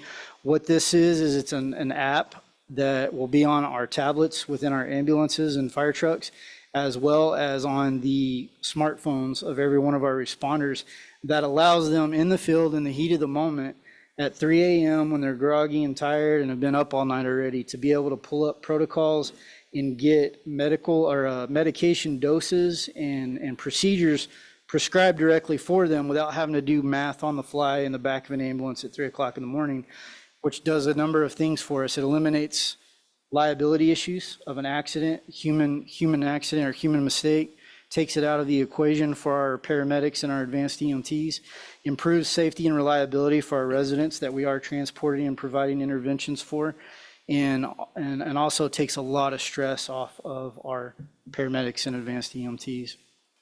In that, we've started the integration for HandTevi, and we hope to have that online within the next 2 weeks. So just saying for 2026, we're very far ahead of the curve on these goals already. I hope to wrap these goals up in the first quarter of this next fiscal year and already be moving on to my goals that I outlined in my 3-year master plan that I'd presented to the city manager shortly after I arrived to the city of Kenai. As per my 5-year master plan that I created when I got here as a new fire chief that I presented to the city manager, I would say I'm a 1.5 years ahead of my goal timeline for the 5-year master plan. Any questions for me? Any questions? Go ahead. Just looking at the, first of all, thank you for a very detailed report. With the implementation of the couple new softwares that you have, I was just curious where those items fall in the budget. So we're trying to move the bulk of those right now into that professional services category. Okay.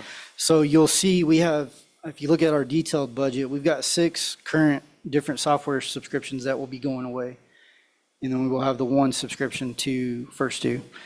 There is a slight increase overall in cost, but we are picking up some services that we don't currently possess that will address some of those holes and shortfalls in our overall evaluation and ISO rating that I spoke to earlier.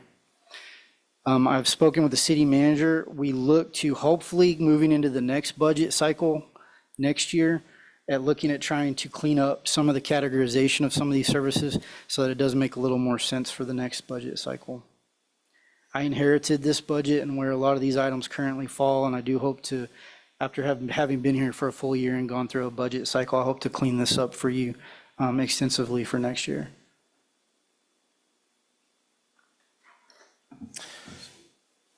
We'll actually probably take a look at this and move some of these computer-related ones out of professional services up to the computer, because that's one thing we're trying to do in this budget cycle is to get all of the IT-related stuff into the computer software, because that's one of the things during audit that it'll enable us to do a lot faster reporting and pull reports when we're just pulling from the computer software line. And that's a new standard that they have to be tracked differently, is that correct? Yeah, it's GASB 96, so yes. Another question for recruitment, and I guess this is both for you and for other chief, is do we have a cadets or explorers program for our fire or police force? No, we do not. And actually, Chief Coots and I have already started looking at, and I have spoken to principals at not only Kenai High School, Nikiski, and also Sohai about a possible summer internship programs for graduating seniors that would like to come do ride-alongs and gain EMS and fire training for a summer program within the fire department. Right now, it's not realistic for me, staffing-wise, and with that also being prime DipNet season and some of the other things that we have to deal with. But I do think with the new positions taking a lot of burden off of us for overtime staffing and things like that, I will be able to delegate and assign some new programs to personnel within the department that will allow us to do that. One of our number one goals for improving recruitment is to farm out and kind of cultivate homegrown talent right here within Kenai. I would love for us to be a great program to see local graduates to have a great professional career in public safety without having to leave Kenai Peninsula to go do so. Thanks. I know it was briefly mentioned about the need for equipment. Have we heard anything or moved forward with anything as far as I know the ladder truck was a thing that's been on the horizon for a while now, and I don't know if we had any new updates on that or not. So we have a company coming up from Washington, hopefully, I believe it's within the week, is that correct, Pete? This next week to do a certification for non-destructive testing on the platform, on the current tower that we have. By doing so, that takes a lot of the liability off of us for maintaining a truck that aged in service. And that gets us some more time to utilize the tower that's in service. Our tower has very low miles on it, very low hours of use, but industry standard and NFPA guidelines do recommend that you completely retire an apparatus after 20 years of service.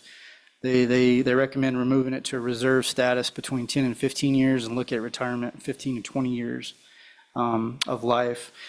Our tower, like I said, is in good shape, and the non-destructive testing will allow us to guarantee that truck is safe and serviceable. There's a lot of stress on those ladder beds, on those towers especially. We have the only tower with a bucket on the entire Kenai Peninsula, which is a huge benefit to us.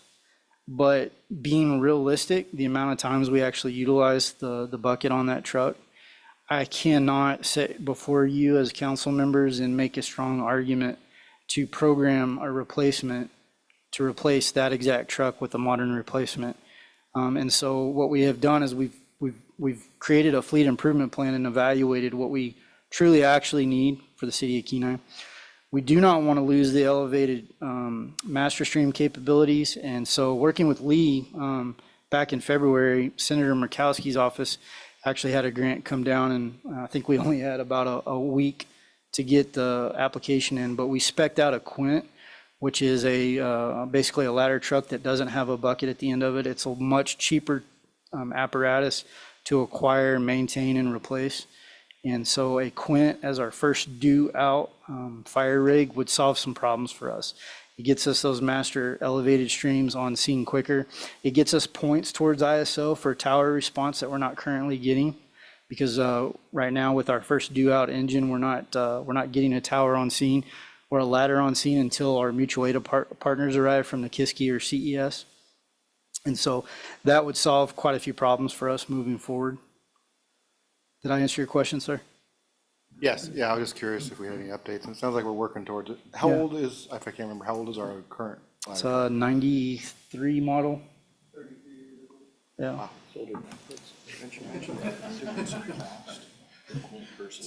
Yes, sir. Yeah.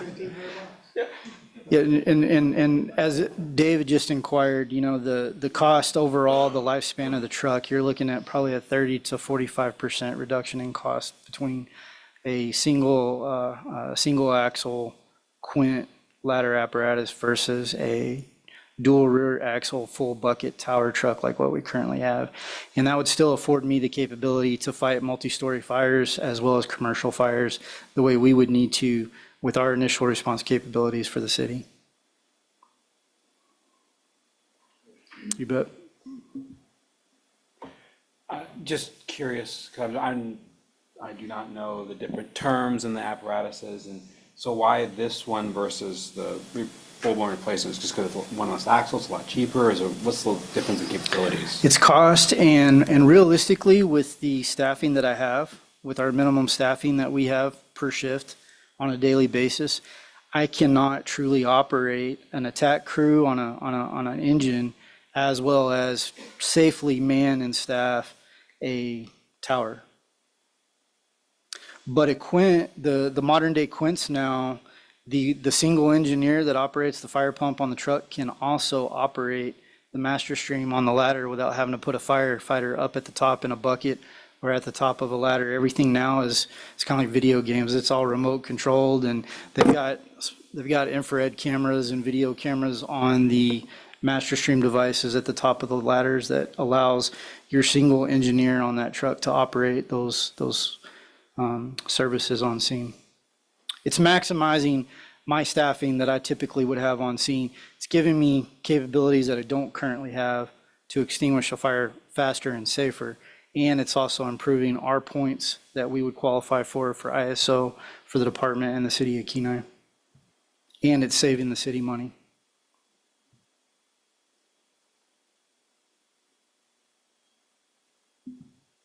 I do have a question. Yes. Actually, it's kind of a broad question. You mentioned gauntlet when you sat down, but it's not, that's just one.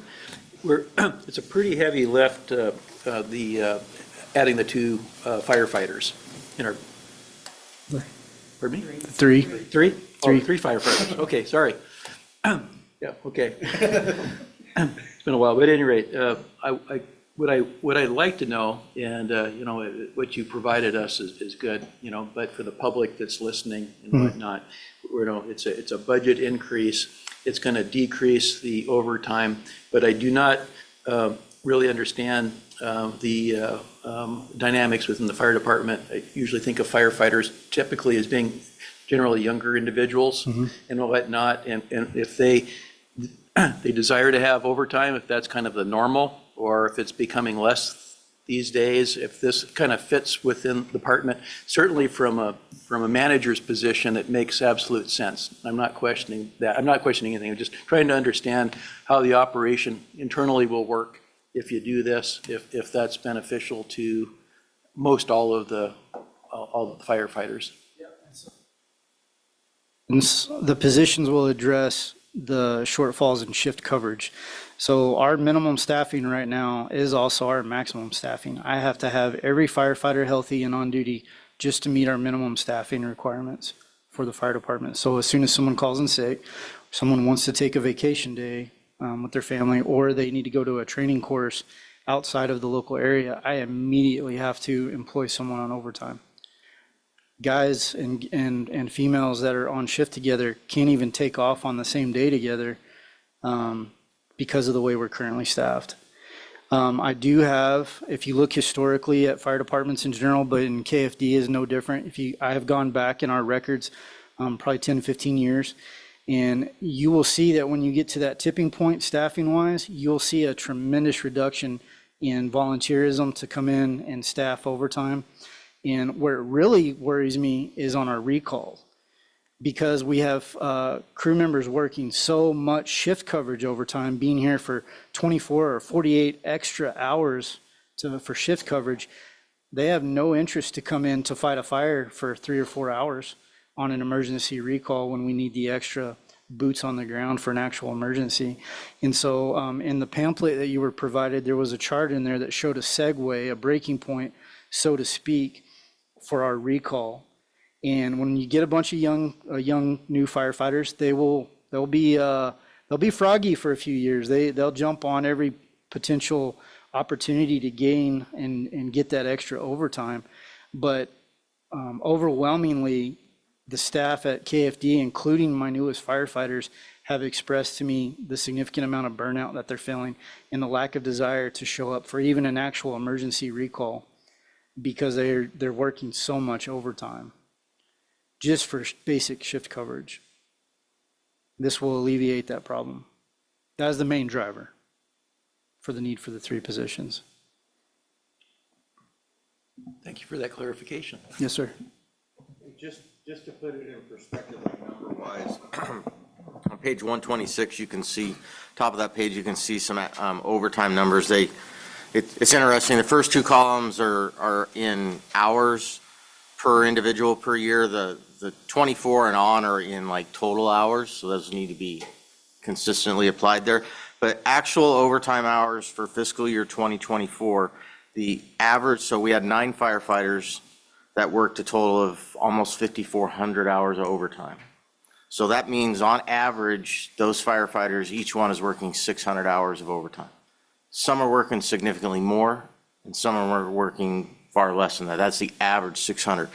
The average engineer, we have 3 of those, working 526 hours of overtime. The average fire captain is working 611 hours of overtime. So on average, our personnel are working somewhere between, I'm going to guess, average around 550 hours a year of overtime. That, working with the chief, is what that was the predominant decision point for me, was seeing that amount of overtime that we're requiring these individuals to work. I don't think it's sustainable.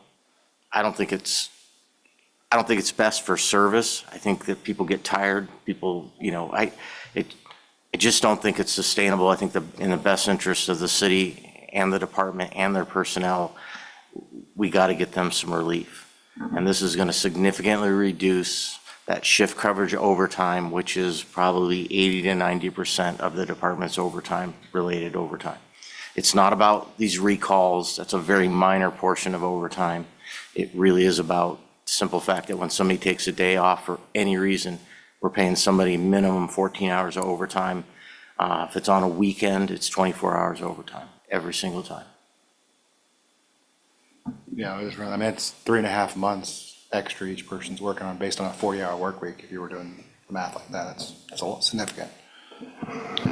Well, and just to kind of touch on that also, when you look at the shifts they work for, you talk 40-hour week, that's 2080 for the year, right? For firefighters, it's 2912 to begin with. So it's on top of all those kind of additional hours as well.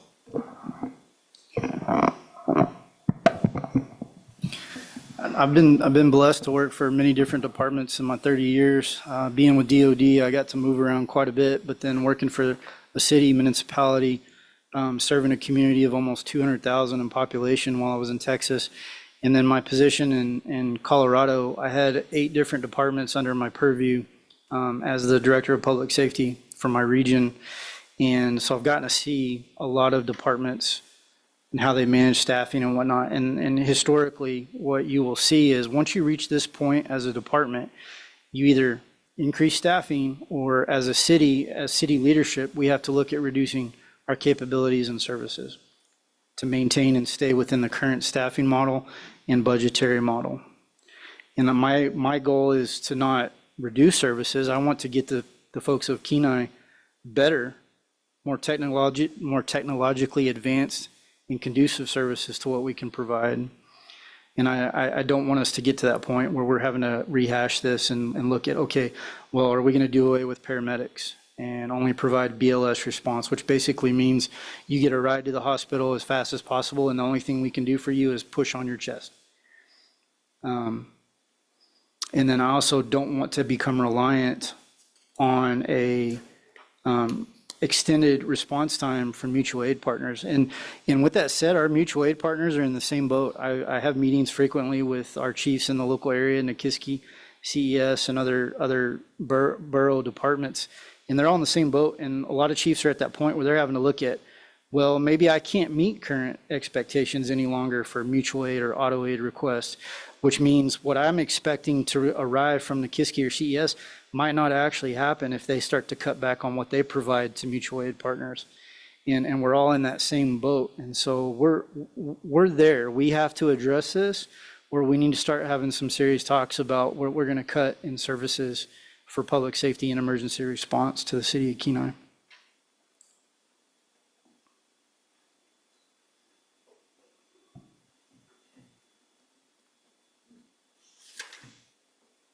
I appreciate that in-depth conversation about this. Thank you. Yes, sir. Anything else for me? I think we're good. Okay, thank you. Thank you for your time. Thank you. Okay, that brings us down to the library.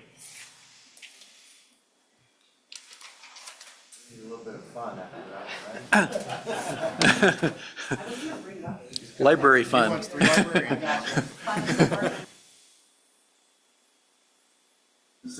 Got to turn the mic on so we get it on the record. The library is the funnest department. Don't you have Just so we're all a clear. plaque that says something like that, Chief? All right. Well, hello, everyone, and it's good to see everyone today. Library's overview begins on page 163. And it starts with our mission, which is to be a welcoming place where people can connect, learn, discover, and grow. We strive to ensure that every visitor, in person or online, feels a sense of belonging, whether that's accessing our 70,000 items that we have at the library, exploring our ever-growing library of things, utilizing our statewide consortium's over 3 million items, or accessing our digital library, which is available 24/7. In 2025, and this is our goals from 2025,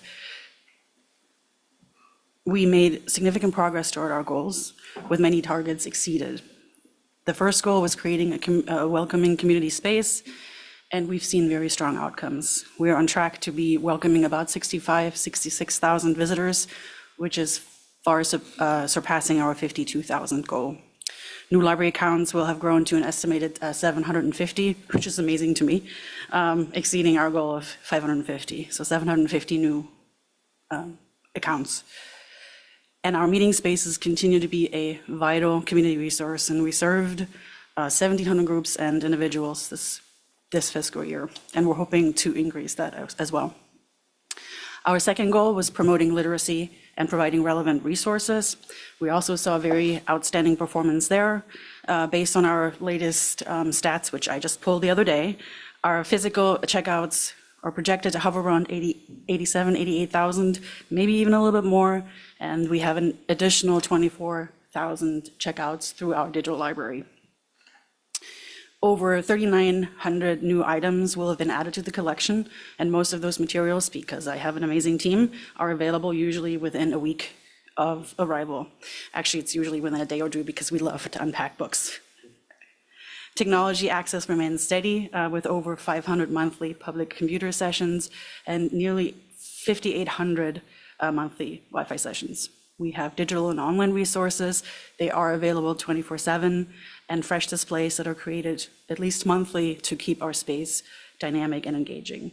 In support of our lifelong learning goal, the library delivered a wide range of programs. Children's programming is especially strong, with about 35 events per month against our goal of 15. I'm going to up that a little bit. Adult programs also exceeding expectations. Teen programming slightly under target, and we know this is something that we have to continue to improve. We have outreach programs, we have DIY Kids, we have new partnerships that we continue to grow, and our summer reading program this year is going to be epic, just saying. Overall, I think we've made significant strides toward our goals for 2025, demonstrating a clear commitment to our community. I wanted to talk about a few improvements that we've made this year to better serve our community. We implemented an online calendar and room reservation system. We now have an online archive of the Peninsula Clarion accessible at the library. We just recently added a couple of tools. One of them is the Chilton's Library. These are the auto repair manuals that we used to have the tomes, and now they're all online, accessible either at the library or with your library card from home. We also just added a test and career prep tool. So if you're interested in, or if you know somebody who needs to take ACT tests or high school, college, and then on up, these are available through the library at this time. We also worked on some reorganization of our collections, mainly in the kids area, and we added a whole bunch of wayfinding tools, and we've heard some really good response from our patrons, and it's also improved our collection, our circulation. Finally, and this is something I forgot to put on here, we just recently added a newsletter. It's a weekly newsletter that goes out. You sign up for it on our website, and it'll tell you the new books, new items that were released that week, and we also post news and our resources on there as well. Really good resource. Looking ahead for fiscal year 2026, our goals really remain focused and community-driven. We want to maintain strong visitor numbers, want to expand our collection by approximately 3,500 items, and we want to just continue to consistently support access to technology and online resources. And then, of course, also our bread and butter, offering regular programs and outreach to all ages. In terms of our budget, on page 167, you'll notice some significant shifts in certain accounts. For instance, our computer software expenditures have increased substantially, while repair and maintenance costs have declined substantially. And this is actually in working with the finance director, we reorganized those accounts and just ensured that expenses were charged to the appropriate categories. Overall, though, our budget remains pretty flat with only modest increases reflecting rising costs. Overall, I would like to say that the library delivers significant value on the city's investment, serving as a vital partner in education, career development, creativity, connection, and overall quality of life in Kenai. And with that, thank you for listening to me, and I'm happy to answer any questions. Okay, any questions? Well, I'm excited for my son. He's excited about the Chilton's manuals online. Great. He's currently working on another project right now, and I think he's utilizing those, hopefully. Perfect. Anyway. And this might be for staff, finance. The library building is the only bond we have out, right? How close are we on fruition on that? I know it's getting close. I was gonna say, we'll get to that later on here, but no, we've got, 2030 will be, so we've got 5 years left on that. Yeah, we refinanced it not long ago too, which helped out a lot. Thank you. Reading the paper, this just, the state of Alaska librarians worrying about, money coming into the state, from the state and from our other, is there anything you can share about what we might see that might be different this year? You get a lot of grants from the state and others, and I was just wondering if you anticipate that to be any kind of an impact for our library. Sure. As far as I know, our annual Public Library Assistance Grant is safe, at least for this year. That was the latest that we heard. So it's the $7,000 that we get on an annual basis. In terms of federal funds or pass-through funds, I'm not sure. I can't, yeah. It changes daily, so, yeah. Okay, thank you very much. Thank you. Okay, that brings us to Human Resources. Vice Mayor, I need to step out for a I'm sorry? second. You guys can keep going. I got to step out for just a moment, though. So if you want to Okay. take a break or not.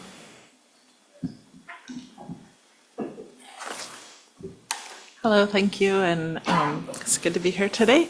I am just finishing my second year as Human Resources Director here at the City of Kenai, and I'm happy to be a part of this organization. So if you want to take a look at the Human Resources, our mission has not changed. It's, we are committed, I am committed to developing, what page are we implementing, on? So we pardon can- me, what page page? 94. Thank you.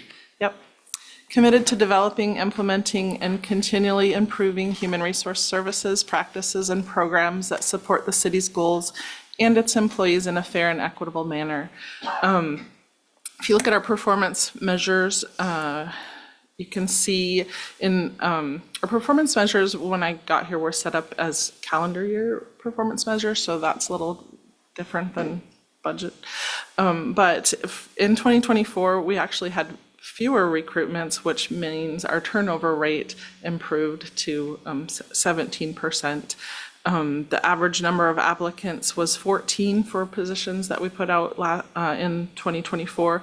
So far in 2025, we've actually seen an increase in applicants, so that's been good to see more qualified applicants applying for positions.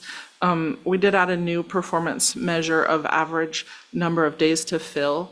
This number is actually, different people calculate days to fill differently, but I've calculated it by the time, it includes the time between a job posting to the time that an applicant actually starts at the city. So you can see in 2024, our average time to days to fill was 70 days, which is kind of interesting to know that it takes that long from a job posting to the time that an employee starts. Typically a job post for a couple weeks, interviews might take 2 or 3 weeks. And then depending on where an applicant comes from, you know, if they have to give 2 weeks notice, we've had some people have had to move to the area. And so it's not a super fast process, but we're hoping to get that number down in the next few years and working on improving our processes so that sooner we get those offers out, the sooner, you know, the more likely we are to fill our positions.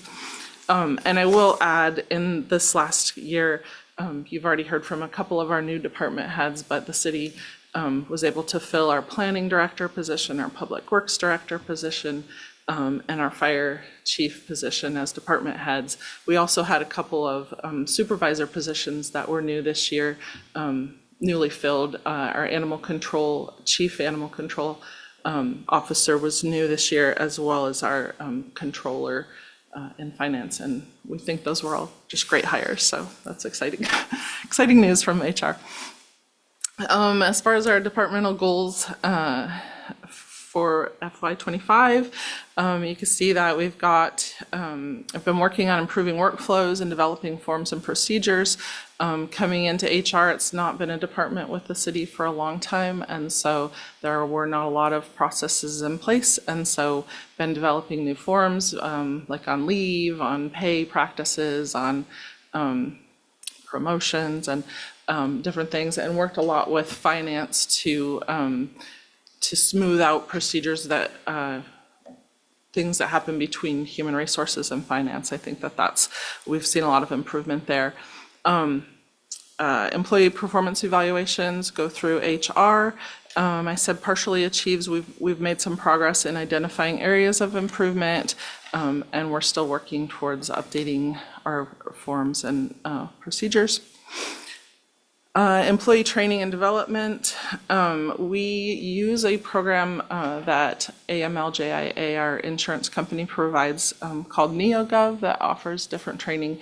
All employees of the city go through some annual training on some different, in different areas, but we've also started using it more for individual and departmental training that can be assigned.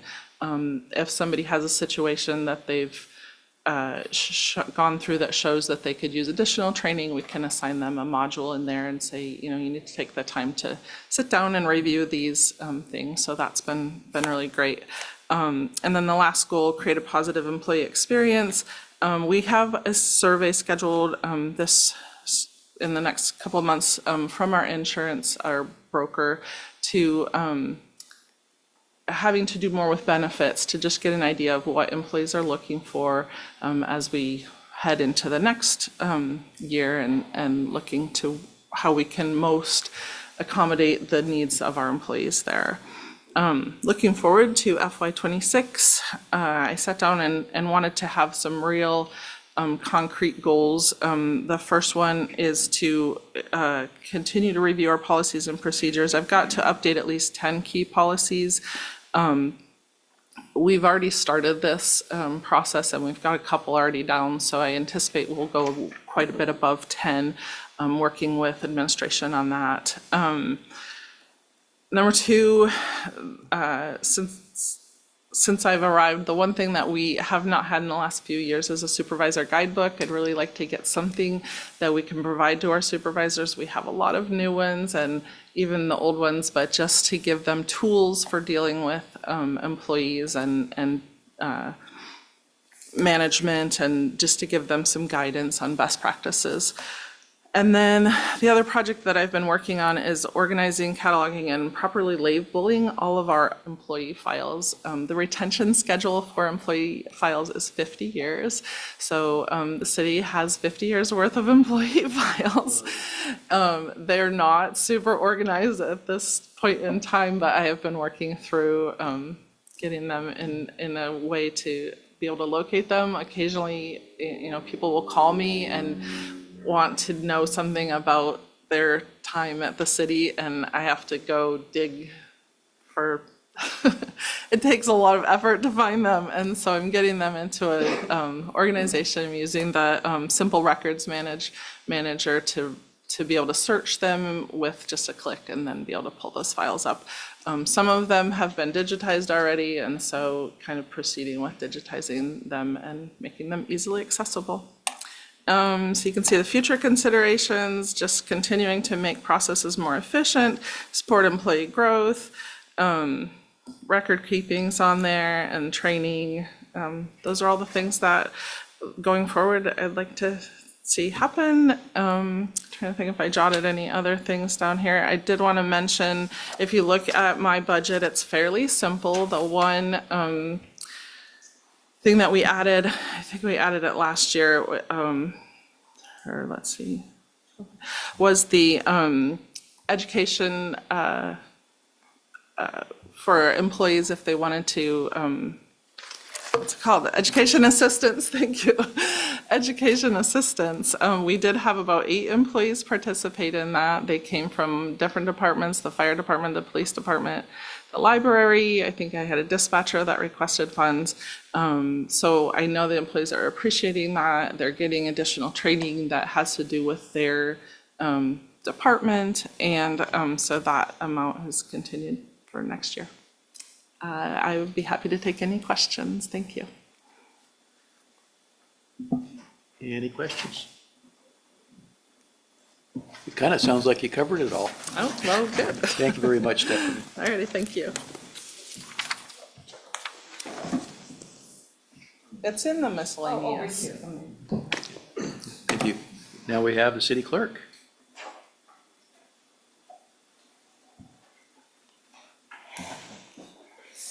Thank you, everyone. We'll start with the clerk. You're on page, I had it right here, 72. I apologize, I'm missing a page that I needed. No, my notes. Okay, anyway, so we'll start at this and I'll wing it without my notes. For our overtime, so nothing changed in our mission statement or our functions or responsibilities. I updated those last year. For staffing, no changes. Last year, we did an overtime increase to 15 hours to help with the state election. We're no longer doing that, but I also would like to keep the 15 hours overtime, because to run an election, it takes that kind of overtime, and to make sure we have continuity and 2 people in our office that continue the election, whether one's there or not. I think it's important that both of us be pulling those kind of hours. And then our performance measures, not much has changed. Everything is there. If you get back to our business licenses, we have set our goal to respond to those within 1 day. And as you can see, we're generally getting those licenses out the same day we get the applications in. The times that that doesn't happen is when the applicant doesn't bring all of the paperwork. They have to bring us a lot of proof documents, and when that is on them because they didn't bring it, I don't count it against our numbers. And then if you look at our FY25 goals, we spend all business licenses in 1 day. We achieve that goal. Review and audit the Kenai records retention schedule. We are partially there. 10 departments are complete. We have another 8 that are under review. Once we finish this process, the entire rewrite will go to the city attorney to make sure that I caught all of the legal requirements before we bring it to you guys for final approval. Once we get into that, we'll get into deeper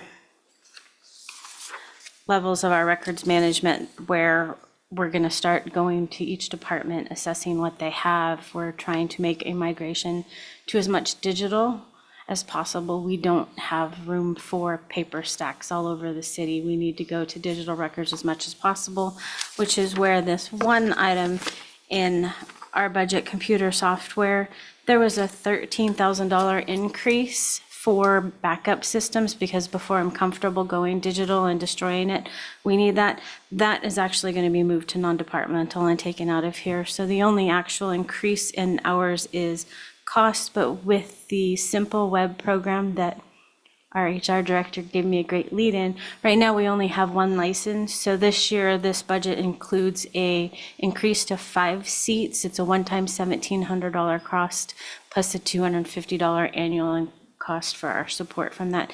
And now that we're rolling it out with other departments, they all get to use it, and we're not going to have more than 5 users trying to use it at a time.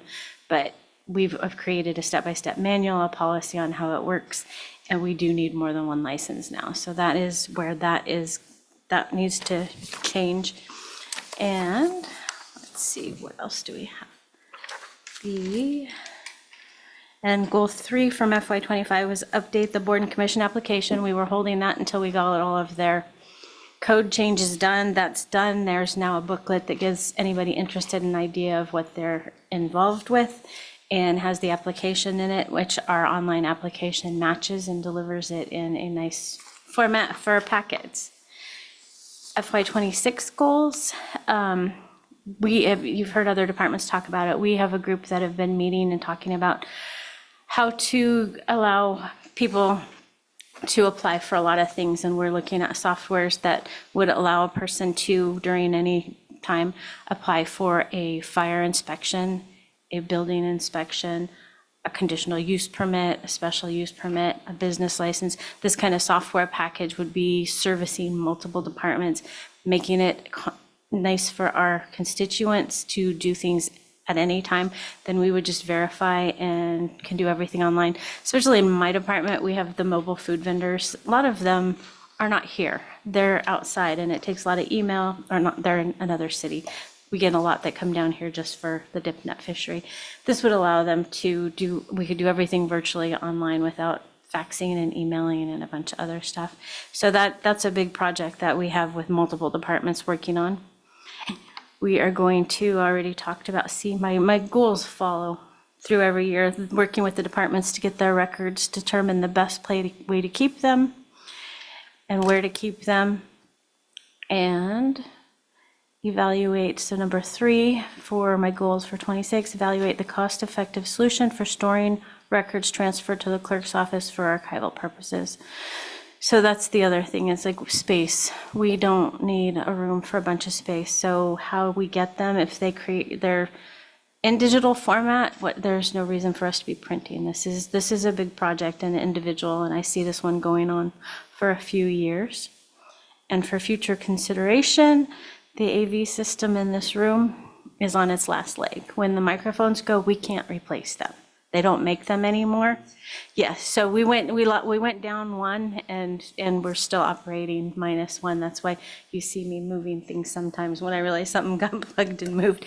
And there's other things that we can look at. There's the system that's running our video. Every now and then everything loads up just fine when we turn the video on. I don't know where this picture is, but it's kind of like a haunted photo of Chambers. And IT made me great instructions on how to reboot that whole system to bring it back up so it's working. But yeah, you'll just turn the video on and it's not anything that's actually in here. So this system is one of those that next year I'll be looking at putting into our budget. Any question about the clerks? All right. I have a kind of a question, and it's sort of political, but it has to do with next year, but also this fall. And it has to do with the ballot initiative that's going to be voted on, I think in October, regarding paper ballots, which definitely affects your department and all that. If that were to happen, I'm not sure what our city code or whatever goes, and what is the potential, if that were to happen, as far as the city goes and you. So on that subject, watching closely, we'll see, it is going to be on the October voter. It was a citizens initiative that was certified, and the voters will get to decide. I'll be watching it because it only affects the borough. It does not affect the city's code, but because we do so much together with the borough, we get a very cost-effective use of their electronic machines. I will be prepared to bring forward recommendations to the city council. One, I'll be able to tell you how our city's voters voted on the subject, because it breaks it down to precincts, and we're very fortunate the city of Kenai precincts match our city lines. So I'll be able to tell you exactly how our voters feel about it, and then I'll bring you, the council, the options on whether they want to go to paper ballots or if they want to stand up our own electronic machines, depending on how our voters vote on the subject.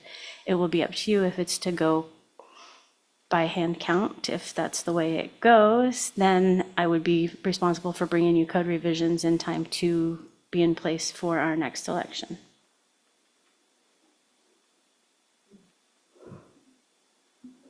Okay. Legislative, no change to mission, function, and responsibility. This is your guys' budget. If you guys want to make changes to those, I'll be glad to work with you on ways to do that. You're on page 81. Look at your number of meetings, just our performance measures. This is so far 2025 and me estimating, so chances are we're gonna move up from there. And our voter turnout this year was 15%. It was up from last year, but down from 2023. So those vary on what's on the ballot and what's on the borough ballot, since our elections are at the same time. The sales tax history, we'll thank finance very much for plugging those numbers in for me every year. Same with our assessed value histories on the next page. Department goals, I try to pay attention to the legislation that you guys bring forward to bring this out. So you have continued to support and collaborate with the U.S. Army Corps of Engineers and the federal delegation for the Kenai River Bluff Stabilization Project, which is about to start. You are, again, maintaining friendly regulations and taxations for businesses to create a stable, positive climate for private investments in support of Imagine Kenai 2030. And 3, achieved, support continued community outreach and collaboration for the waterfront redevelopment plan in support of Kenai 2030, Imagine. And then number 4, seek opportunities for efficiency by striving to maintain stable tax rates without negatively impacting services to the community. We do this with our budget kickoff meeting, setting goals in January with our capital plan. This is something that you guys do on a regular basis through this whole process. And again, these move forward to 2026. The Bluff project is not done yet. Hopefully we're getting close, but it's definitely underway. Again, it's up to your guys' legislation to maintain the business-friendly regulations, support continued community number 3, outreach for the waterfront redevelopment plan, and seek efficiencies. So basically, we just move these forwards. If anybody wants to change these, I'll be glad to work with you for amendments. And future considerations, provide sufficient levels of funding for replacement of significant city assets as they near the end of their useful life. And that's the legislative budget, and I'm available for questions.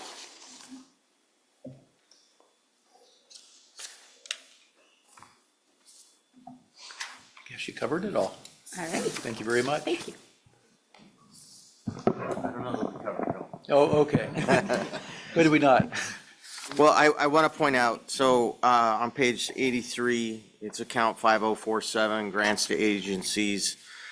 These are the grants that council provides to different entities here at the city, outside the city. That number is down from 32.9 last year to 15.6. What has been removed, and Shelley may have to help me here, but was the $10,000 grant to the Boys and Girls Club, because I believe that's part of their agreement. It's a contract. That contract's actually up for renewal. I think it expires in June 30th. Tyler's working on that. It'll be before council. In the future, if that amount is extended, it will be included in the Parks and Rec budget, not here as a grants to other agencies, because it's required by that agreement. The other one that was removed was the Oilers baseball utilities. It depends. So, well, it's because it depends on our rates for water and sewer. So as our rates change, that grant has always changed. That's been, also that is contractually under that lease with the Oilers, so that's been moved to the lands budget. Because it really isn't, these are more discretionary, I feel like discretionary, and if they're required by a contract or a different agreement, then we've elected to move those out. So was there any? So anyways, the list that's on page 84 represents the grants from last year at their amounts from last year. 100% in council's, these are yours. Shelley has put this together for you, which is kind of reports from all the different folks. Some are requesting additionals amounts for the upcoming year. Go ahead. I made a note to put 2 mics at this end next year, but another one that came out of here is based on the docent, the Historical Society did not request funding this year, and that was a $4,000 funding for the cabin docent. So anyways, I wanted to call your attention to this report that Shelley put together for you. And we'll just wait for, I guess, direction from council on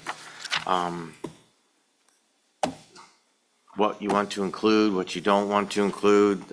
Like I said, the 15.6 represents the same amount as FY 24 for the entities that got in here. But I know who asked for 10,000. Carts asked for 10,000 as opposed to 5. Yeah. One thing it doesn't include in here, sort of with the Watershed Forum, is it's from before, actually, we offered our lab to do testing. And it doesn't reflect that in our budget here, that they've been going somewhere else, but I think that's still our offer, at least to do half. So, and they do it in 2 parts, and the Watershed Forum was good enough to give us the dollar amount that value is. I would include, it's something that council can discuss when we get there, but there's the cash donation, but I think that there's whatever there is for the month of July or whatever, that month could be included in there. Whether they take it or not, it's up to them, just like anybody else here. That's just a thought I have. I mean, they're asking for more money. We're providing in-kind services, and I recognize the city of Soldotna is not, let's see, I'm not picking on Soldotna really, but you know, they're doing in kind, and there's a cost there, but you know, doing those services, but it's there's not the funds in there. Perhaps they, you know, they ought to be going for other funds too, but I think ultimately it is that we are offering at least half of that, then that's what we want to do. Is there a problem with putting that in the, Terry, you know, as an offering? And Thank you, Vice Mayor. I'm not sure that it would be necessarily appropriate to show it in the budgetary amount. We can certainly make note of it on this page, and we can certainly communicate that to the Watershed Forum when we communicate the grant amount that is approved as part of the budget, that, you know, there's a cash donation of X and up to X amount for in-kind donations for testing services performed in the city's lab. We can definitely communicate that, because these numbers really represent the authority to spend. And in that case, it's really not going to be spent, even if we do provide the services. It's not necessarily a traditional expenditure of funds, I guess. Yeah, I guess when you look at the budget or whatever, it doesn't look like that was part of the deal, but it was, so. But we can definitely put it in the narrative portion. We can put it in the narrative, I suppose. Did you have I believe they stated when they presented to us that we didn't have an adequate lab. And then I talked with, remember we talked about that with Lee when we were at the waste treatment plant. And I don't remember what, I asked a question about how, if it was insufficient or if they just chose to use Soldotna's or. Yeah, Councilmember, I think I have, I don't know if I should say anything, but I think I understand where their statement's coming from now. Our lab is 100% adequate to provide the exact same tests that the City of Soldotna's lab is currently providing. I think when they looked at tests beyond what the additional tests that they're currently sending off to commercial labs to have done, our lab would have difficulty performing some of those tests because of the sensitivity and the types of tests that they are. So when they're saying our lab wasn't up to sufficient standard, it's to say test for copper or these other things that they're commercially having done right now. We have the exact same abilities to do the coliform bacteria testing that Soldotna is doing for them, the turbidity testing that Soldotna is doing for them. So I think that's where those comments were coming from. But you know, in my opinion, they're choosing. I think they very easily could ask Soldotna for a half cash contribution and use half the services and do the same here. They're choosing not to do that. I think it's logical to offer our lab to do that. But I think that's where our lab wasn't certified enough, but we certainly can do coliform and turbidity testing for them. Yeah, I'm just stating what I think, and I guess I don't absolutely know, but I doubt very much that the water treatment plant or sewer treatment has a gas chromatograph where they can determine the amount of lead, arsenic, and everything else in-house. That's quite a piece of equipment, and it takes a lot of certification to do so, and they don't have that capacity. I think I'm seeing a nod over here if I'm, and that, so those bottles just simply get sent to Anchorage to be done. So the lab I'm saying this now confidently, the lab in Soldotna doesn't have the capacity to do beyond what we can do. We're equivalent and equivalently certified for those tests that are being done, that we got numbers for. So anyway, not an argument, just I think we're providing an offer, to do some of the testing, and if we have the capacity with our crew to do the work, then I think it's okay to offer that and put it in the comments in our budget. I know it was mentioned that, but I don't see it on here from last year, or is this am I looking at this year's budget possibly? Oh, this is 26, that's why. I just didn't see the list for the docent, it's not on there. The Industry Appreciation Day, it was noted in here, we haven't actually paid out since 2020. Industry appreciation. Yeah, there's one that we haven't paid out. I couldn't find the organization. Yeah, I see it on here, Industry Appreciation Day for 500, but in your notes, it said that we haven't paid it since 2020. So can we just assume to take it off since they didn't request it again? Okay, thank you. Oops. And then also talking about that, what are the miscellaneous grants to be identified? Is that just random, we don't have anything there, it's just there if we wanted to, or are they allocated to something? So I'll give you an example. Last year, the Dawson came out higher, so that covered unexpected expenses. So it's kind of like a contingency if something varies. If something came in, for example, the chamber fireworks were higher and you guys wanted to increase midterm, that would be a contingency. Okay, so it's not allocated per se, it's just there for a buffer? Okay. We've used that money for like school things and stuff like that. The school group comes in for a trip or something and asks for a donation. Is that where that budgetary amount comes from? It's a donation that they're asking for, a hockey team? That could be. In my Whatever. tenure here for the last 3 years, we haven't used it other than to cover deficiencies in other areas.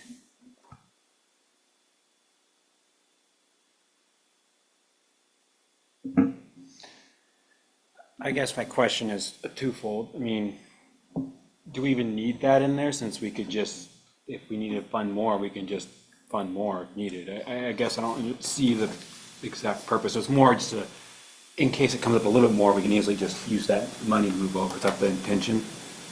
Having it in here allows us to handle it administratively without going through a legislative action. Awesome, thank you. And then, is this the time to, do we want to talk about some adjustments to this now, or we want to like bring it forth more formally? What do you guys? I'm guessing it's the time for this, so, Mike. Well, we can't take action. I know we can't. Yeah. I know we can't take action, I'm just saying, But it's probably a good time to- hear the Yes. sentiment of council and understand what Mike. okay, gotcha. So a couple things here. I noticed that the chamber is requesting an increase to 5,000 because of the fireworks for the holiday display. I would support that because that's a huge crowd drawer. So I'd like to see that come up. And then I'd also, carts, I would like to match their ask. They've done a great job, in my opinion, this last year, with the presentation that they've done, and adding those additional services, including Saturday service and getting a new fleet of vehicles to help assist that. I believe that we as council should continue to support that organization in their efforts, because transportation is huge. It's right there with housing. And for them to, we're the biggest service area, we really should try to help them continue to meet the goal of our population. How much was that an increase to for carts? They asked. 10 total. To 10,000? I was asking.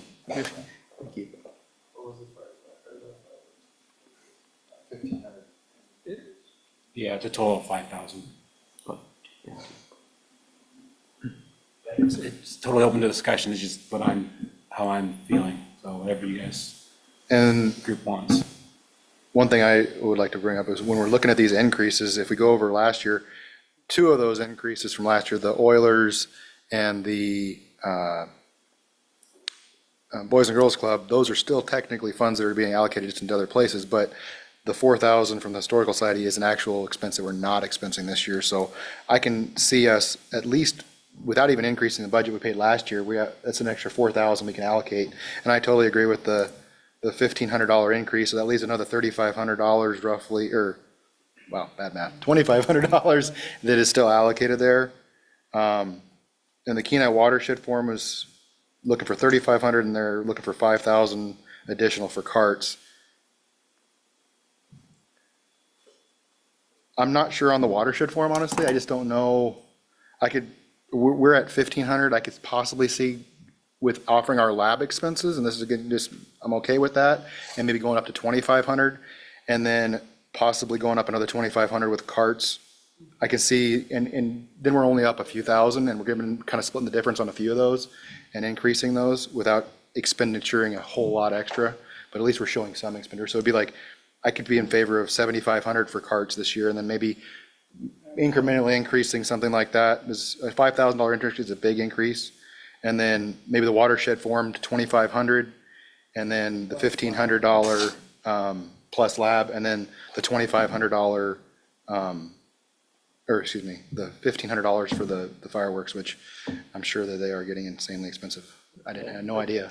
I think what we can't do is make a decision, but we can. Yeah, we can talk kind of- about it. kind of nod And that's where yes. we can talk about it in a big group. And it could actually be, if it's okay, I mean, we could get it into the budget if we're kind of nodding our heads here, but we can still debate it at the appropriate, Yeah. appropriate time. But it does for us, and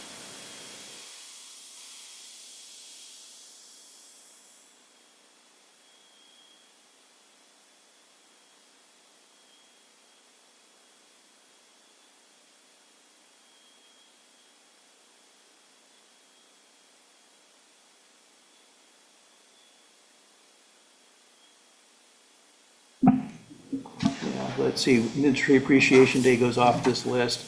The, let's see, the rural transit, you carts, you said 10, you said 75, like kind of like your, you know, but. I'm getting it right. But, I mean, I'd like to see the increase, but, yeah, that's fine. 75 is okay.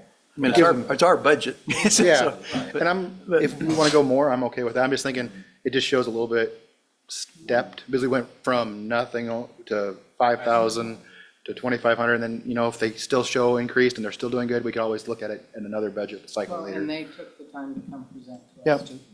So 7,500 sounds like a target for right now. And what am I missing? Yeah, watershed, the watershed 2,500 plus the lab. Was they're asking for 3,500 more this year? They wanted us to go back to 5,000. 5,000. And I would just advocate for them, 'cause there are not other places that are doing those services for the namesake of our city, the Kenai River. DEC doesn't do those services. No one else does those services. We do have people that do transportation. I agree with increasing for fireworks and transportation, but I also am a big fan of ensuring that we have clean, healthy water in the Kenai River, which is kind of why we're here as a city. So I think it's important, an important resource to make sure we take care of. Yeah, I agree in that it gives us a data point. We're at the bottom of the river here, so we're receiving all of that. And there's data that shows what the water quality is. If it comes up in the question, we're going to do something with the harbor.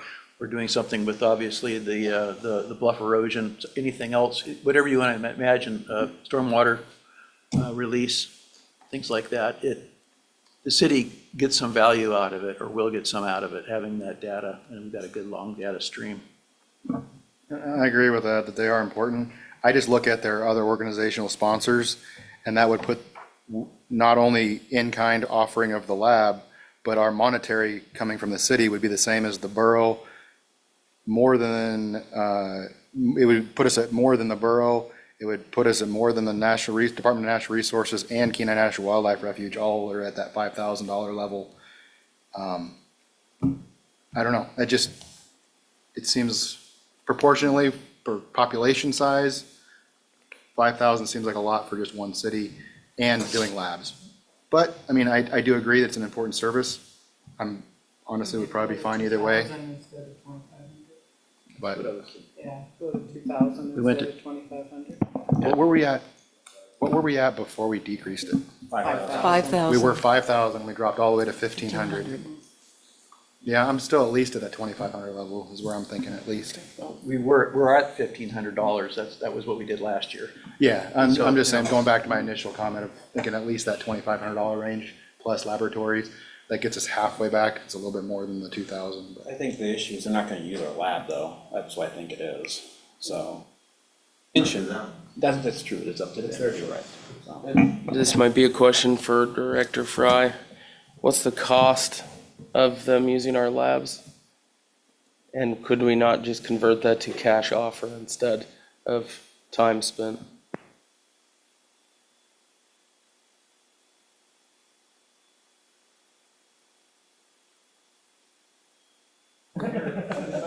Got it. It would be pretty minimal for us. You know, we generally have 1 to 2 people down there during the day, so we got to do our labs, but, you know, us sharing the lab space for a half a day isn't going to be a big issue, but I'm guessing, because I haven't had these direct discussions with them, but I think with the way they do their tests and the proximity of Soldotna to the various points they sample on the river, that I think Soldotna is kind of a more central location for them to gather all their samples and do all their lab work. So we can make the offer. I don't have an issue doing that. I doubt it will be accepted, but I'm guessing. I don't have the numbers with me, and I asked Terry got them from the watershed farm, what the numbers were for the lab. And really, with the in-kind that they get from Soldotna is the cost that it would be if they sent it to Anchorage. That's it there, you got it in there. Yeah, Yeah. 6,000. Yeah. Yeah. Yeah, $7,000 essentially a year, and that's split into two separate months. So, but Soldotna is like Lee said, really isn't, I mean, they're saving that, and that's the value in it. But I'd like to be able to provide the same from our city too. I do remember them, in their presentation, they talked about travel time being a consideration for not utilizing our lab. But I think I'm in favor of definitely doing an increase to the watershed form. I guess we can kind of see, but I think at least to the $2,500 level would be significant. If we want to go more, we can, but I think giving them a little bit more, that was a big cut for them, going from 5,000 to 1,500. And they did do a couple of really good presentations, and they've been pretty much Johnny on the spot if we ask them questions and the data they provide. So I do appreciate that. I think they did abide by us by going in more detail than a lot of people did with their full reports, So we're in general agreement then on the cash value, the $2,500 for right now. I think we ought to include in the document, the 1 month and at that, the value that they say that the in-kind value would be too, because, they can choose to use it or not, providing that. One of the things that they said in their presentation was that when they pull the water sample out of the water, they have a 30-minute window of that sample being viable. That's what I remember. So that's why they're choosing to use the Soldotna lab, and I was glad to get clarification on that. I'll just, personal observation here, I just find it odd that we were willing to do lab services and a donation, and the other city just does lab services. I just find that just a little odd. And I'm not saying that would negate any support. I'm willing to support them. I just find that a little odd. Yeah, it's always dangerous when, because I asked the local lab what the hold time is on, like TSS, it's like 7 days, total suspended solids, and some of the other stuff. I think that the bacteria one is less, like 8 hours. It's not a 30-hour like a coliform. Lee, you might have that number in your head, but it's a lesser time, but you get it out of the boat or from wherever you get it, and you're in Soldotna, I know I can be in Kenai in 10 minutes. So, not arguing with you, I'm just saying, the time thing, that I think there's a little bit of a convenience for them, but, we're providing an offer, and I'm not sure that the time thing completely, no pun intended, holds water. I think there was a pun intended. Yeah, I think there was a pun intended there. I know they do the interesting, and I guess it would be more clarification on their part, they do sampling other than just Soldotna. So they are taking samples from near the mouth of the river and also transporting to Soldotna too. So that was the one, some of their sampling is here. So they're bypassing some of these time-sensitive samples to go from not using our lab to there. I mean, maybe Soldotna's just got a prettier lab with a nicer bathroom. I don't know. Never been there. But I know we're nicer. So. Yeah.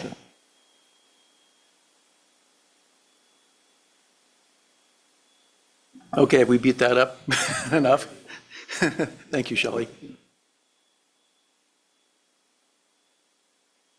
Okay, that gets us down to the city manager's report.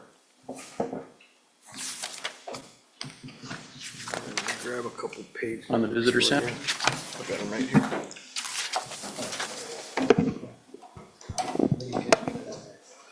I'll start with visitor center. Yep. You guys need a break? Okay, they're all walking away. You know, it's my German, I'd go all the way through all day, but we're good.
Back on the record, and it's 2 o'clock.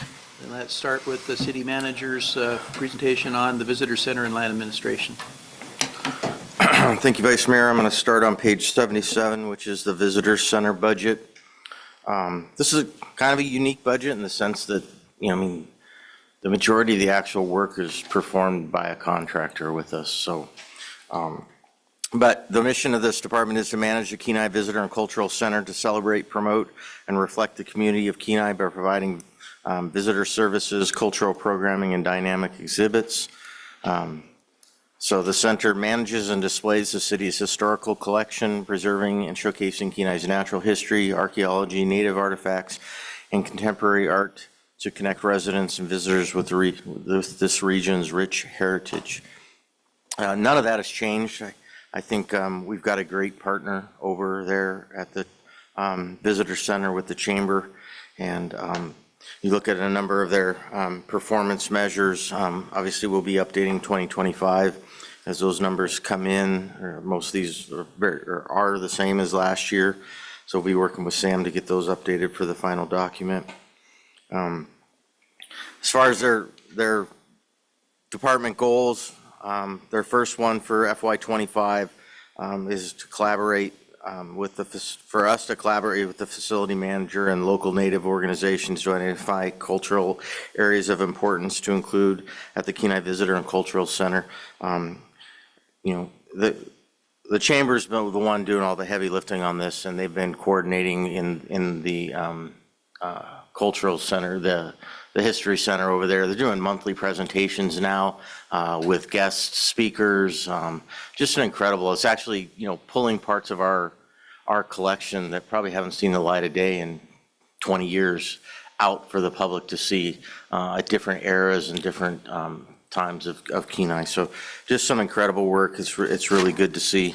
I give that a very enthusiastic, achieved. Next goal, collaborate with the facility manager to develop programs and partner on making Kenai as a destination center for cultural and outdoor events and activities promoting economic and business growth opportunities that enrich Kenai's tourism industry and the community's overall quality of life. And the chamber is a great partner when we're working either the Silver Salmon Derby or Marathon, 4th of July. How many people does that bring to this community? So they're just doing an outstanding job of setting up those community events that bring people to Kenai and showcase this city. And they have, under Goal 3, they have started the process of establishing a 501c3. They're currently operating that under Bridges, the other local nonprofit that kind of is the starting point for many here in this community. What is going to be key about them getting a 501c3 status for this separate organization is I think it'll avail them of other grant opportunities for things to deal with the city's collection and continue their work in that area of the center over there. So as far as 26 goals, they're largely the same because I think these are just pretty consistent goals. We want to continue to collaborate with them and the local tribes. We want to collaborate with them on marketing the city, both here locally and for visitors. And then, I think the only difference here is number 3. We're probably going to be shifting more towards, helping identify with them grant opportunities and seeing when we can assist in their grant applications of that 501c3 for betterment of the facility over there and dealing with our collection. So as far as the budget goes, largely status quo. The only thing you'll see a definite decrease of $10,500 in small tools and minor equipment. That was money we set aside specifically for some supplies and display boxes and things like that were identified by the folks working with our collection. Things weren't being adequately stored, and so we purchased some materials for them to store things better and help preserve them for the long haul. The $2,500 in professional services, that's I believe what represents a CPI increase or planned increase to the contract with the Chamber of Commerce for providing the visitor center management over there for us. But with that, I'm happy to try to answer any questions.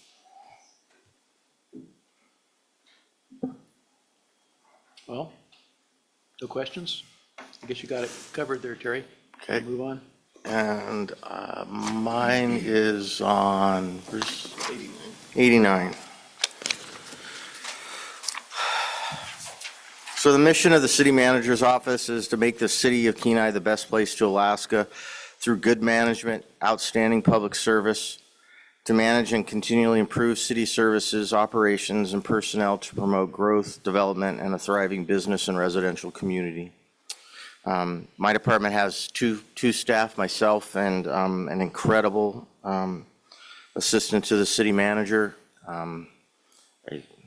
I can't say enough about Miss Christine Cunningham. She is an amazing lady. She's so gifted in everything that she does, and she is such a huge asset, both in, you know, her institutional knowledge of the city because of the longevity she's been here, but she really has an outstanding mind, is an incredible person, so can't say enough about her. I think when you look at my performance measures, percent of department goals met, and this, what that means is that that's not my department. Those aren't the goals of my department. That's looking at the goals of all city departments. And I feel very strongly that my number one function as your city manager is to be an asset and an advocate for my departments. And, you know, if I'm doing my job, I'm helping them do their job and helping them do their jobs better and get more things done. So, you know, we're projecting that 85% of our department goals will be met. That means their departments. And I feel very strongly about that, and I'm just really fortunate to work with a gifted group of people. So, you know, I think that is the primary function, though, of the city manager's office. It's a huge transition, I'll tell you, as somebody who was a department director and was responsible for getting a lot of projects done and probably things done. Now I focus on trying to help other people get more stuff done, remove roadblocks for them when they have problems, and try to provide resources and things when they're having difficulties. So that's probably the one, and that is why it's my only performance measure. But when we look at our 25 goals, you know, enhance efficiencies through ongoing efficiency project, you know, like the finance director said, every year when we sit down with budget, we are grilling with our departments. We're constantly encouraging departments to be creative, find new ways, look for technology, look for anything that we can to enhance our capacity here at the city. I think we're a very lean organization. I continue to stand by that. And, you know, we don't add staff. We don't add a lot of staff. And I know we've got a request in here this year for 3 new positions. But that's pretty rare for the city of Kenai. So, you know, the way we can continue to improve what we do and how we do it is through these efficiencies and looking for opportunities to use new technologies and things like that. So it's something I feel like we're achieving and we're constantly pushing our departments to do. Support community develop, foster a vibrant, healthy, and attractive community by leading and supporting special projects and initiatives. You know, first one on here, again, secure match funding for the bluff stabilization. That's obviously been achieved. I think this was achieved in past years, but really looking forward. We're T-minus 2 weeks now till we should still see a barge come roaring up the Kenai River and get ready to start setting some rock. Promote Kenai as a business-friendly community. You know, it's one we focus on every single day. I still get comments about how difficult it is to do business in the city. Sometimes, some days that's really deflating because I just feel like we're working so hard to dispel that. Some of it I think is just, I think we coined a phrase a few years ago, head trash. Like people talk about this and it just seems to linger. But I also recognize we have a lot of opportunity for improvement. So, we're going to continue to strive for this and try to make the city a business-friendly place and work with people that want to do business. And we're going to keep working on that. I do think we achieve it every time we make little incremental steps to make things better. As far as strengthening collaboration with our local tribes, we've met again this year, the fourth year now in joint session with the Kenaitze Tribal Council. We've been in contact with Salamantoff Native Tribe there, where we're going to be looking to schedule a joint work session with their council at some point here in the future. I've got draft MOUs out to them for their review. Waiting for comments back from Kenaitze. I expected late this week. I don't know that I necessarily received them, but take a look at those. Councilmember Daniels has been interested in sponsoring and bringing that forward, so we'll get those and look at that. But I think the relationships with the tribes is, I wouldn't say it's stronger than ever, because I think they've always been strong, but I think we're collaborating more and having more conversations. And so maybe it is a little bit stronger because through that communication and those talks, but I think things are going well there and still an area of focus for us. And then enhanced marketing of the city. I say this is achieved. I gotta be honest with council a little bit. I mean, marketing of the city is difficult. And I think, to be honest with you, the $35,000 budget that we have, that's what's included in the city manager's budget, is, it's very lean. It's very difficult to market an organization like this at that level. Christine and I constantly have conversations.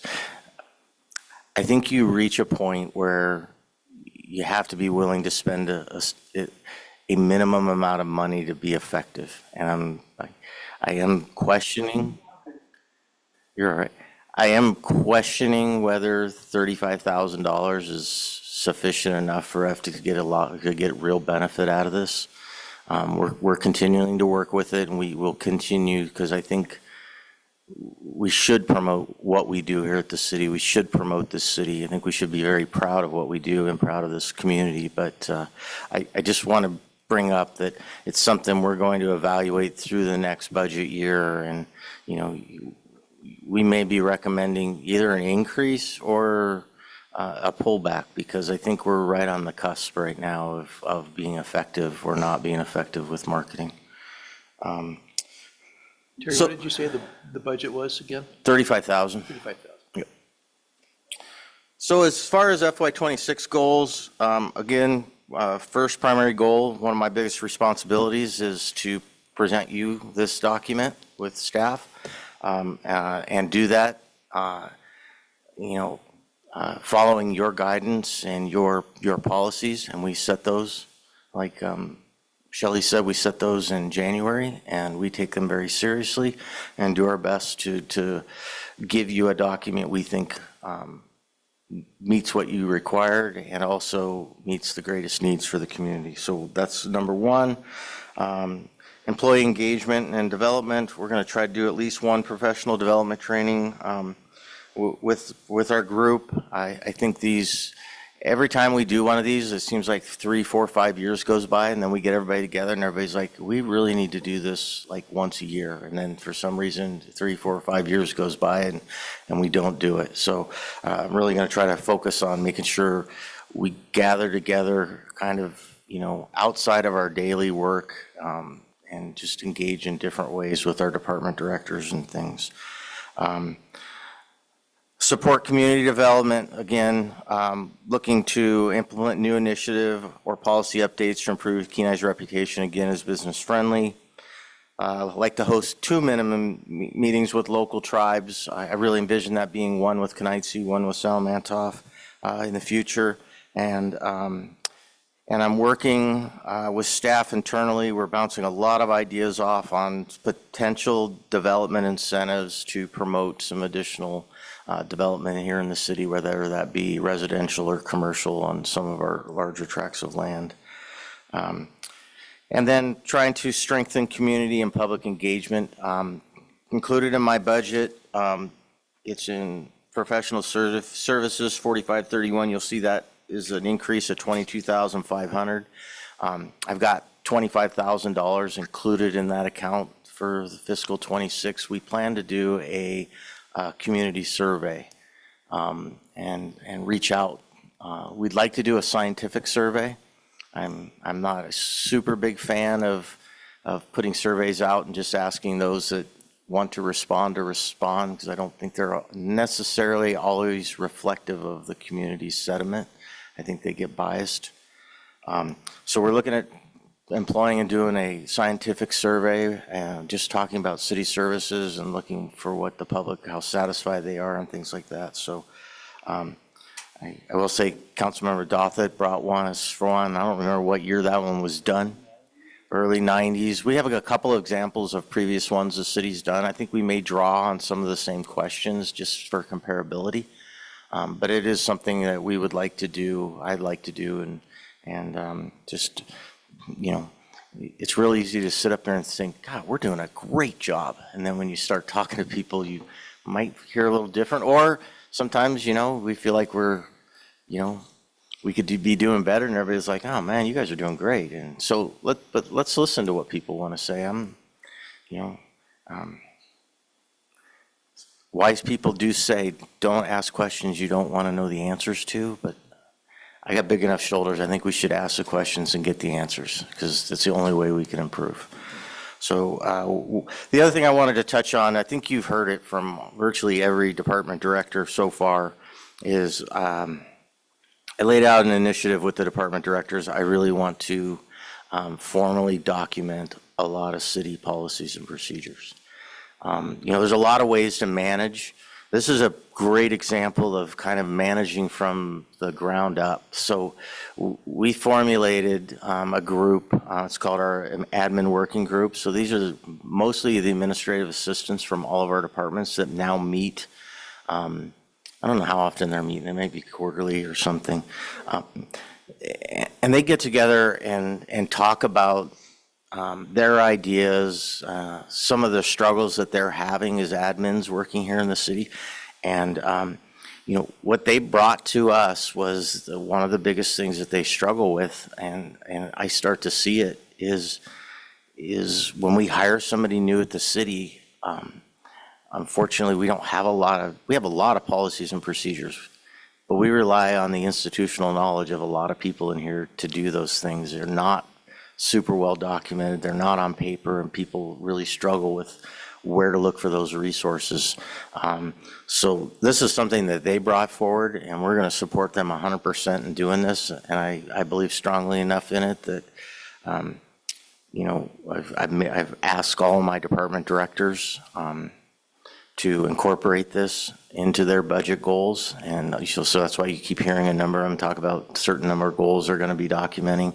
I'd like to see over the next 2 years that we, you know, document a lot of these processes and policies here at the city. And so I think that's, yeah, anyways, that's where that came from.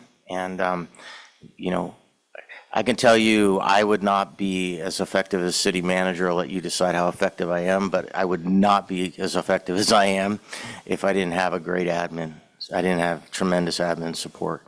So when those folks talk, you gotta listen. So this is a great project that came from them, and we're gonna support and try to push this thing along and get it taken care of.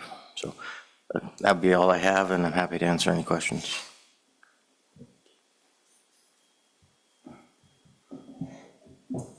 We have one.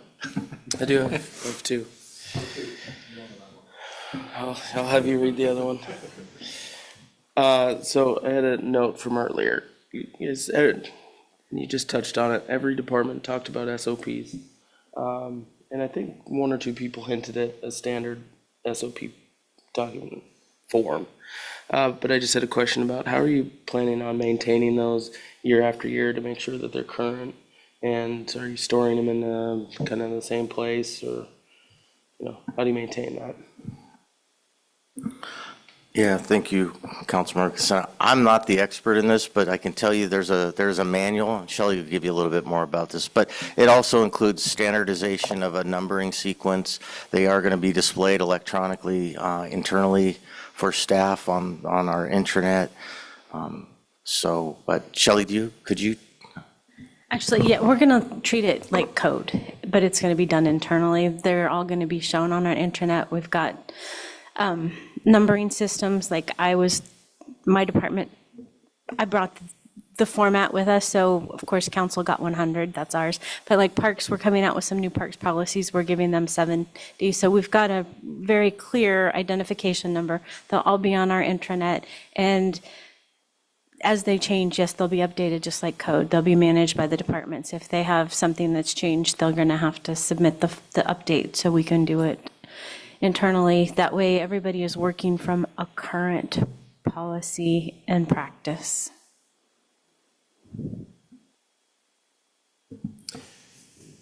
Question number 2.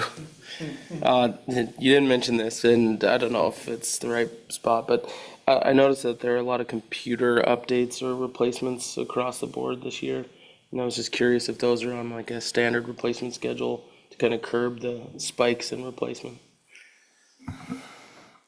Great question, especially from a new council member. So a few years back, we implemented a system here at the city.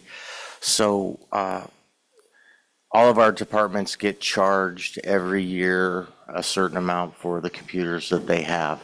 Our desktop computers are on a 5-year replacement cycle.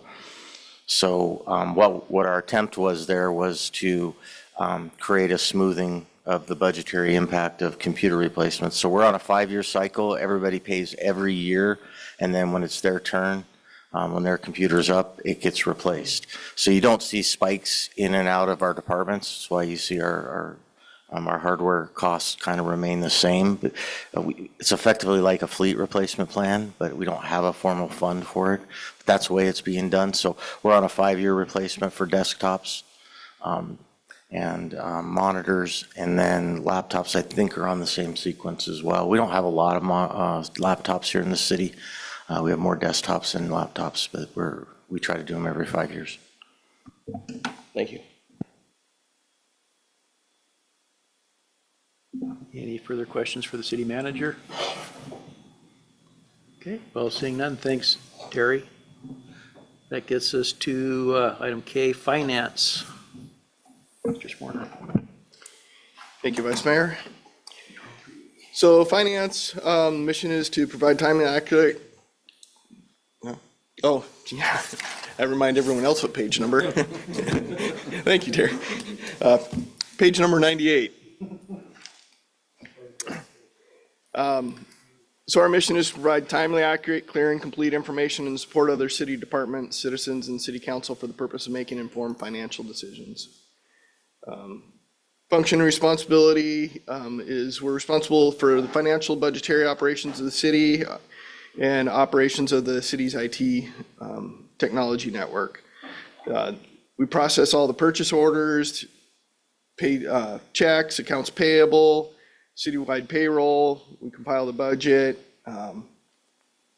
and we're responsible for keeping track of the investments and processing all the accounts receivable, including water, sewer, and utility bills. We're often involved in a number of day-to-day activities, such as special assessments, land sales, land leases, personal matters, insurance, pensions, and general accounting.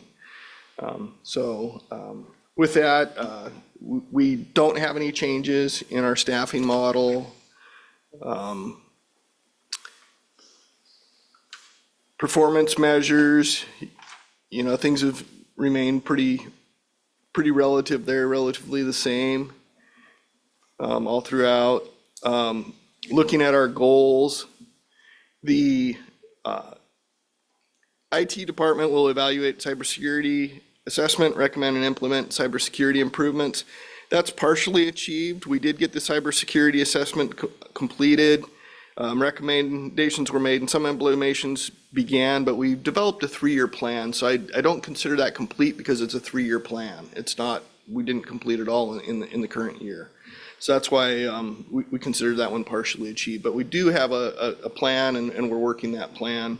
And that's where you'll see some of the things that we're doing here, and you'll see it in the non-department that I cover here next as well, as far as some of the cost.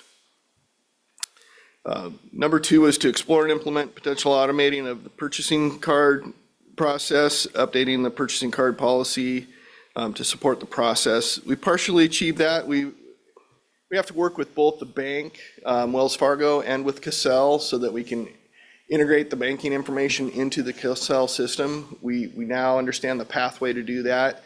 It should be relatively easy. We've got to just set a format for how we have to receive the information from the bank, and then we can move forward with that. And so now we're looking at more addressing internal controls, documentation, how will we store this information, what's that accountability look like, what are our internal processes for doing this. And so that's kind of a continuing ongoing project. It's something I'm going to be, now that I'm kind of getting through the big heavy lift of budget, it's going to be kind of my next major focus is to really make some progress on that here in the next couple of months. Number 3 was conduct an internal audit of asset inventory. That was achieved. We did a complete audit of all our capital assets throughout the city. We basically delegated that out to every department, and it was hey, here's a list of what we have on the books. Verify that we still have it or not. That was a big cleanup that we did during the audit process this year. That was, something the auditors had touched on in their report. We ended up taking a little over $2 million in assets off the books. Most of it had been depreciated. Some of that stuff was pretty old. But it, in total, I want to say it was about 130 book value at the end of the day. So overall, not a significant number, but we now have a good clean inventory of our capital assets. And we'll be doing that. We'll go through that exercise every 2 years now. Department heads aren't excited about that, but that's how it's part of our kind of the controls we've put in place to maintain that moving forward.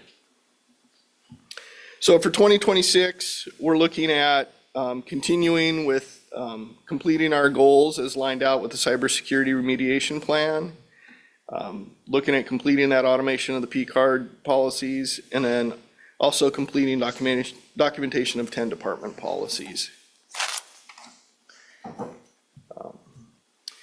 When you look at our budget overall, really no significant changes. I will say, as much as I focused on everyone else's budget, I missed one on my own, and the one thing that is not shown in here, reflected in here in budget that will be in the final budget that we need to incorporate is the investment management fee. If y'all recall earlier this year, back in around November timeframe, we switched over to where we no longer manage the City of Kenai custody account. Those investment funds are now being managed by APCM. And so the cost of that is about $34,000 a year. And we will split that out amongst some of the other departments. The lion's share of it will reside in the finance department. About 18,000 of that 34 will be in the finance department.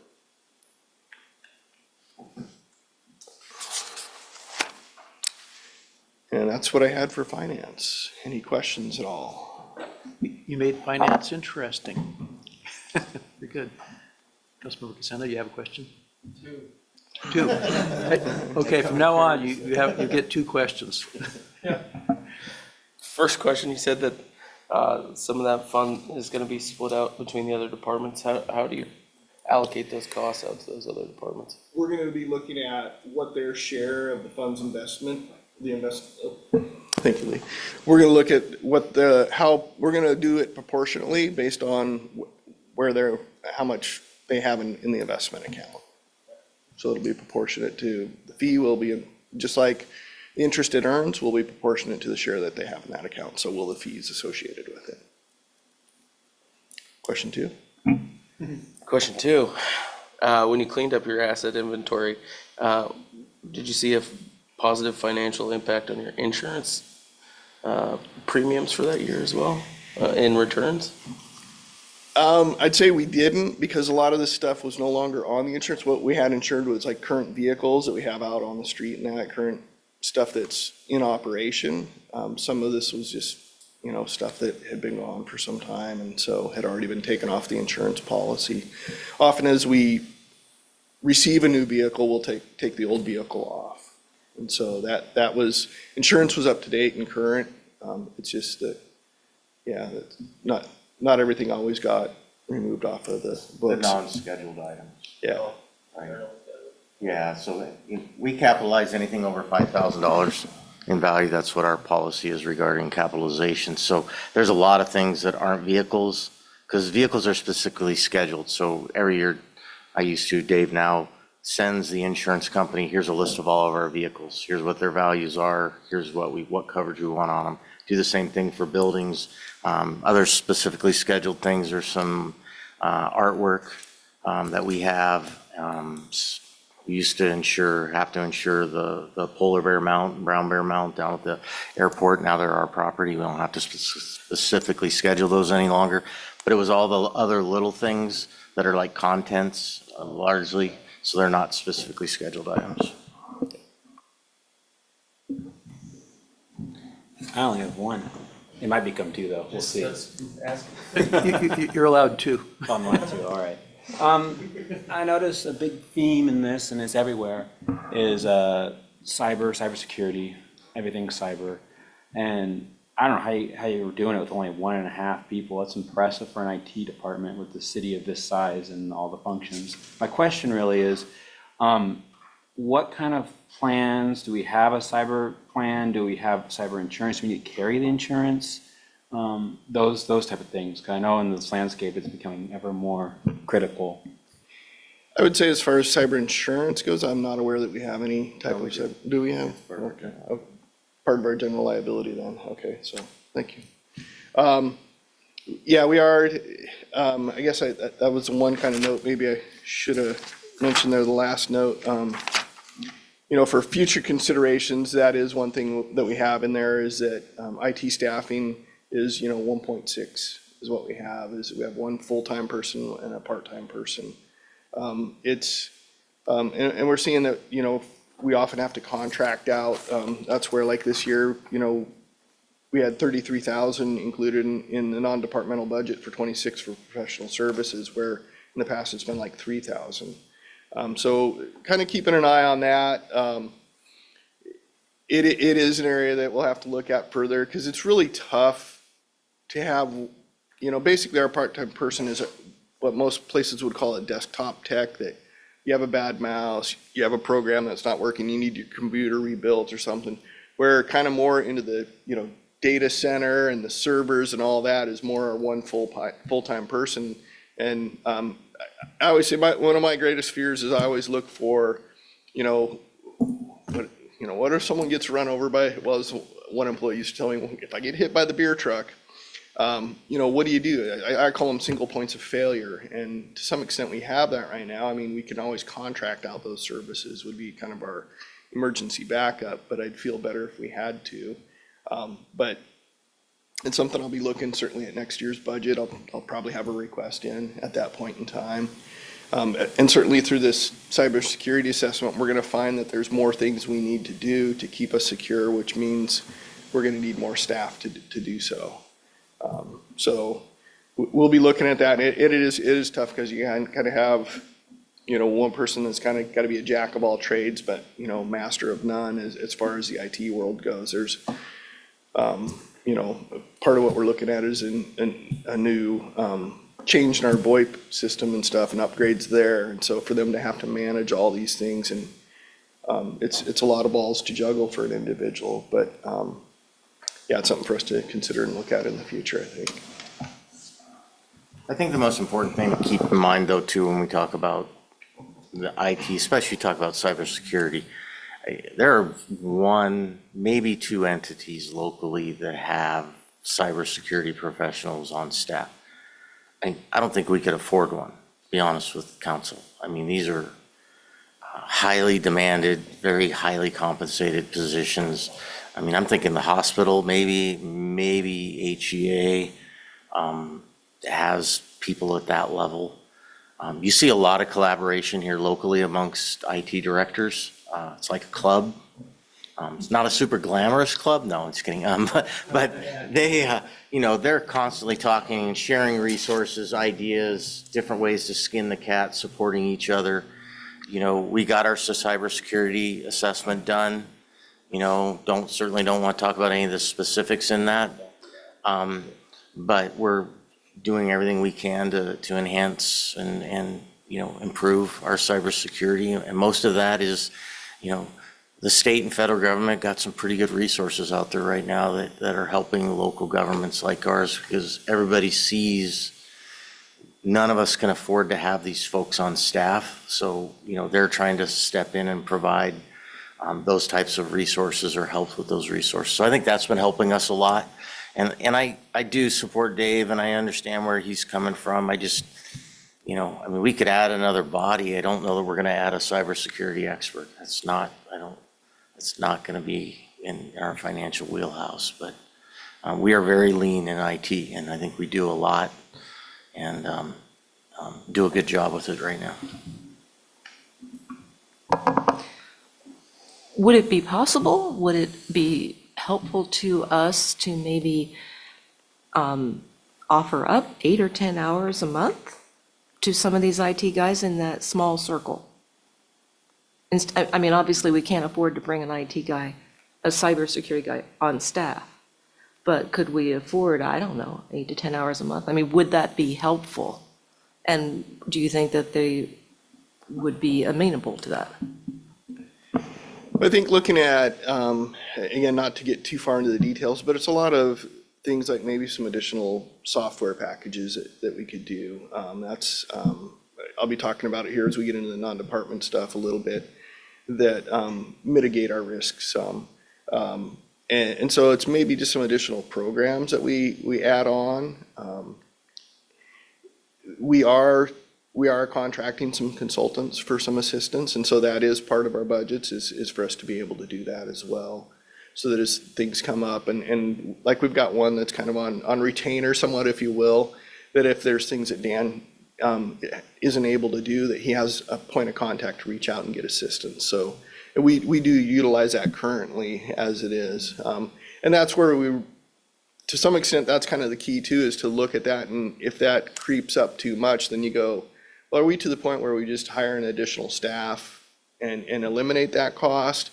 What's the benefit to the city, and where does that lay? And so it's kind of a bit of a balancing act. I think AI is has a huge role in this in the future, because, our systems, they develop, this, Phil, way better than I do, but our systems continually produce logs. They log everything. And somebody that knows how to read those logs and has the time to read thousands of lines of logs can get hints of problems before they really manifest themselves. I think they're starting to use AI to crunch massive amounts of data and actually review those logs and types of things. People are developing software to do that, so I think the technology and that's where I think state and federal agencies really are going to start, providing us some benefit and highlighting those types of services too. So, I think systems are getting better to detect themselves. I don't know what the right way to say that is. No, and the only thing with that ask really was just to make sure it's a forefront priority. It sounds like it is, and it's being taken care of, and that's it, because as we all know, it's not going away, and we don't want to make the paper for the wrong reasons. No, I appreciate that analysis. Thank you, gentlemen. I'll ask I guess I get 2 questions too.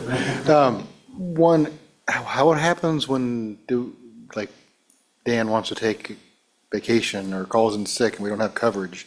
Is that where we go to a third-party contractor if something hits the fan, or we just pay an extra time for the half-time person? I don't see the redundancy there, and I know with only one person there, even having 2 full-time people, I think would help with that, but I don't know how we're handling that right now. Yeah, it's a whole lot of Hail Marys before he takes off. No, he does that's something I've kind of discussed with him. I wanted to see that we get to a point where he could take a 2-week vacation. He typically limits himself to about a week. And he frequently does that. Oftentimes, he's still here locally to where if something were to happen, he tells me he's available. I'm like, Dan, only if the world's falling apart will I call you, kind of thing. Because for me, it's important, people earn their time off, they should be able to take it.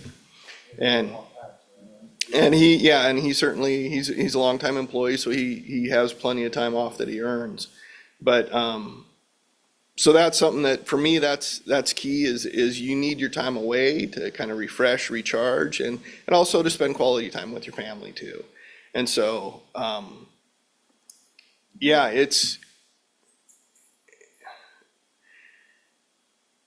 we're in that spot. It's tough to answer that because we're in that spot where, but for the fact that we have Tabby. Tabby's really good. There are a lot of things that she is capable of doing, and doesn't, but it's also, she would know who to call in the event that, Dan wasn't available. So we do have resources and contractors out there that come in and help us out in the event that he was unavailable. Because, again, I always look at, life happens. You never know when someone could end up out for an extended period unexpectedly. And so that's I always look at that. How would we manage that if that were to occur? And so that's kind of one of my personal goals is to look at that, within my team. That's part of the cross training we have with all the staff in the finance department. But now I have a controller that her position and my position are two positions that we don't have a lot of coverage for either. So that's kind of one of my long-term goals is get it to where we do have that so that people can take their time off and be out of the office or be out for an extended period unexpectedly, and that we keep the lights on because it's, we're not a huge machine, but the city's a pretty big machine, and we open the doors tomorrow for business regardless of who shows up to be here. And so we want to make sure we're always able to kind of meet that call and continue to not let the public see that we might be, down somebody and that we're struggling to get things done, but we want to have the doors open and be available for business and for people to conduct their business with the city.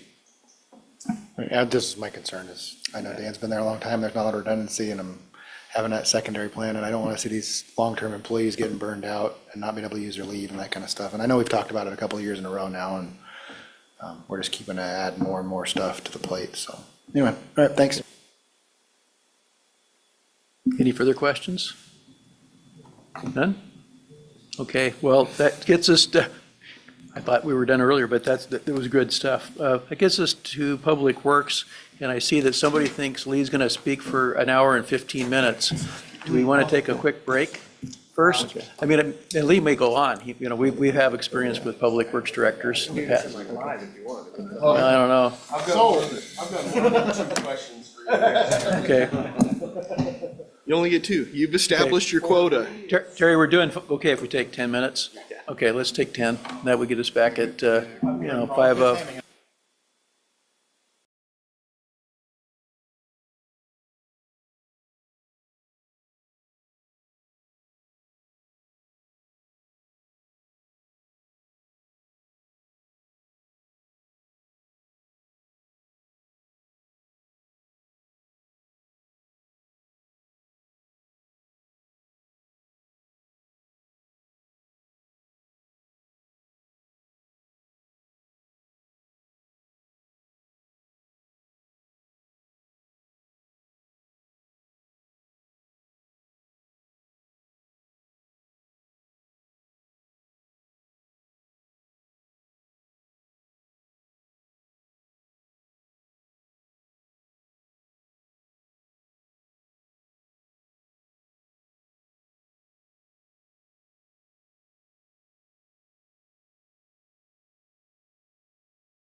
Oh.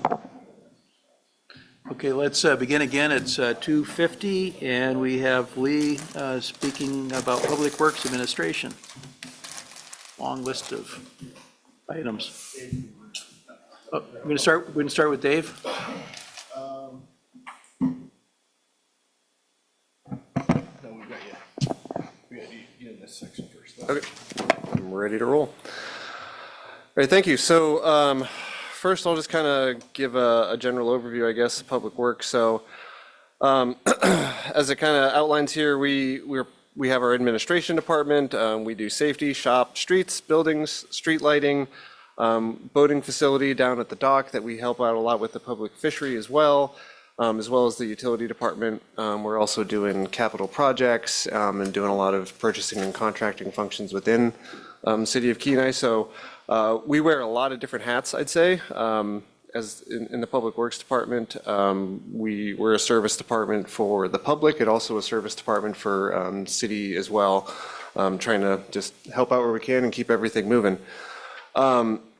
So starting off, I'll kind of give a brief rundown. We just hired, well, not just, but promoted Eric Jean to our assistant director position that was added shortly before I started with City of Kenai.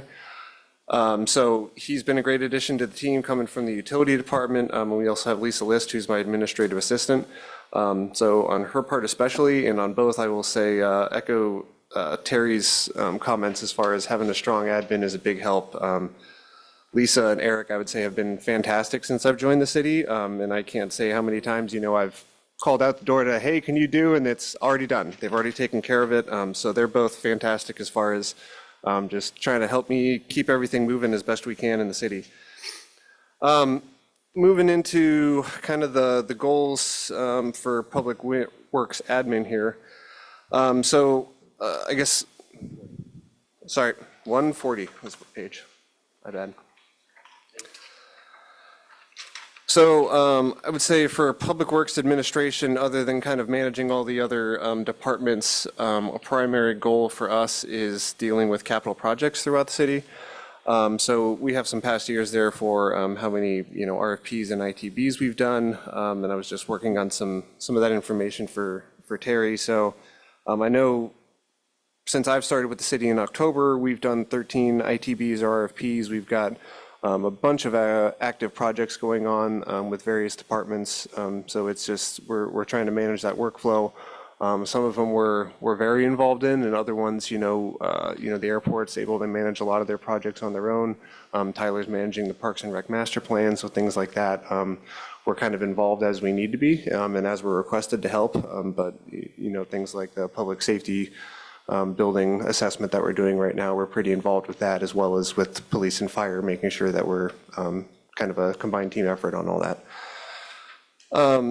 Excuse me. So as you can see on our goal evaluation, actively pursuing grant opportunities. So we're definitely doing a lot of that. We did submit some grants for Cemetery Creek culverts, kind of in cooperation with Kenaitze, for redoing some fish passage culverts.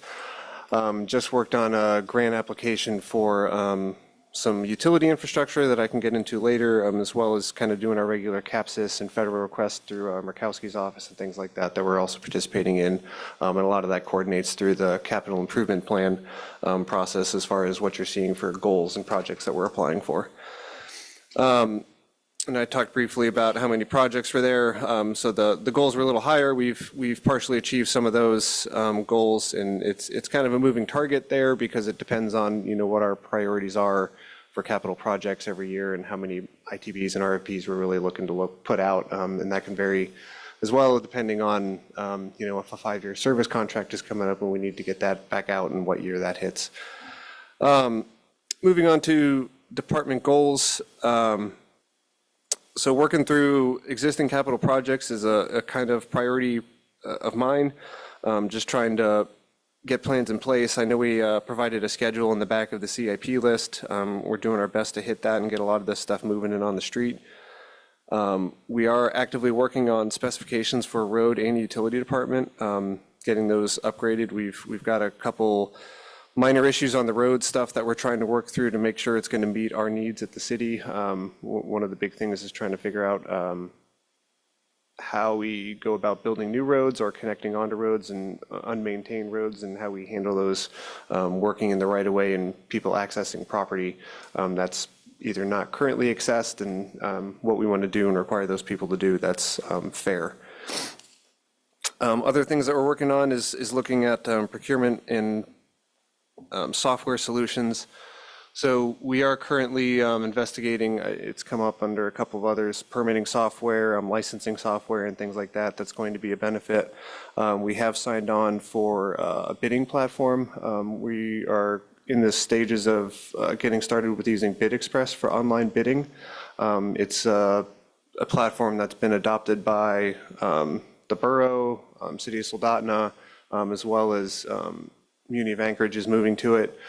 So we're just kind of following the trend and getting into that program. It's going to help us as far as getting plans out to contractors and making everything easier for them to see and bid on our projects. And the last thing that I kind of have on there is policies and procedures that you've heard a number of times. So a primary for us is working on some purchasing and contracting policies and procedures. We've kind of stepped in to try and help get that process move. We do a lot of like short form contracts with the city and making sure we have insurance requirements. And I'd say it varies throughout the city how comfortable people are working on that. So we're trying to streamline that process a little bit for everybody else, so it's a little more clear and everybody knows what they need to get and when to do this, when not to do this sort of thing. So I guess I'll stop there and go see if there's any questions before I jump into the next department. Any questions?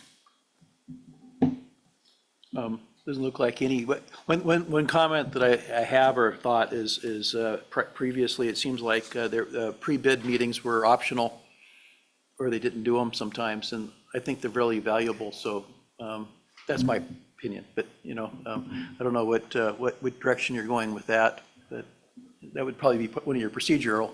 Sure, and I would say on most projects and RFPs and ITBs, it's generally something we can include. If it's something like we just did a bid for water and wastewater chemicals, we didn't do a pre-bid conference for that. We just let people send in questions. So it depends on the project that we're doing, but yeah, I agree. Okay, go ahead and move on. I will add, looking at the Public Works Administration budget line items, the only big increase I think you see on there is adding some funding for travel and transportation so that Eric and I have the ability to go for some various conferences throughout the state, be it AML or, there's a water and wastewater conference coming up that we're both going to go to up in Anchorage. So just helping cover costs for things like that. So next, moving on to safety. This one will be fairly quick, I think. Page 116.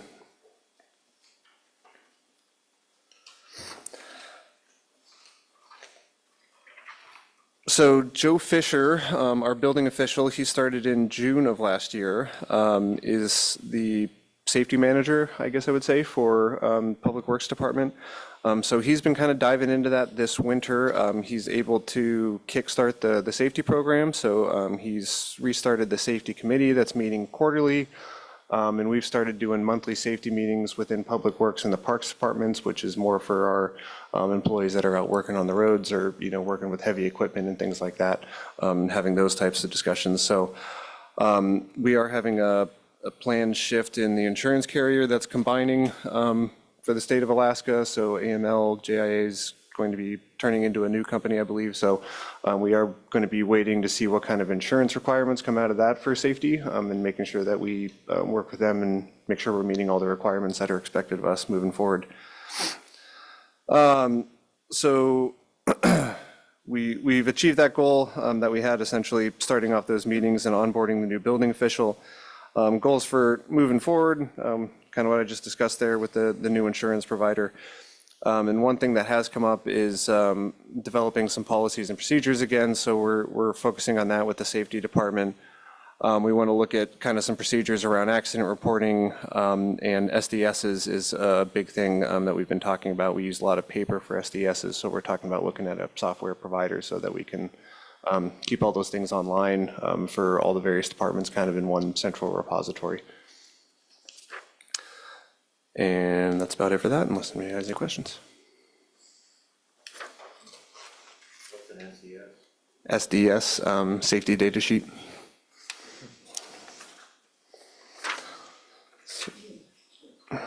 I will move on to the shop budget on 144.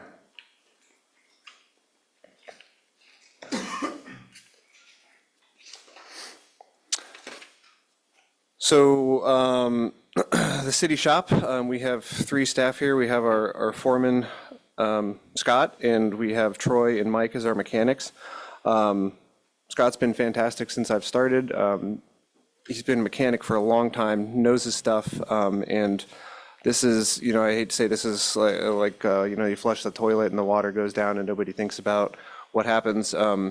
City shop does a great job of just kind of getting everything done. They handle what people come in. They do a great job of dealing with the requests coming from all the different departments and are able to prioritize, you know, an ambulance is down, that needs to get fixed right now. They also do great work upfitting all of our police vehicles. They've been working on 3 more recently in the last couple months since I've started. And there's a significant amount of upfitting that goes on with all the various electronics in those. So they just do outstanding work over there. Moving on to the goals evaluation. So they did shift some staffing this year. So we have a minimum of 2 people on staff at all times on Monday through Friday, unless somebody's out for vacations. But they started doing some cross-training on equipment as well. It used to be that one guy was kind of like the heavy equipment mechanic and the other guy was, you know, doing the diesel and gas engines and stuff like that. So they've started cross-training on everything. So pretty much no matter if somebody's on vacation, somebody in there is going to be able to work on it and help them out. And we installed some new software that they're still working on using and optimizing, and also some diagnostic software that they've got over there for our previous goals. For department goals moving forward, we are working on some inventory. We've found a lot of old pieces and parts for pieces of equipment that we don't even have any longer, so they're kind of backlogging through everything we've got, seeing what we can surplus, seeing what makes sense to keep on hand versus what's locally available and doesn't need to be kept on hand. And next goal was looking at the surplus auction, hoping to do that here this spring, early summer, and outline some policies and procedures mainly as well going along with that. We haven't done a city surplus auction, I believe, for a little while, so we've kind of got a backlog of things and a lot of people looking to get rid of stuff. So per code, that's, you know, the way that city goes through getting rid of our excess things. So hoping to get that going here soon. Any questions? I'm just looking at you know, kind of what we're seeing is overtime trends with the mechanic positions. Seems like it's going up and up and up substantially each year. Are we tracking that to see if we need to start thinking about another mechanic position, or? I'm just looking at average overtime per position per hours, and under mechanics went from 24 to 50 to 144.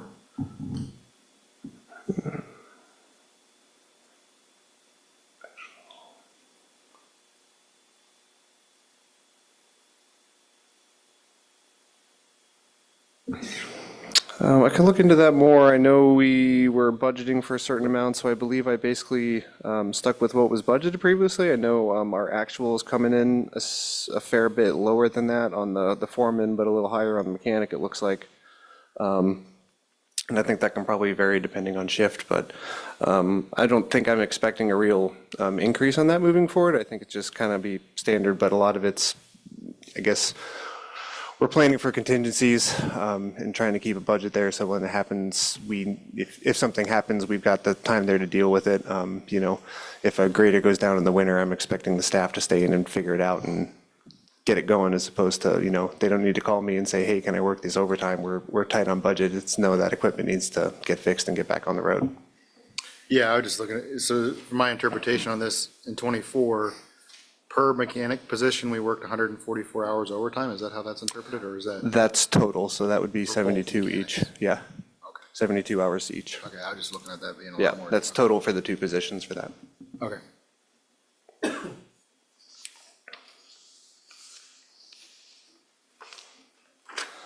And I don't think we have any major changes on the operating budget there. We do have some increase for operating and repair supplies.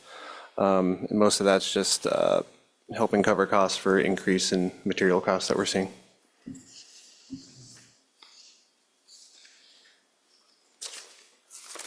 Okay, I'll move on to streets on page 149.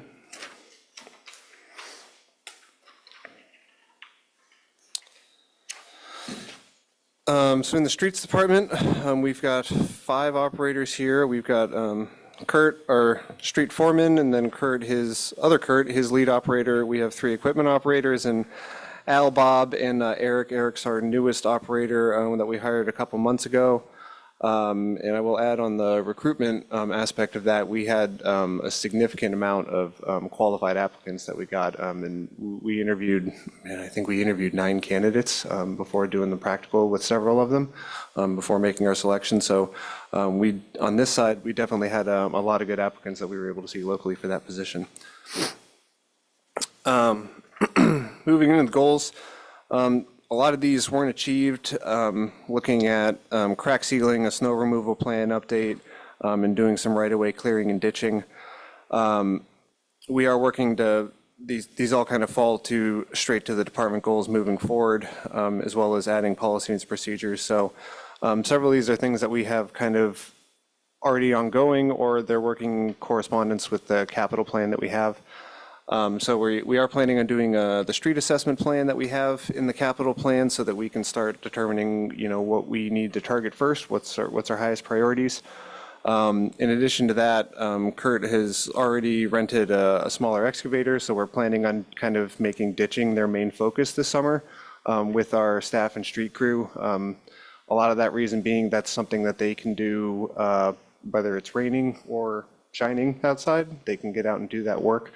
The crack sealing for the crew can be a little more weather dependent. You need a nice dry day for them to go out and do that. And we're moving toward, and that's corresponding in the budget, but we do have some money in this. We're putting $50,000 in as a recommendation for crack sealing to contract that work out. So we're going to put some goals in place of how much we want to get done with that, and try and develop a plan moving forward for how much crack sealing we need to do every year to kind of maintain our city streets moving forward, as well as the ditching plan for the excavator rental for the summer. So we do have, we're renting the excavator with some existing budget. We have some increased cost in rentals as well shown in there in our budget for renting the equipment and dealing with that crack sealing to allow the crew to get out there and perform that ditching work.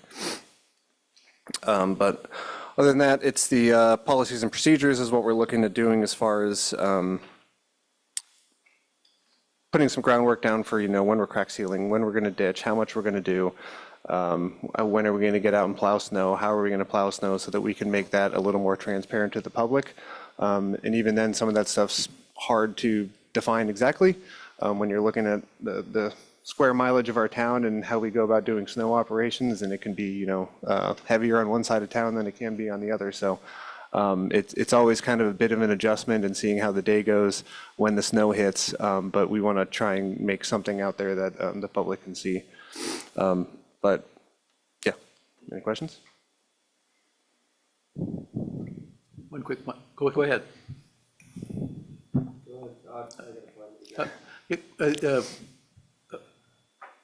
Summer, winter grading maintenance, do you feel like you're adequately staffed?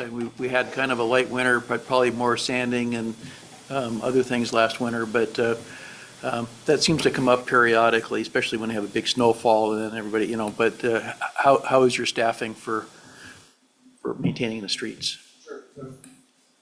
So I'd say we're adequately staffed. I think, could we get more work done with another person? Yeah, we could probably plow snow a little bit faster if we had another person, but we'd also need another grader to put that person in to really have it move snow. So I think a lot of that is kind of setting a level of expectation in what is and what isn't satisfactory. I feel like we handled, that big heavy snowfall that we got. They're really the only one that we got this winter. And it took us several days to clear out from that. It was really big, wet, heavy snow. We had a lot of breakdowns in equipment. And, you know, between streets and shop, able to work on that, kind of keeping everything running as best we could, we handled it pretty well, I believe. So, you know, some people I'd say probably don't think we did a good job, but other people think we did a great job. There's always that level of expectation, and are we meeting that need? So I think we're doing an adequate job, and like you said, they spent a lot more time in sand trucks this year than we did ever really running graders. So it's hard to anticipate, but I'm not sure we need to add another employee and a grader just to, you know, shave 4 hours off of our total town time to clear snow for next year. And I agree with you on that. And people don't always call when they get good service. They just appreciate it. Yep. Kudos to the crew. Yeah, and we do get that occasionally. And I will echo for most departments. Kurt's been fantastic, as all the streets crew has since I've started. You know, I would say in all the departments since I've started, they've all have a level of, they know what they're doing and they're going to go and get their job done. They don't need me to call them and tell them what to do. You know, Kurt waits still, you know, he thinks I'm probably awake that morning, and then he calls me and says, we've been out since 2 a.m, just so you know, plowing snow. And I'm like, got it, sounds good, thanks for giving me the update. So all you got 2 questions? Just one. It's an easy one. Why is loader-mounted snow blower italicized? Because I thought it looked great. You're correct, it does. I don't have an answer for that. We'll fix that. No, it's not. Yeah, I had a quick question. I'll take 2 this time. When it says reported and repaired potholes, and the 3, that's how many miles, rough estimates of road repair they did, or what does that correlate to under performance measures? So those are all calls. That's tracking all of the calls we get for various things. So essentially, I would say right now, we've repaired a lot more than 2 potholes. Those guys have been out there pretty regularly. So those would just be the last fiscal year, how many, you know, we got 3 calls in the fiscal year 24 for people actually saying, hey, could you do something about this pothole? And we went and fixed them. And then the last one I had was, I had brought it up with your predecessor, and he was talking about the possibility of getting seasonal employees to help out during the summer for, you know, when you have vac trucks and you need a flagger, so you don't encompass your operators to do what somebody could do with a flagging certificate or something like that. Has there been any more thought possibly, and maybe, I know there's not time this year, but maybe for next year, looking at doing like what Parks and Rec does to get seasonal hires out there for flagging or doing help with the little stuff that your operators don't necessarily have to do? Yeah, it's something we've discussed. So like in this year, we've looked at it as a possibility. We have temporary budget in place for helping with snow clearing operations in the winter. So we didn't really use much of that at all this winter because there just wasn't a need for it. So we do have a little bit of budget left in this fiscal year that we talked about doing some of that. So it's kind of been one of those discussions that we could hire somebody for a couple months if we saw the need. But I'm not sure we see that need right now, specifically for the streets department. Getting into the utility department in the future, I am recommending a temp employee for that, but that's mostly to do with locates and a lot of side work that they have. They get a lot busier in the summer than they are in the winter for the utility department. And I guess I think of it as all one part, but yeah, for doing locates and, you know, helping with the vac truck when they're cleaning out lift stations or, you know, those kind of things. Yeah, and I was going to get into that once we get there. Nothing else? Okay. So buildings department on page 154.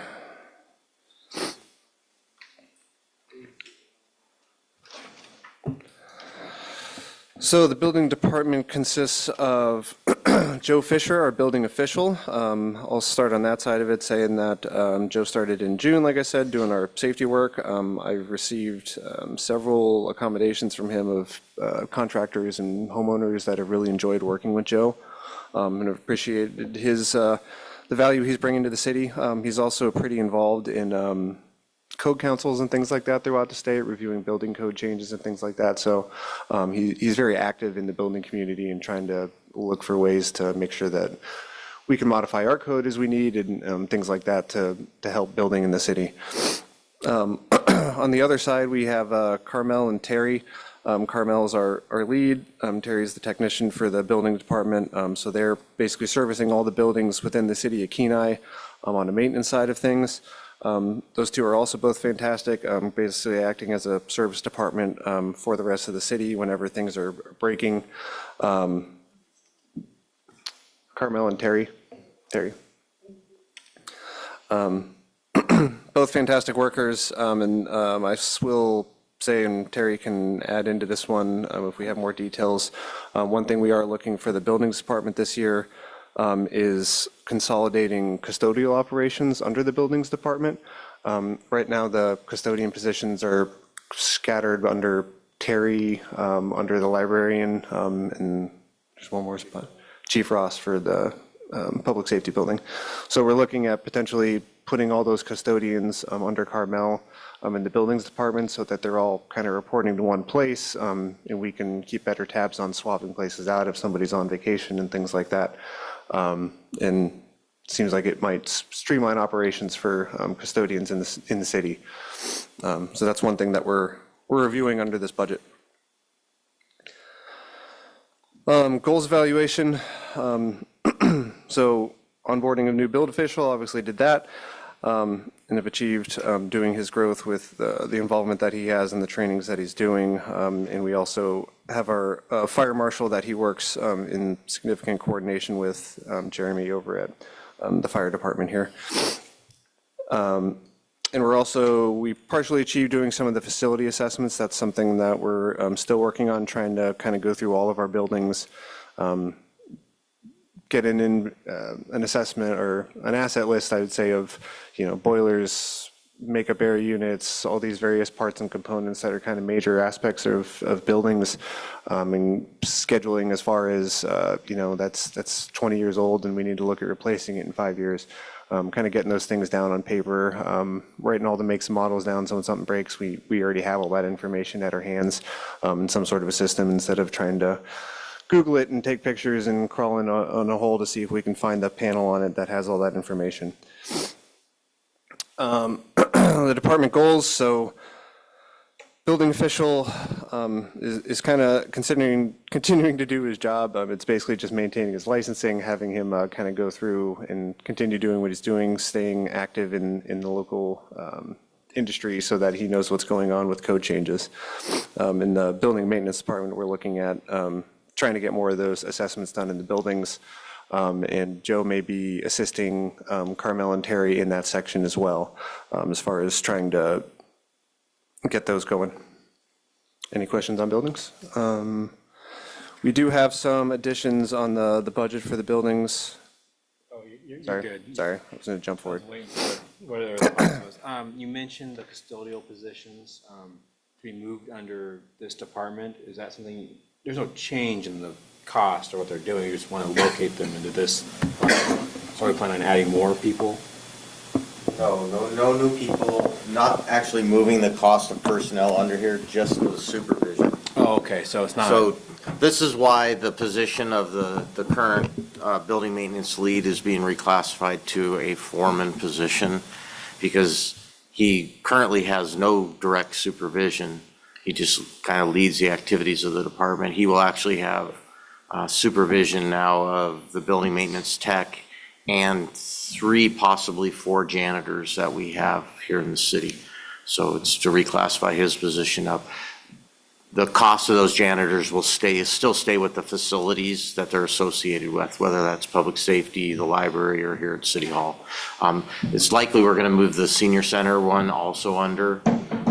The other, I think, big benefit we talked about, lead, is, having those janitors talk directly with the building maintenance folks when they see something that's wrong, little things that are wrong, just having that quick conversation that now has to go through like 4 people. So I'd laugh because I just sound like we're so inefficient, but it gets lost in translation sometimes and those things don't get fixed. So we think there'll be a lot better coordination on those types of things as well by putting those janitors under one person. So, and we think, fortunately, staffing wise, I think we have an individual who's more than capable of taking on those duties. So Carmel could do a great job for us there too. You mentioned that you're updating asset inventories and things like that, so you have all your parts. What do you use to track all your building maintenance inventory and work orders or anything like that? Right now, it's just pen and paper. We just have some kind of Word documents and spreadsheets. We're discussing the possibility of, they do have a work order tracking system that they do for work orders, but it's not necessarily, we're not using that for asset tracking at this point. The fleet department or shop department does have a system that they're using for the fleet inventory, but we don't have something directly for assets of buildings.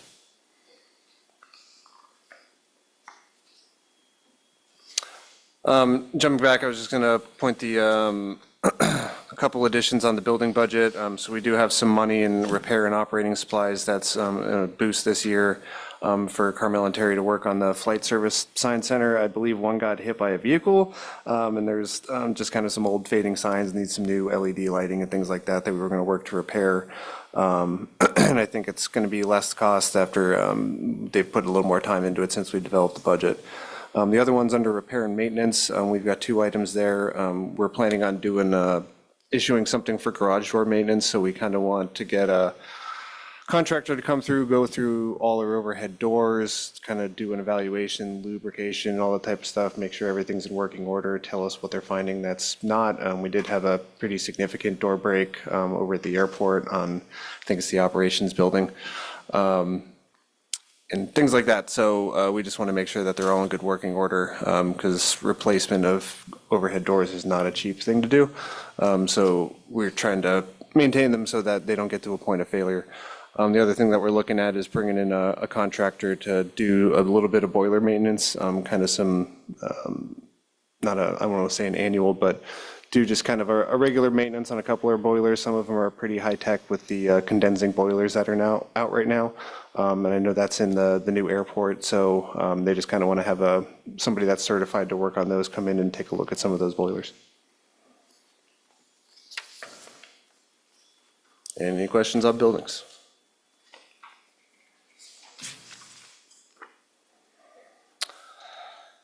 Okay, street lighting, page 159.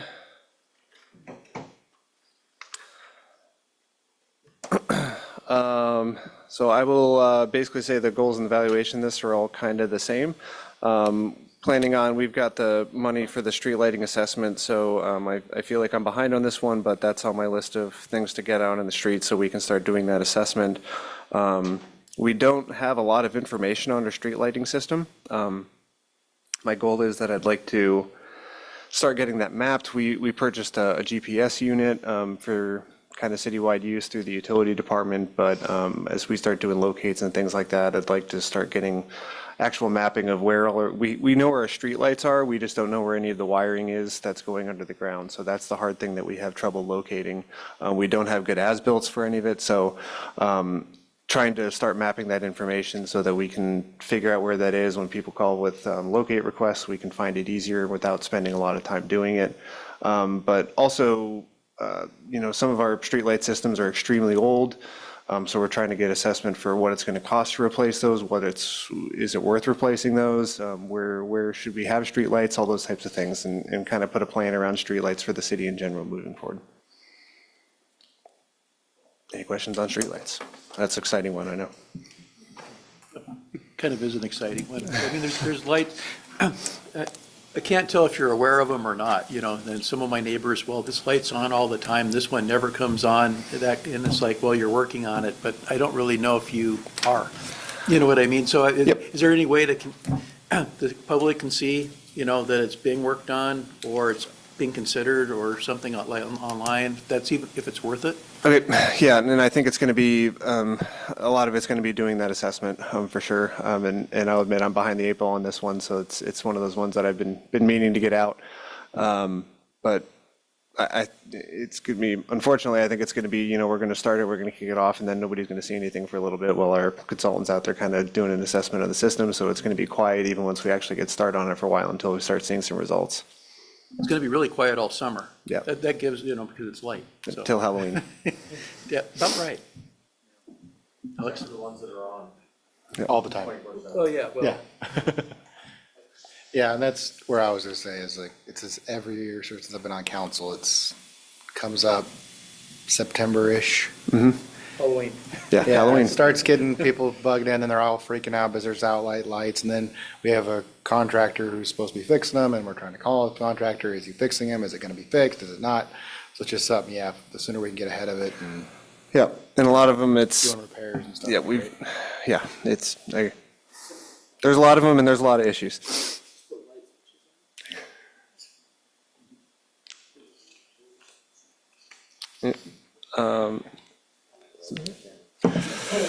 Anything else? I'll go to the boating facility.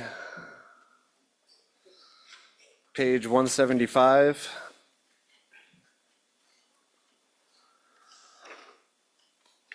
So boating facilities, fairly short and sweet, I guess. This is essentially just time for our streets department to get out and work on getting the dock set up, putting the floats in, dredging out the silt at the bottom of the dock and all that type of stuff.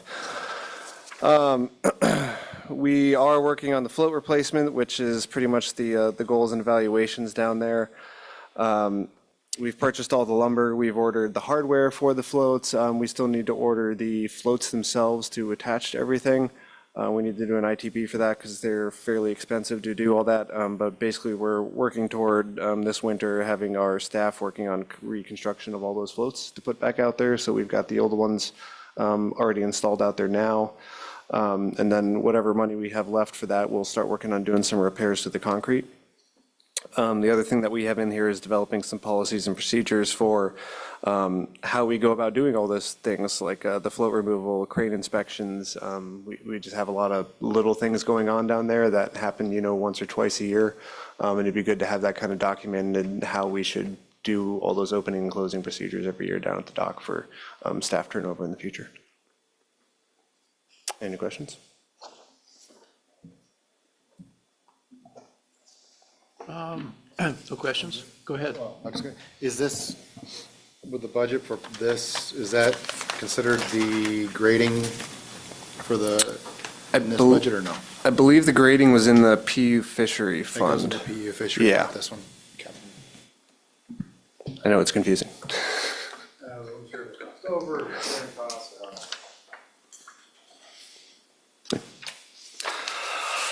All right, so that about wraps up Public Works before we jump into the Water and Sewer Fund. You're setting a new standard here, right? Flying through too fast? Yeah, it's been 40 minutes, you've got 45 minutes, you didn't take an hour and a half. I said 15 minutes, so if you have any questions, by all means. So,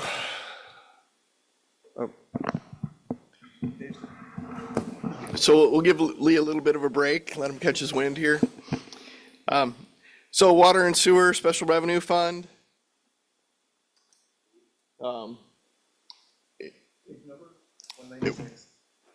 Yeah, page 196 is where this will be at.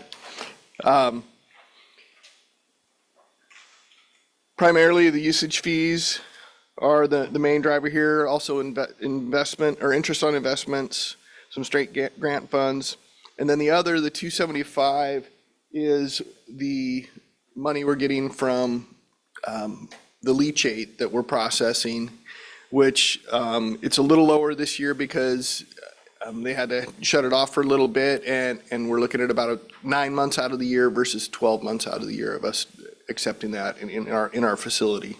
So that's why that number is what it is.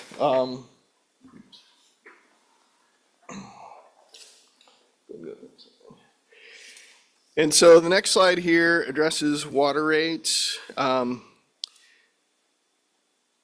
Couple of things to address here. One, we're currently going to be going through another review of a rate study.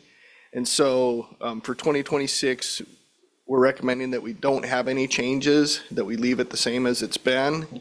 We have, in the last couple of days, received an email through the city clerk regarding concerns about a potential increase. Initially, we built this with a CPI increase. As we looked at everything, we changed that in with this rate study coming, but in the overview, it was mentioned there in the initial document here on page 53.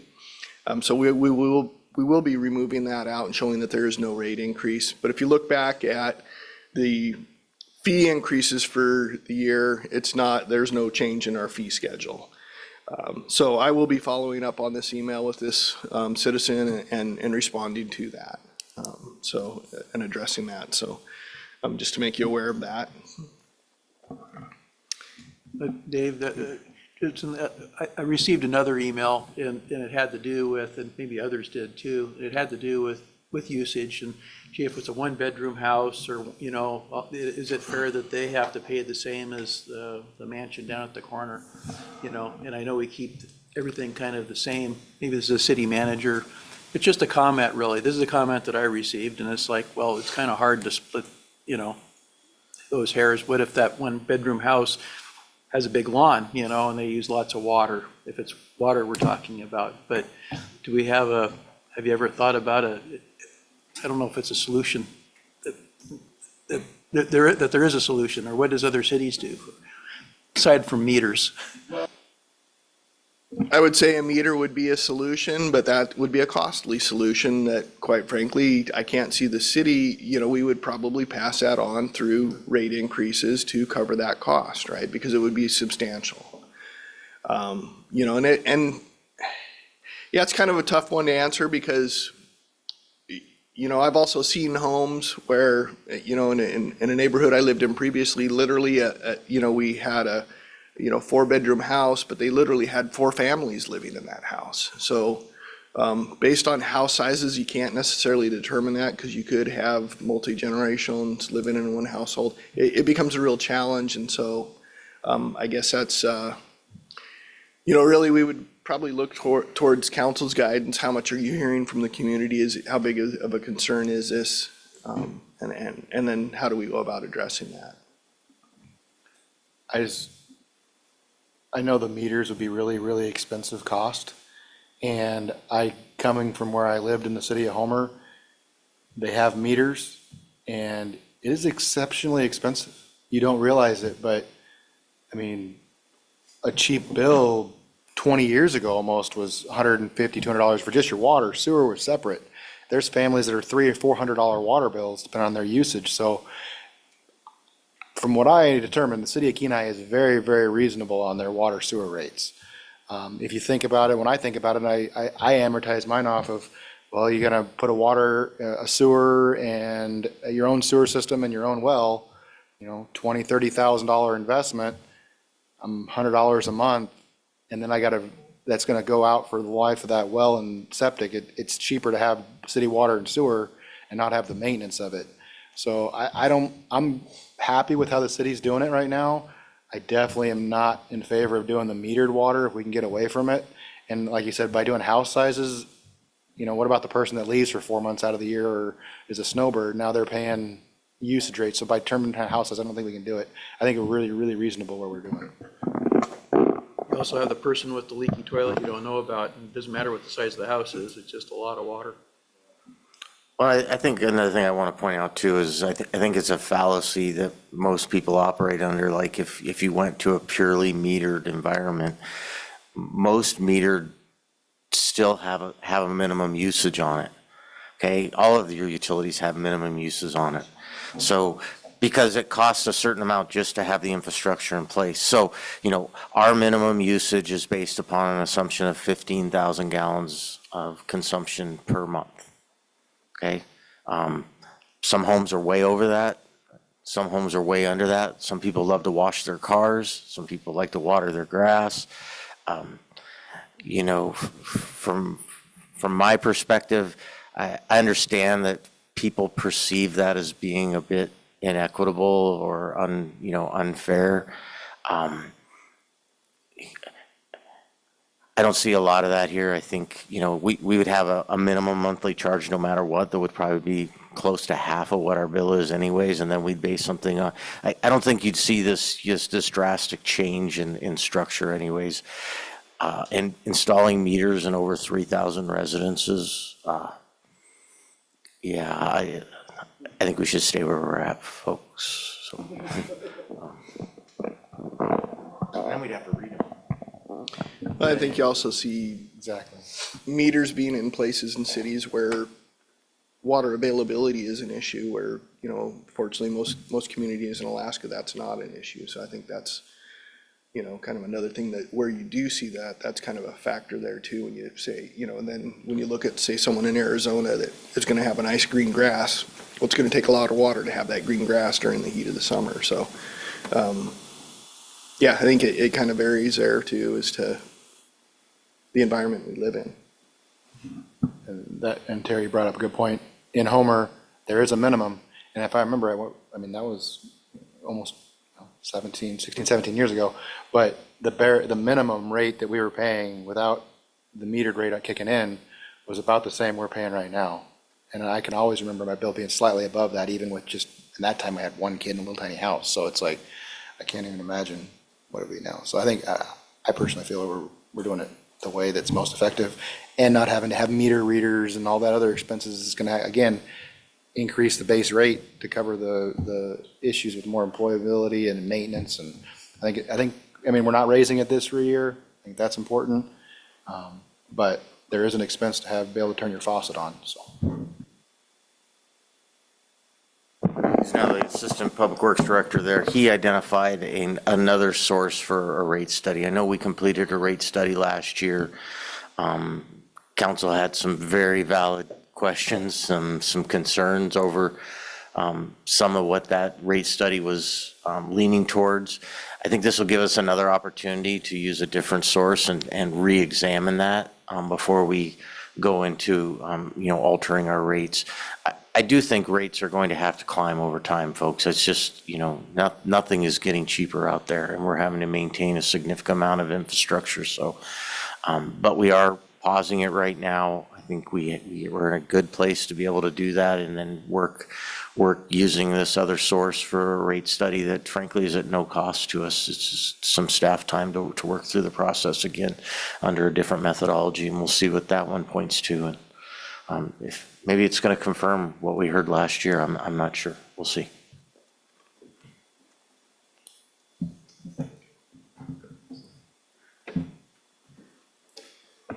So then here's our capital projects for water and sewer for the current year. We got 500,000 in capital projects. And then also 55,000 in special projects with some maintenance. The wastewater treatment has a permit renewal, it's 50,000. So it's kind of a one-time cost. I'm not sure, Lee might be able to speak as to how long that permit's good for. I don't know off the top of my head. 5 years in. Yeah. And then this is the performance of the water and sewer fund. And on this one, you can see we've had some years with some pretty big expenses. We've done some big projects there. And we don't, I was gonna say, we don't forward fund these like we do the airport, so. We have been fortunate in the last few years, though, that we've had a lot of projects that we've received a lot of grant funding for. And so that's been very beneficial to us here, and that's where you're seeing some of the increase in the revenues over the expenses there. But again, this one kind of bounces up and down, and we're sitting pretty good with this one as well.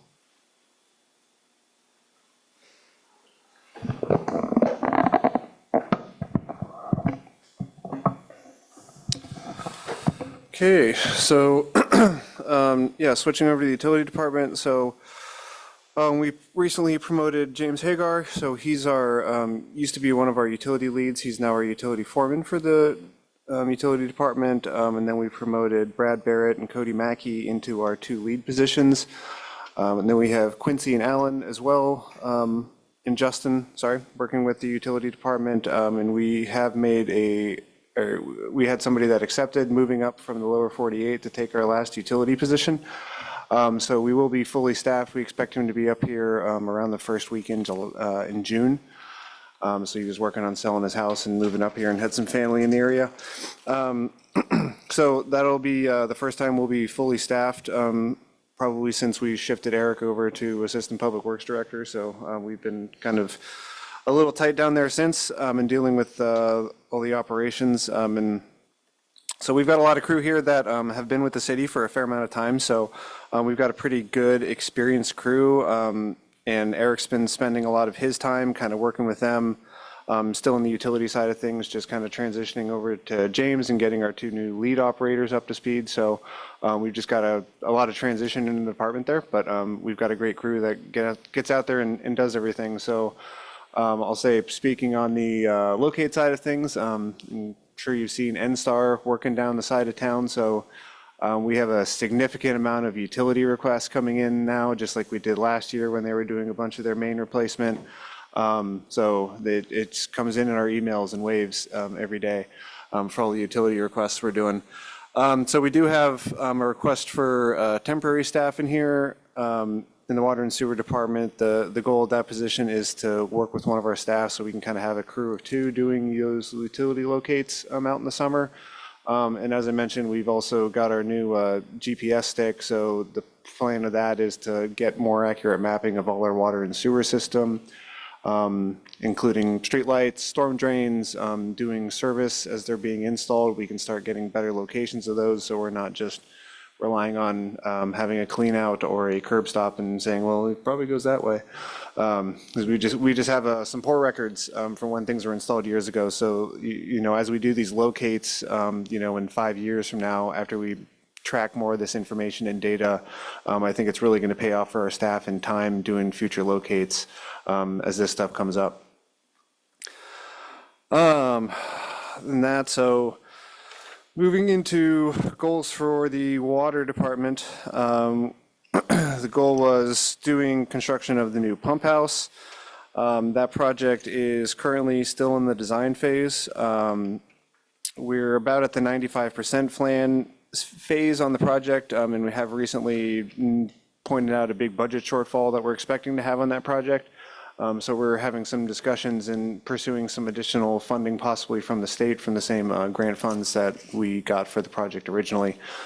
So working with that and seeing what we can do to keep the scope and make sure that's a successful project before we start looking at what we possibly have to trim back out of that project to still get some good things accomplished. Lee, are we going to be done with, anytime soon with water supply and treatment? I mean, I know the distribution, it seems like we spent a lot of money on new wells and the well tank, you know, all that, and we keep, there's part of it, but it's, there's this one, and it's, maybe it's a future goal, and So I would say with our existing treatment system, the water treatment system is in pretty good shape. It's over 10 years old now, so it's not that there's anything wrong with it. I know some of the electrical components and things like that are starting to get to the point where they might need to be replaced over there on the treatment side of things. The pump house itself is going to be more toward the distribution side of things. So some of those pumps, Eric just pulled the date for me the other day. I think one of our distribution pumps is 50 years old for the system. So we're trying to increase the ability for the city to provide pressure because everything is so flat. And we're basically just hold all the water pressure from pumps. There's no water tanks or anything like that to keep pressure throughout the town. So this will be improving that as well as replacing some of the piping so that there's no bottlenecks for those pumps to provide adequate water throughout the city to help provide fire flow throughout those hydrants. So that would be, I would say, the last major improvement on that section. The other area that I think on the water distribution side that could use some improvements is possibly by our water reservoir, the 3 million gallon tank over by the airport. It's possible some improvements over there to adding some additional pumping things could help us maintain pressure from this side of town as well. That might even us out instead of just having all of the pressure come from, way over there by Beaver Creek, but providing water all the way up to this section of town. So providing some more redundancy and having those systems speak to each other in coordination with that water tank that we have there that provides a backup storage for water could also greatly improve our water and our fire flows throughout town.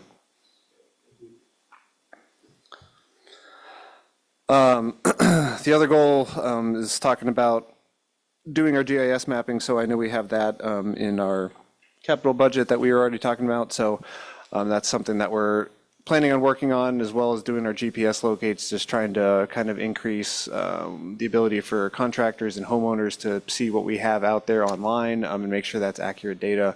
We do get a significant amount of calls of people just saying, is there water in front of this property? Is there sewer in front of this property? Can you check? Can you let me know? We spend a lot of time just working on that and trying to figure out people, looking at buying potential pieces of property all throughout city, seeing if they can develop it, if they have to get water and septic out there, or if they can hook up to city water. Department goals. So some of this is kind of already done, or going into process, but the construction specifications. So Eric is kind of heading this up right now as far as doing water and sewer specs. We do have some standard specs that we use for doing services for houses, installing water and sewer. We're looking at making that more comprehensive, as well as also putting in some specifications for commercial construction for water and sewer mains going throughout city. A lot of that goes to standards that are fairly used throughout the country. But we have some things that we prefer here with cold environments in our soils, so we're looking at making some changes to some of that, or some additional requirements, material requirements, things like that, just so it's all kind of written down and it's online and available for any engineer or contractor that's looking at doing future development. Job descriptions, we've already revised a bunch of job descriptions that as we've moved through doing our new leads and everything. Like I said, I don't think I said this before, but the utility department used to be more split out. So we had essentially 2 people that were designated working at the treatment plant and 4 people that were designated working at the water and sewer distribution and collections. We've essentially kind of revised all that to make them all utility operators. So everybody's kind of working a rotation schedule, so that they're all working down at the treatment plant, or they're working up at the water plant and out in the system, so that everybody's getting experience and time knowing how everything in our system works. Part of that's for vacation coverage, but part of that's also when they're doing weekend rounds. We typically have just one guy that's coming in on Saturdays and Sundays to do checks at everything and make sure there's no issues with the system. If they're down there working at the treatment plant a couple weeks a year, they're going to be able to recognize if there's actually a problem when they're doing those weekend rounds.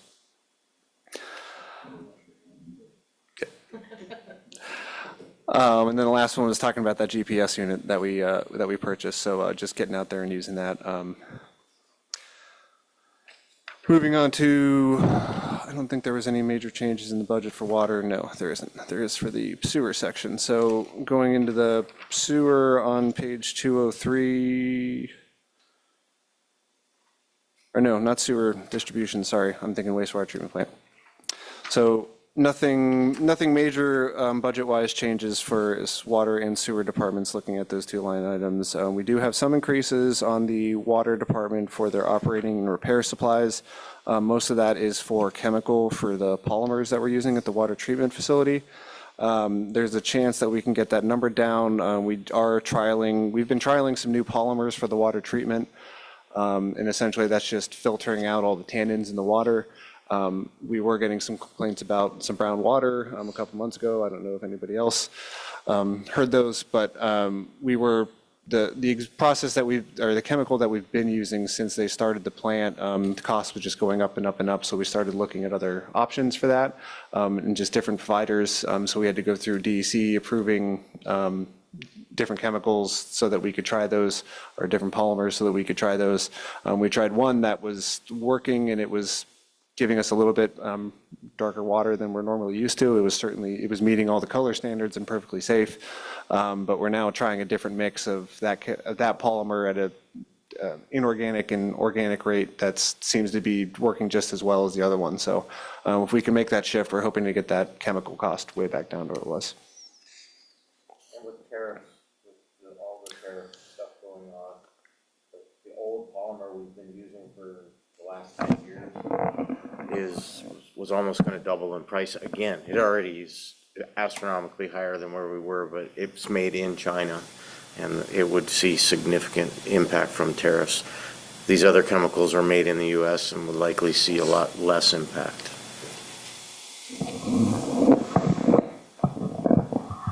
So moving over to the wastewater treatment plant on page 205. And this is where we are seeing that cost increase, mainly in the professional services line item, and that's for the treatment plant, redoing the permit for our wastewater treatment plant discharge into Cook Inlet there. We're hoping to get that number down as well. I think we're going to try and handle a lot of that work in-house between me, James, and Eric to do a lot of that permit, but there's some portions of that permit submittal process that we have to do that we're going to have to get an engineer to officially go through the design and sealing process. Department goals. So we do have the digester blower project, which we just opened bids on last Tuesday. It did come in higher than what our budget and goals were, so we only received one bid on the contract. So we are currently negotiating with them and seeing what we can do to get the project back into the budget we have. So we're just kind of looking at seeing what's feasible. We obviously don't want to shortchange the project and make sure that, so it's not providing the benefit. The main benefit being getting those new blowers in there to help us start cutting electrical costs down there. So that's kind of the main priority, but we're going to be working with them and seeing if we need to, appropriate more money or just see what we need to do to make that a successful project. Other than that, I think that's about it for the wastewater treatment plant. Everything else is kind of talking about the same things with the job descriptions and kind of changing around how our staffing is working on down there. Man, I think that's it, unless anybody has any questions. Utility questions? Just a couple, I know we spoke about redundancies, and it brought up when I did the tour down there. The two things I saw, is there any talk or discussion about upgrading the conveyor belt system in the future? Because I know that was seemed like one of the oldest things, it looked the most problematic. Yeah, I think I have an item for that in the capital plan. I just want to make sure I'm pulling the right year. Water and sewer.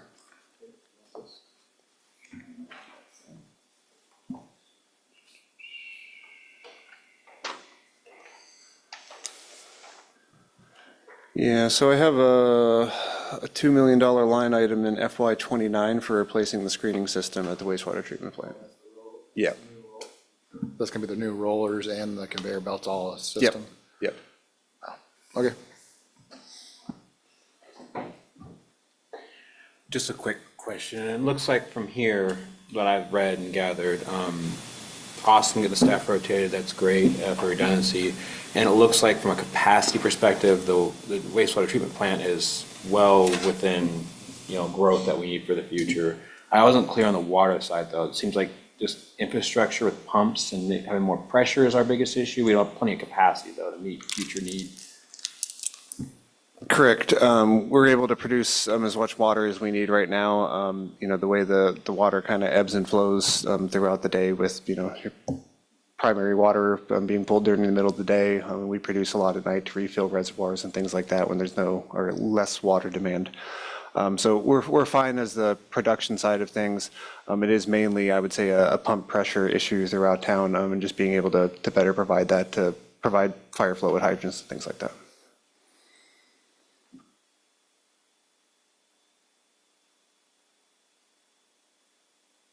Okay, thank you very much.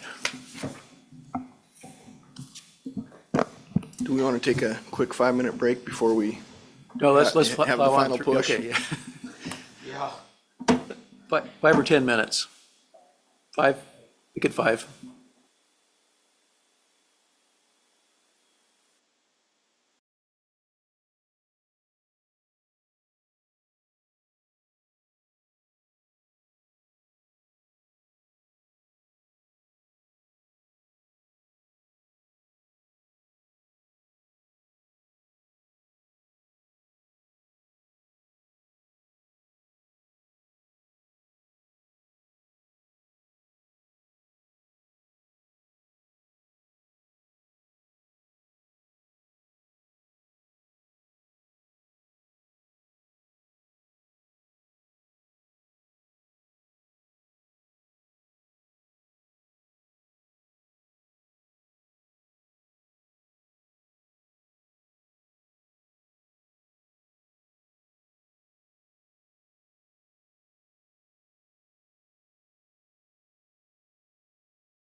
I didn't have to tap on the table after all.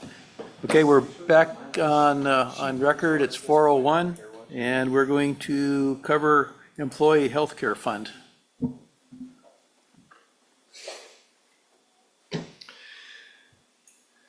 Okay, so this is showing the revenues for the employee health care fund. Charges for services, that's the amount that we charge out to the different departments for the employee health care.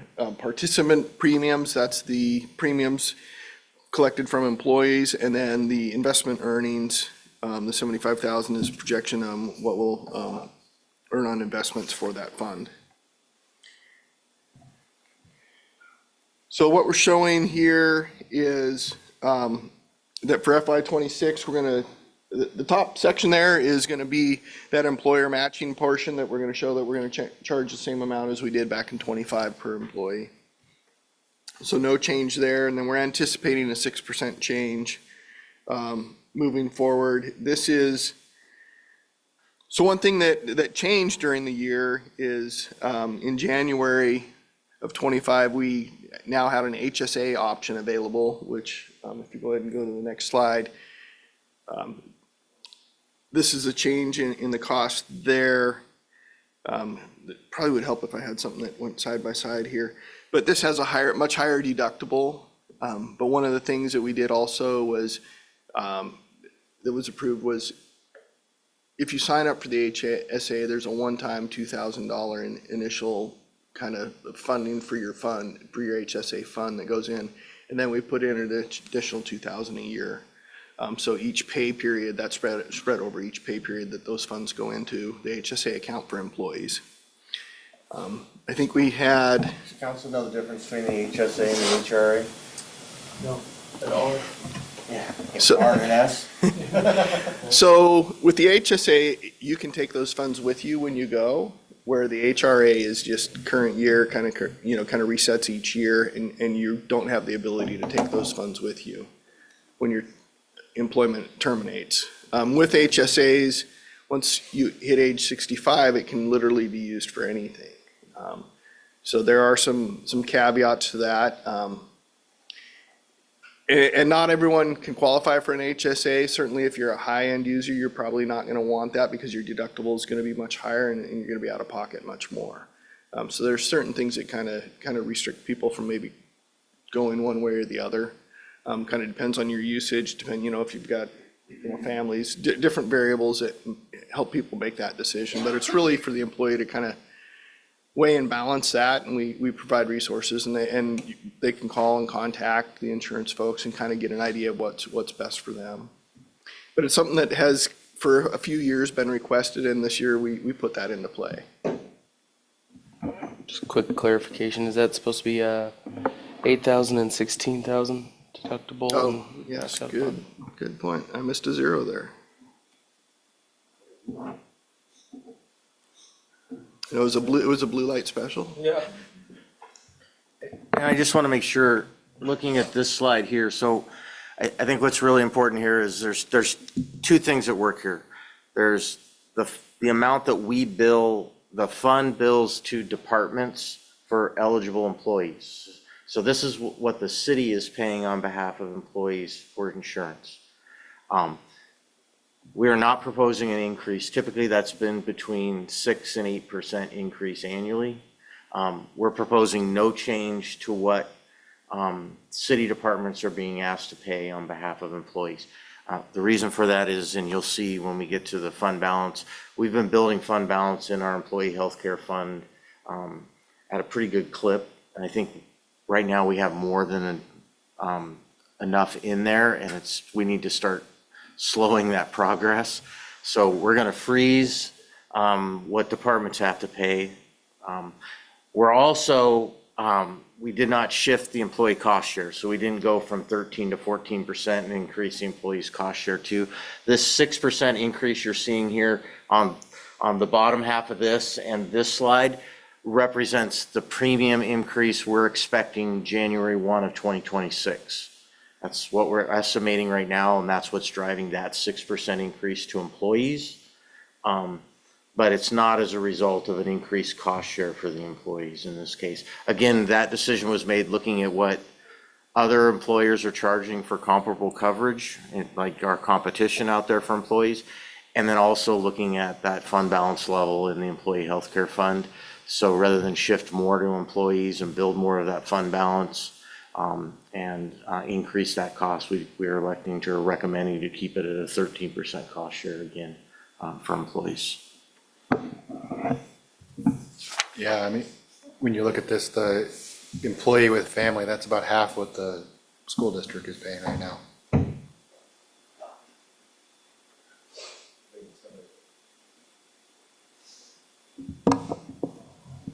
And then this is at fund balance. Mr. Swarner, just a few minutes ago, you were talking about opening up a new HSA account, and if I understood you correctly, you said that you opened that account and you put in $2,000. Is that coming from the city or the employee? From the city. From the city. So the city seeds the account with 2,000. And then from there, it's a contribution of both city and employee. So annually, that same $2,000 contribution takes place from the city, and the employee has the option to also seed into their HSA. On the HRA side, our max contribution could be up to $3,500, $3,700 on behalf of an employee, but that's only if they utilize it. So there's the opportunity, that's why high users of this will likely not move to an HSA plan, because they're only getting a $2,000 benefit from the city, where if you stay in the HRA plan and you're a heavy user, you can get up to almost a $4,000 benefit.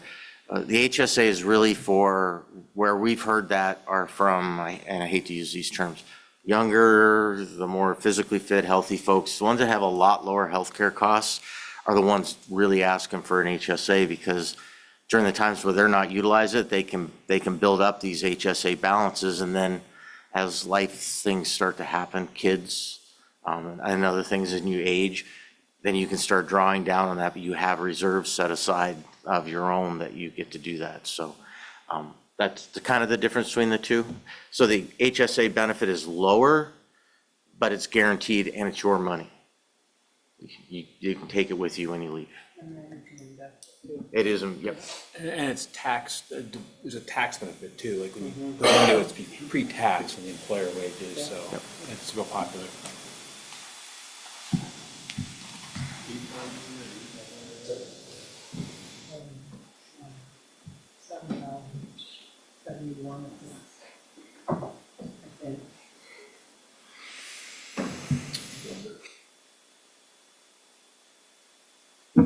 Just one quick one. And I think you've mentioned this before, but any healthy living incentives or anything like that to help lower co-pays or premiums for employees? Is that something worth looking at?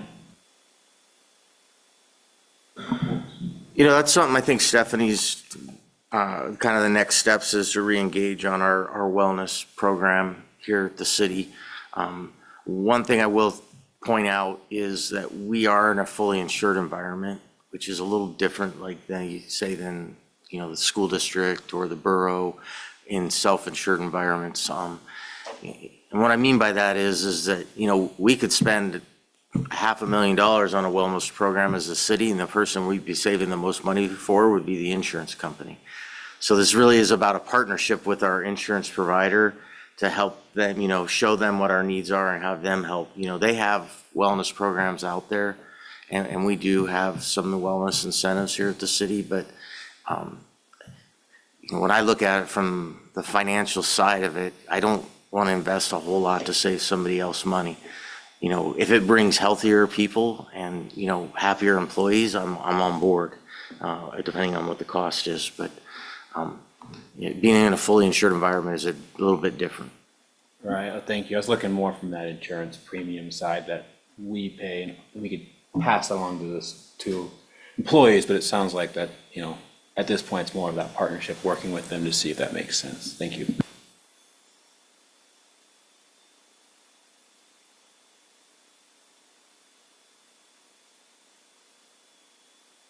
No more questions on that then, or move on to general land sale?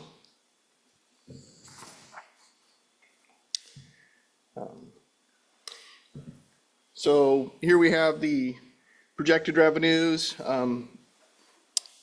interest on investments, and then the interest on the land sales contracts. This is from the land sales that we did back in December. And then the land sales, so that's going to be the interest that they're paying for those that financed it. And then the land sales portion is the portion of principal that they paid down on those payments. And so those are our projections based off of those land sales that we just did recently in December. And then,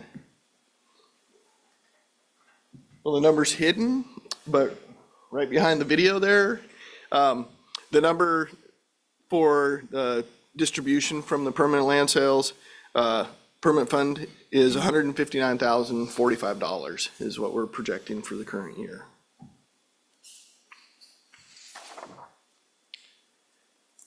And then this is just showing the financial performance of that fund. And this only goes through 24. Once we have 25 completed, you'll see, looks like the last time we had an land sales was back in 2018. You'll see that kind of orange block. That'll pop up next year when we have this. And then airport land sales, kind of the same thing here. We didn't have any land sales for the airport this year and don't have anything projected. So what we do have projected is the interest on investments and then the interest on sales, current land sales contracts. And then also for this one, we're anticipating $1,099,774 distribution from that into the airport fund. $1,099,774. Which again represents about a third of the airport's revenues. It's substantial to its operations. Quick question. The piece of property we sold to Preferred Plumbing, what fund? That will go in that. Airport. So they're not projecting any land sales next. We never project we're gonna sell any. They just happen when they happen. But yeah, that is airport property. Those proceeds will go in the fund. Then up next is debt service. So get back to the library.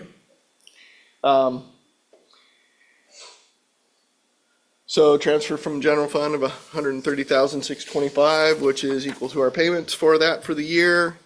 We're down to an outstanding debt of $565,000 on that. And as you can see, we're on track for FY 2030 to make our final payment and eliminate our bond debt, which is pretty outstanding, I think. That's the only debt we have.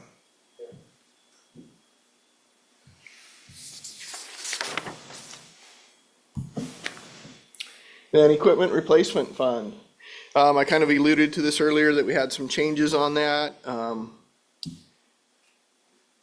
Again, here, the revenues from this is generated from the departmental charges plus the interest on the investments and the other income being the projected sales of any equipment that we replace in the current year based on the schedule that we have. And that's an estimated amount.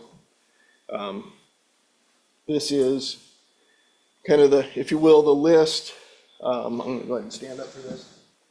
So you have all the different vehicles, the departments, year they're acquired, their useful life, estimated replacement, what it is, current equipment original cost, and then what we're putting away or what we're charging the departments each year for that. And you can see from 2025 right here to 2026, there is a substantial increase. That's at in excess of $90 some thousand that I'd mentioned earlier. That as we reevaluated this, we looked at how we were calculating interest. We also looked at some of the cost increases that we were having and changed some of our assumptions so that we keep this fund healthy and that was sustainable over time. And then what we have up for replacement this year was that aerial fire truck that we had talked about. Chief talked about, we got 1.4 million That's what he's looking to buy that Quint. If you replaced what we have currently, you're gonna be north of $2 million for a standard ladder truck with a platform. So that's the big difference in costs that we're seeing, without, and still having the effective firefighting methods that they need to. What's the market for a 32-year-old ladder truck? It'd be a great We get museum money out. piece. $5 grand probably for brothers right now? Well, the real value in it is to pull the motor, pull the pumps. I mean, those things all have value, right? The truck itself has very little, but somebody who wants to tear that thing and part it out, you know, there's enough aluminum in that ladder and itself and the hydraulic rams and stuff. There's value there for somebody. We're not gonna get much for it when we sell it, let's be practical. Yeah. I saw that for sale. Looks older than ours. That's an expensive vehicle to insure for tree trimming. It's not too bad.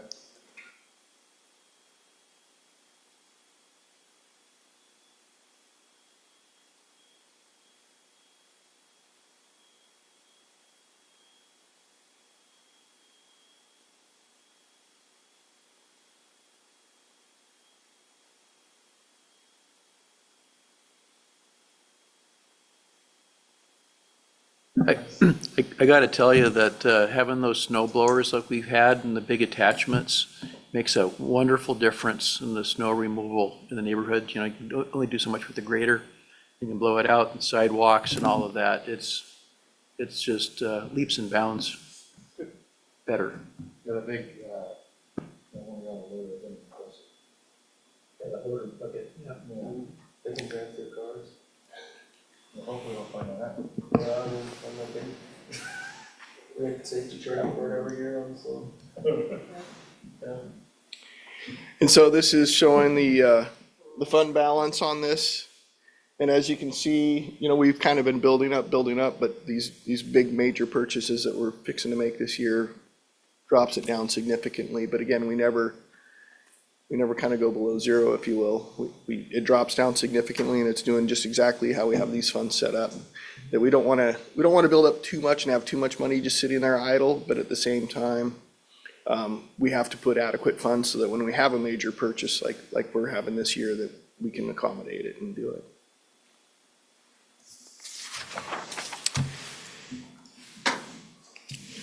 And then on to fleet replacement, kind of the same thing here. You're seeing the revenues generated from departmental charges. Other income is based on what we anticipate receiving for any sale of equipment or vehicles, and then interest on the investments that we have for that fund.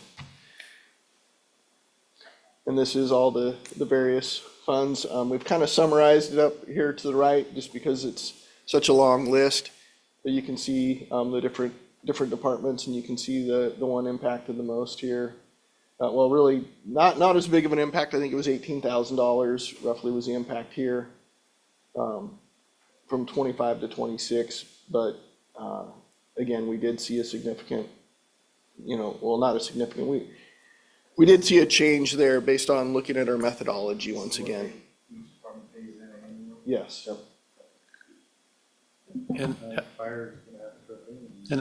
sorry, Alex, how is it determined? You know, you got the police department, and you probably know what their replacement rate is, but is that how you calculate it? Exactly. We basically kind of do an amortization for each piece of equipment as to how much we need to, we take the present value, we calculate a future value for it, and then we spread that out over, like, when are we going to replace it? Are we going to replace it 10 years from now, 20 years from now?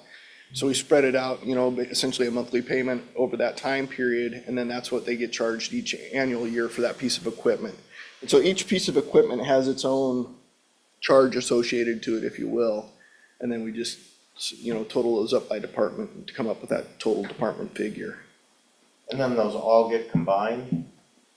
So we take all, I don't know if there's 40 on there, we take all 40 vehicles, we combine all those payments, all those projected expenditures, and we schedule that out over 35, 40 years, actually.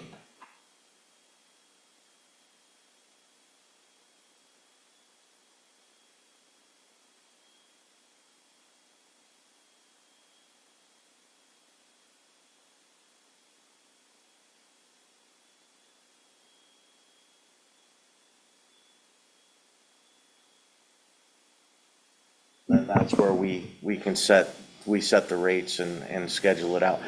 Is it perfect? No, because there's a lot of assumptions in there.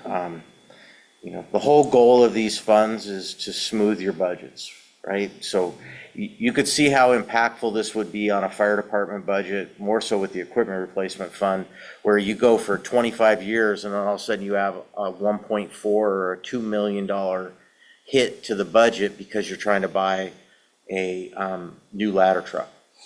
Where this way, you're paying $35,000, $40,000 a year for 20 years, and then you just go buy the fire truck when you need it.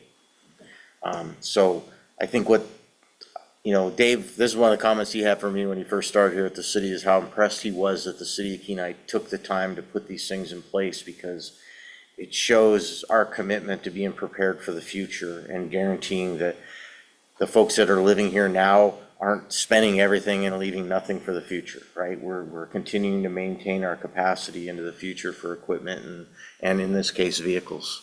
So, yeah, our police department pays for about $90,000 a year for vehicles. That honestly would replace about 1.5 vehicles with all outfitted. So, and that's about what they go through a year. If you think about, you know, they've got, I don't know how many, they got 15, 17 vehicles. I mean, it's, you know, but. Yeah, it's kind of the one thing I don't like about one-time money, is that consideration isn't always given for how you will fund a replacement for that, or how you will maintain that moving forward. And that's what, you know, I expressed that to Terry in my interview, that this is pretty impressive, because you're not gonna have to go out and say, do a bond for a fire engine. You're gonna just go down and write a check for it, you know? You've made it part of your annual budget to look towards the future, to replace and maintain the infrastructure that you have for your staff to do the job that you've tasked them with.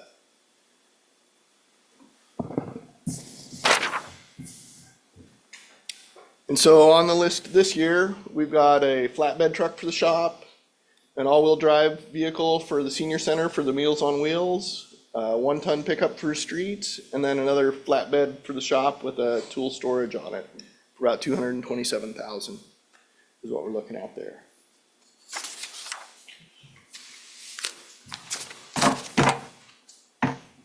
And then this is, again, that fund performance. What you're seeing on the front end here is that when this was initially started back in '21, and it was funded with a transfer from the equipment replacement fund with $400,000. That's why you see such a huge revenue hit there on the first year, is because of that $400,000 transfer.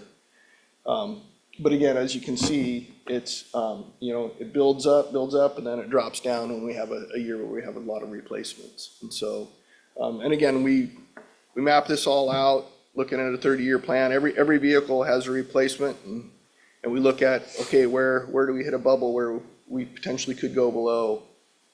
And so we're always looking at that. We're certainly looking at it on a 5-year plan for certain, but we're looking long-term, and that's where we looked at it and saw, hey, it was happening too often. We had to make some changes in our assumptions and make some adjustments. But it's something we'll still have to monitor it every year and look at that and say, hey, did anything change? You know, are we seeing cost increases that exceed what we projected? Do we need to modify this again? And then that way we don't get hit with huge increases, that it's over time, and we save this up to where, again, once that day comes when we need the equipment, we can just go and purchase it.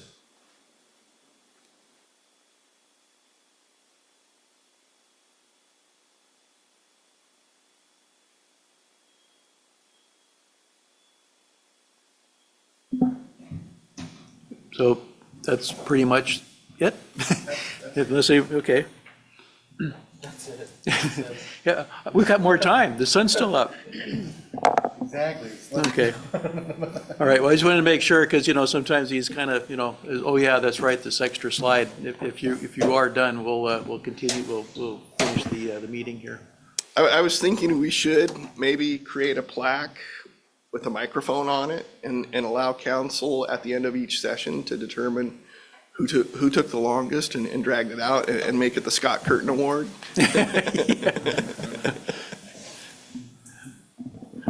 All right. But, yeah, thank you again, everyone, for taking time out of your weekend to be here and spend the day with us here to work through all this. Good, well, great. Well, that gets us down to item E, public comments, and unless there's somebody out in the hallway, I don't think we have any. And it brings us down to council comments and further questions, and we'll just go around the room. Savala, before you grab that. I just want to thank everyone who spent time prepping their budgets and working within the constraints that were given. And I know how difficult it can be, both time and effort, and then to come present in front of a group can always be difficult, especially when you have things that are on the line that you care about. So thank you everyone that's still here, and thank you everyone who was here earlier. Yeah, these are always a lot of fun. Wish it was raining outside, but anyway, I'm glad to see it here. The storefront plan, I know this is the last time I'll be able to talk about it before we have to be on official votes and stuff, but I think it's important to have that there, and I think looking forward to have that presentation from staff about what we've utilized it for, kind of puts eyes on that and sees what's there. We might need to adjust the funding a little bit if it's not all getting utilized, to not allocate quite so much for that, but I do think it does have its benefits, and I'd like to see those pictures and see what it's actually doing, so, thanks. Phil? Already me. Nothing really to add. Just thank you for the thorough deep dive. And I didn't fully appreciate the equipment and fleet replacement funds until today. I must have missed it last time. You literally took a bunch of capital expenditures and operationalized them over years. And that is very impressive. And that just speaks volumes to the teams here to make sure we are, set for the future. And I really appreciate that, looking forward on all these budgets. It's very helpful. So thank you, everybody. Deborah? Similar statements. I want to thank everybody who had a hand in the process of putting this together. This is no small feat, or should I say no small fleet? And thank you to, the department head, people who came out and presented this. And I too want to echo that I'd like to see the storefront project continue. And I think it's one of those little projects that it gets started in a little way, and then people don't really realize it's out there. And then by word of mouth, it'll gain steam after 3 or 4 years. It's kind of what I'm thinking. But I'd like to see it continue. Thanks. I want to thank everybody. It's just proof we have the A-team here for the city of Kenai. And I too want to echo the waterfront, the storefront project too. Thank you very much. Seems like everything's been said, but David, you're here, and Terry, thank you guys for all that you do. You're kind of leading the group, and all the department heads. When they started doing this, it hasn't been 8 years ago, 6 years ago. A lot of we kind of knew who the department heads were, sort of, but they came in and we learned their personality and what they really do and all of that. And there's a lot of value in that, though it's not a budget thing. It's a personal thing, and then you understand, it kind of makes more sense out of the budget, frankly, I guess, and how that works. Library comes in and talks rather than just a bunch of numbers and just the finance director. I don't mean but it's a fact of the matter. So there's a lot of value in that, and getting to know our public works director better, for example, and whatnot. And it's a personal end of that. But I'll very much appreciate it. It's always worth sitting here for how many hours we do this normally, 7 hours, and I'll continue here. Leave, But at any rate, no, much appreciated. I'll look forward to it again next year. And